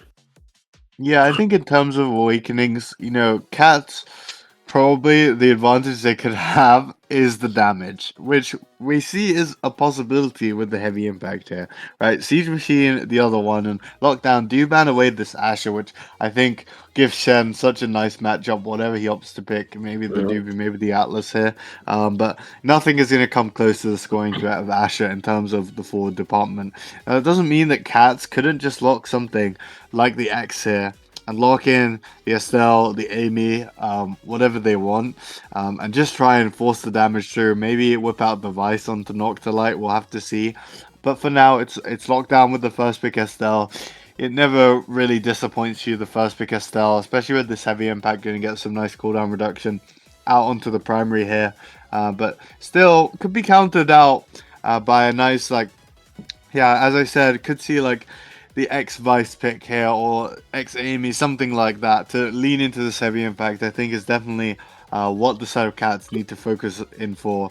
But it's actually the Drek Amy, not wanting Scythen to get the Drek once more, which I think is reasonable. Yeah, definitely understandable, but that does not mean that they can't, pick something that is also concerning. That's going to be a lot of circles on the ground. Vice and Atlas. So watch yourselves. Yeah, for sure. It's looking like Scythen's patented Vice Brawler here, and then it is this Atlas final pick for Shen. Geo on his Estelle. I mean, they've got the characters they want for certain, and I think that's probably going to be the Kazan over onto Noctilite. Just one of the Kazan players in Europe that is comfortable whipping it out in most situations. I think that it could be a struggle to break through. The Kazan as a double range comp possibly has a lot of tools to cover, as well as strike walls to try and play it through you. But still, I think going to be rather scary to play into Geo and Scythen, who are both on, the two picks that they love to play, and we know that they can perform on, regardless of what role they are each on. So yeah, we'll have to see what Cats has in store, but I think a scary draft for them to play into, knowing what team Lockdown are. Yeah, as we move in here, I think something else we're going. I think that everything you said is going to be very, very vital. But one of the things that we really do want to kind of keep in mind, Cats are going to have a chip on their shoulder. Yeah, certainly. They're gonna want, especially I think, as we mentioned, it's not exactly their map. They're gonna want to say, okay, you can beat us on your map, but we'll beat you on ours. And as expected, it's Scythen on the Vice, Noctilite on the Kazan. Everything looks about normal. Other than, I would say, maybe this Amy opting for the Siege Machine. I think possibly a bit of a mistake. Maybe should have leaned a bit into the damage and opted for the heavy impact and taken the cooldown reduction here. But we'll have to see what they can do. It is first barrier dropping already in favor of Lockdown. Second one as well. And once again, it's looking like this potent offense is coming through. So much damage, not even a fully charged Vice. And already Spring Maestro is staggered and Turkey not too far away from it. So rough start initially for Cats here. Yeah, very rough start. Looking like very low. Another, I wanted to point out, just the Siege Machine on Shen allows so much long range support. It's kind of ridiculous. Of course, you got to hit your shots, but still, it is something that they are going to have to be careful of and account for from rip. And you see that was almost disastrous for them already. But they are still trying to manage to hold in. They are still trying to manage to fight, trying to get that second barrier, but that's proving a rough road. Yeah, once again, Scythen doing so much damage, but what matters most is scoring the goal, and that's what Kazan is known for preventing in the open net situation especially. And I think it's going to be a lot of onus onto Geo to be able to find the scoring opportunities, and they are kind of playing for that, but it's actually their barrier that drops, and what a crazy angle. I've never seen anything like that before. It bounced and Shen was able to catch the strike on it eventually, but unfortunately it fell into Turkeen's lap, and yeah, that was just Noctilite holding it down long enough for his team to be able to score. Yeah, absolutely. I feel like that one, you saw everybody kind of was stunned for a little bit there. I think the way that core bounce caught almost everybody by surprise, and it was just Turkey who managed to shake it off faster than anybody else. Everybody like, what just happened? But right now, that seems to have gotten, That seems to have gotten Lockdown a little bit frustrated. That is the barrier opened very fast, and it is going to be once again on Lockdown. I was about to say to capitalize on it, and capitalize they do. Quick rebound, quick shot in the top left, just top corner, and they have tied that one up. Right now already right now meters already looking very full. I'm expecting a lot of flips coming out. There's one. Yeah, what a nice angle found by Scythen. And as you mentioned, the flips are available, and they do break both barriers without it even, and Geo is taking a lot of damage. I think that's what they kind of need to lean into, because you know, no team in the league really is able to out-core control Lockdown, so you got to play for that damage, and that's what they managed to do, killing Geo. But damage comes out, oh my god, a tick later, and maybe that Visor would have killed, but woulda, coulda, shoulda for Scythen here, as Spring Master is alive and somewhat healthy here, trying to help out the offense, but the drum beats too hard, and it is locked down. Both forwards looking for the offense here. Great strike from Geo, just mind gaming the hook of Noctilite, and they're 1 goal away from taking the first set. Yep, quick 50-50, so very simple, up or down, and just sometimes you guess wrong, and sometimes it slips right by you because of that. But they did. Lockdown is on set point. First barrier, trying to get put down, does not manage to, but a lot of health being dropped from Giovanni. Has to retreat from the play. They do get a barrier out of it, however. So very heads up play on the side of Lockdown, and already you see like bodies just starting to. There's a lot of blood on the floor already in this match, and there's a finale, possibly 2. There they go. Feed down to Giovanni. Doesn't manage to save it. Does knock the light, but it seems like it might have been just a very temporary stay of execution. Set point for Lockdown. Let's see how this draft goes. Yeah, I mean, Scythen just seems to be out for blood. Every ult he's finding is providing so much value in terms of damage, and is rewarded with either the spec or the extra, presumably here. Goes for the extra special here, and I think that makes sense. Availability is very important in OS, and gonna also have the cooldown reduction of the heavy if he manages to hit a lot of players, and it's a prize fighter on Geo. And this is kind of unlike Lockdown, I would say, leaning heavily into this KO win condition. But it's called a win condition for a reason, and it's getting them the results that they need right now. So if it ain't broke, don't fix it.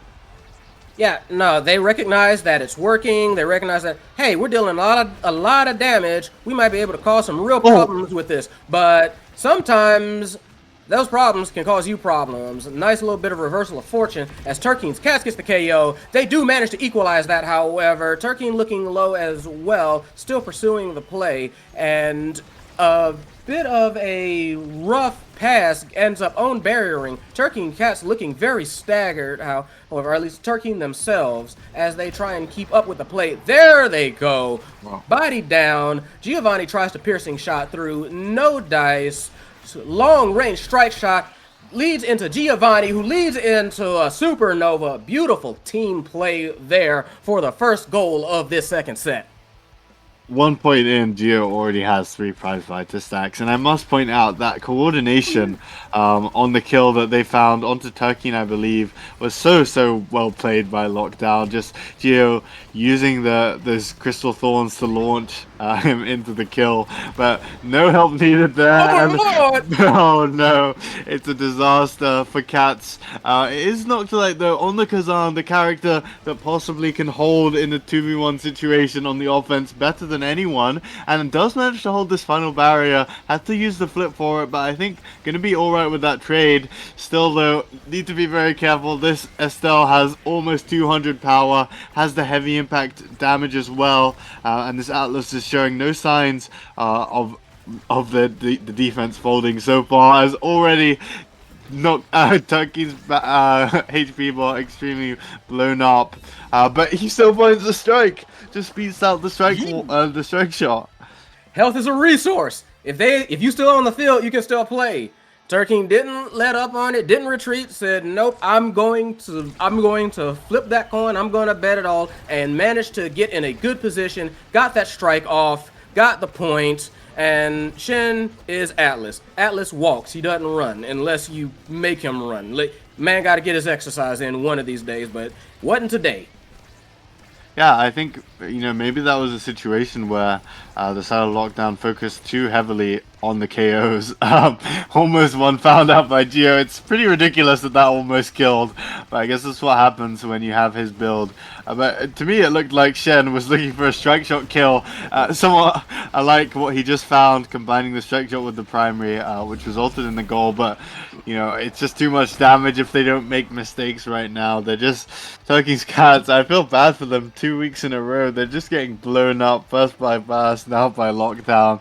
They can't seem to catch a break, as one goal away are Lockdown from taking the second set. Yeah, a bit of a rough one, however. A lot of damage coming out. Very quick supernova as well. But it is Cats that do manage to get the first barrier, though they are sacrificing a lot of Stagger for it, a lot of life for every offensive Oh my attempt. god. Turkeen just okay. Apparently, there is a mandate that says Turkeen is not allowed to play the game because goodness gracious, getting just mollywopped, and that they may not be the only one on the board. Flip to get that second barrier, and to get it, they do. Open goal on the side of Turkeen's Cats yet again. Noctilite trying their absolute best to save this core, but with both of their forwards constantly getting beat up, it is a very, very rough road. You don't want your goalie to have to put the game on their back. Certainly, but still, they have the open net spot and they have recovered. Spring almost has a flip available, but it's just a pass found. The strike primary was too much for Noctilite to deal with, and that's a second set and even more possibly damage awakenings going over to the side of Lockdown.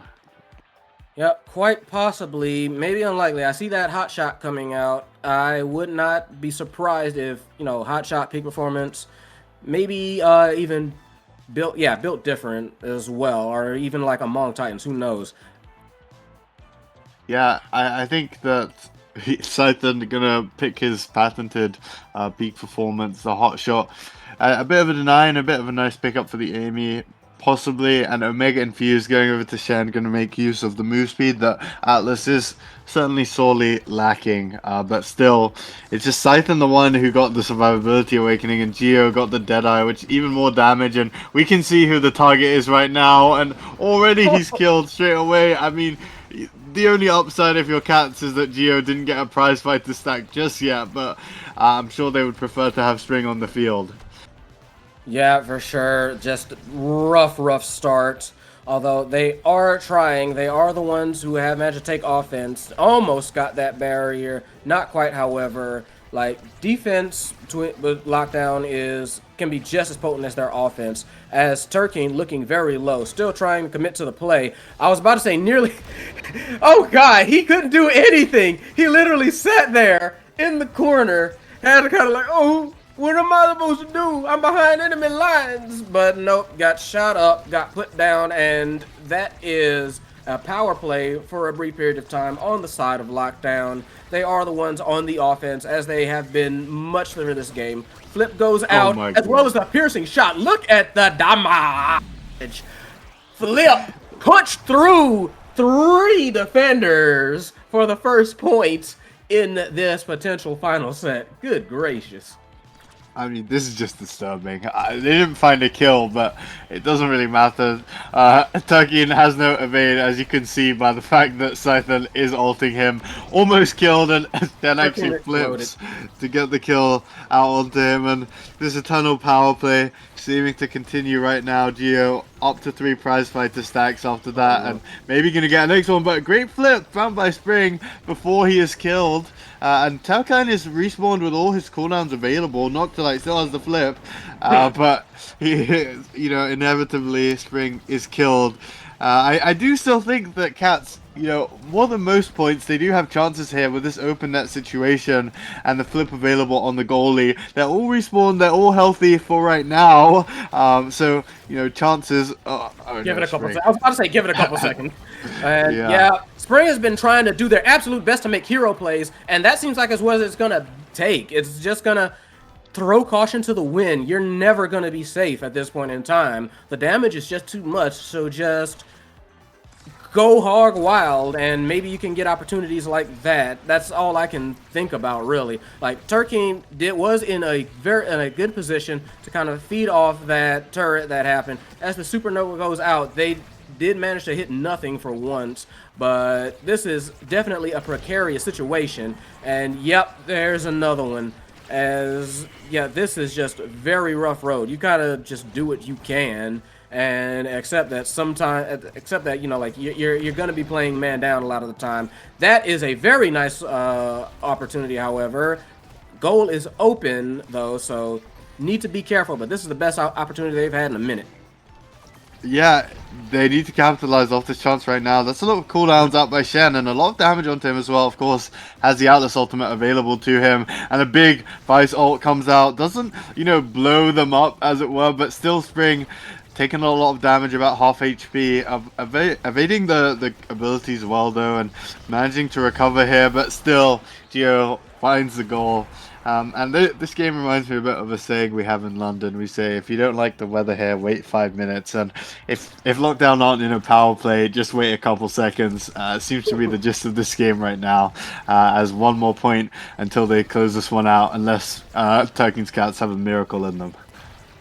Yeah, we are going to see Turkey looking low, Turkey looking dead. Excuse me. That is kind of like that is kind of how they've been this whole one. However, barrier is taken on the side of Lockdown, trying to get anything going. Barriers clear on both sides. Flip comes out. Noctilite moving up. Senses like, might as well try it. Beautiful, beautiful glitch pop.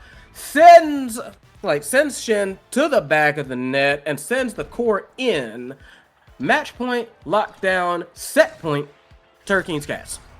Yeah, Spring with two crazy impactful glitch bops back to back there, finding the final battle. Oh my, yeah. Well, I mean, he played a bit too well last point. They decided he's not going to get to play any further. He found the barrier and then the goal of two glitch pops. Super well played, but maybe not going to be close enough to actually be able to impact the game in this one right now. As Flip comes out for Geo, Primary comes out as well, but I don't know who that was, but a nice strike buffer means that the barrier was saved, but still so much damage onto both these forwards. It's actually a kill found onto Scythen though, and maybe Lockdown are getting a bit too ahead of themselves so far. They do actually still have to win the game, as Turkey not going to actually be killed and going to pick up the orb as well, meaning that this offense of the Cats going to be able to continue down this bottom side right now. Yeah, for a little bit. Supernova does come out. That does manage to get the barrier, and it is Turkey's Cats that I was about to say could have a chance here, but one body gone, two bodies gone, and this is wraps. Ladies and gentlemen, Lockdown take this second match, take this series 2-0. Very, very dominant performance. Yeah, I mean, I expected this one to be Cats' game to get the upper hand over Lockdown more than the Oni Village one, but this was just brutal. An absolute massacre. I think possibly that there needed to be more investment from Cats in terms of the draft into taking something like the Vice on the heavy impact start, because they are playing into Scythen, who we saw doing almost 40,000 damage. I mean, soon enough the damage stats are going to be on screen for the watchers at home, and it's such a monstrous gap in terms of damage that we're seeing. Both Geo and Scythen doing so much more than the enemy forwards and the enemy team in general. And yeah, so many KOs found by Geo, especially in that one. So very well played. A lot of people would say, I think, that Lockdown, you know, they're a core control pacifistic team, and maybe they're trying to cast away those rumors and move themselves up to 4-0, the only team at that ever searched for a position of being undefeated. So very well played by Lockdown in this series. Yeah, not much else to say there. It was incredible performance by Lockdown. I will always, and I say this with all the love in my heart, I will always, always, always have a soft spot in my heart for Turkey's Cats. Love you guys. hasn't quite been your season right now, but you'll always have fans. You always got me, if nothing else. I like them. What can I say? Yeah, I mean, I think we're all hoping that next week they won't have to play into this disgusting KO and damage comms as they had to the last few weeks, and try and get themselves back into a victory. That is all for the EUSL broadcast right now. There won't be a pre-show. We're gonna wait a bit, and we'll eventually host NASL. I think when it comes live. So look forward to that.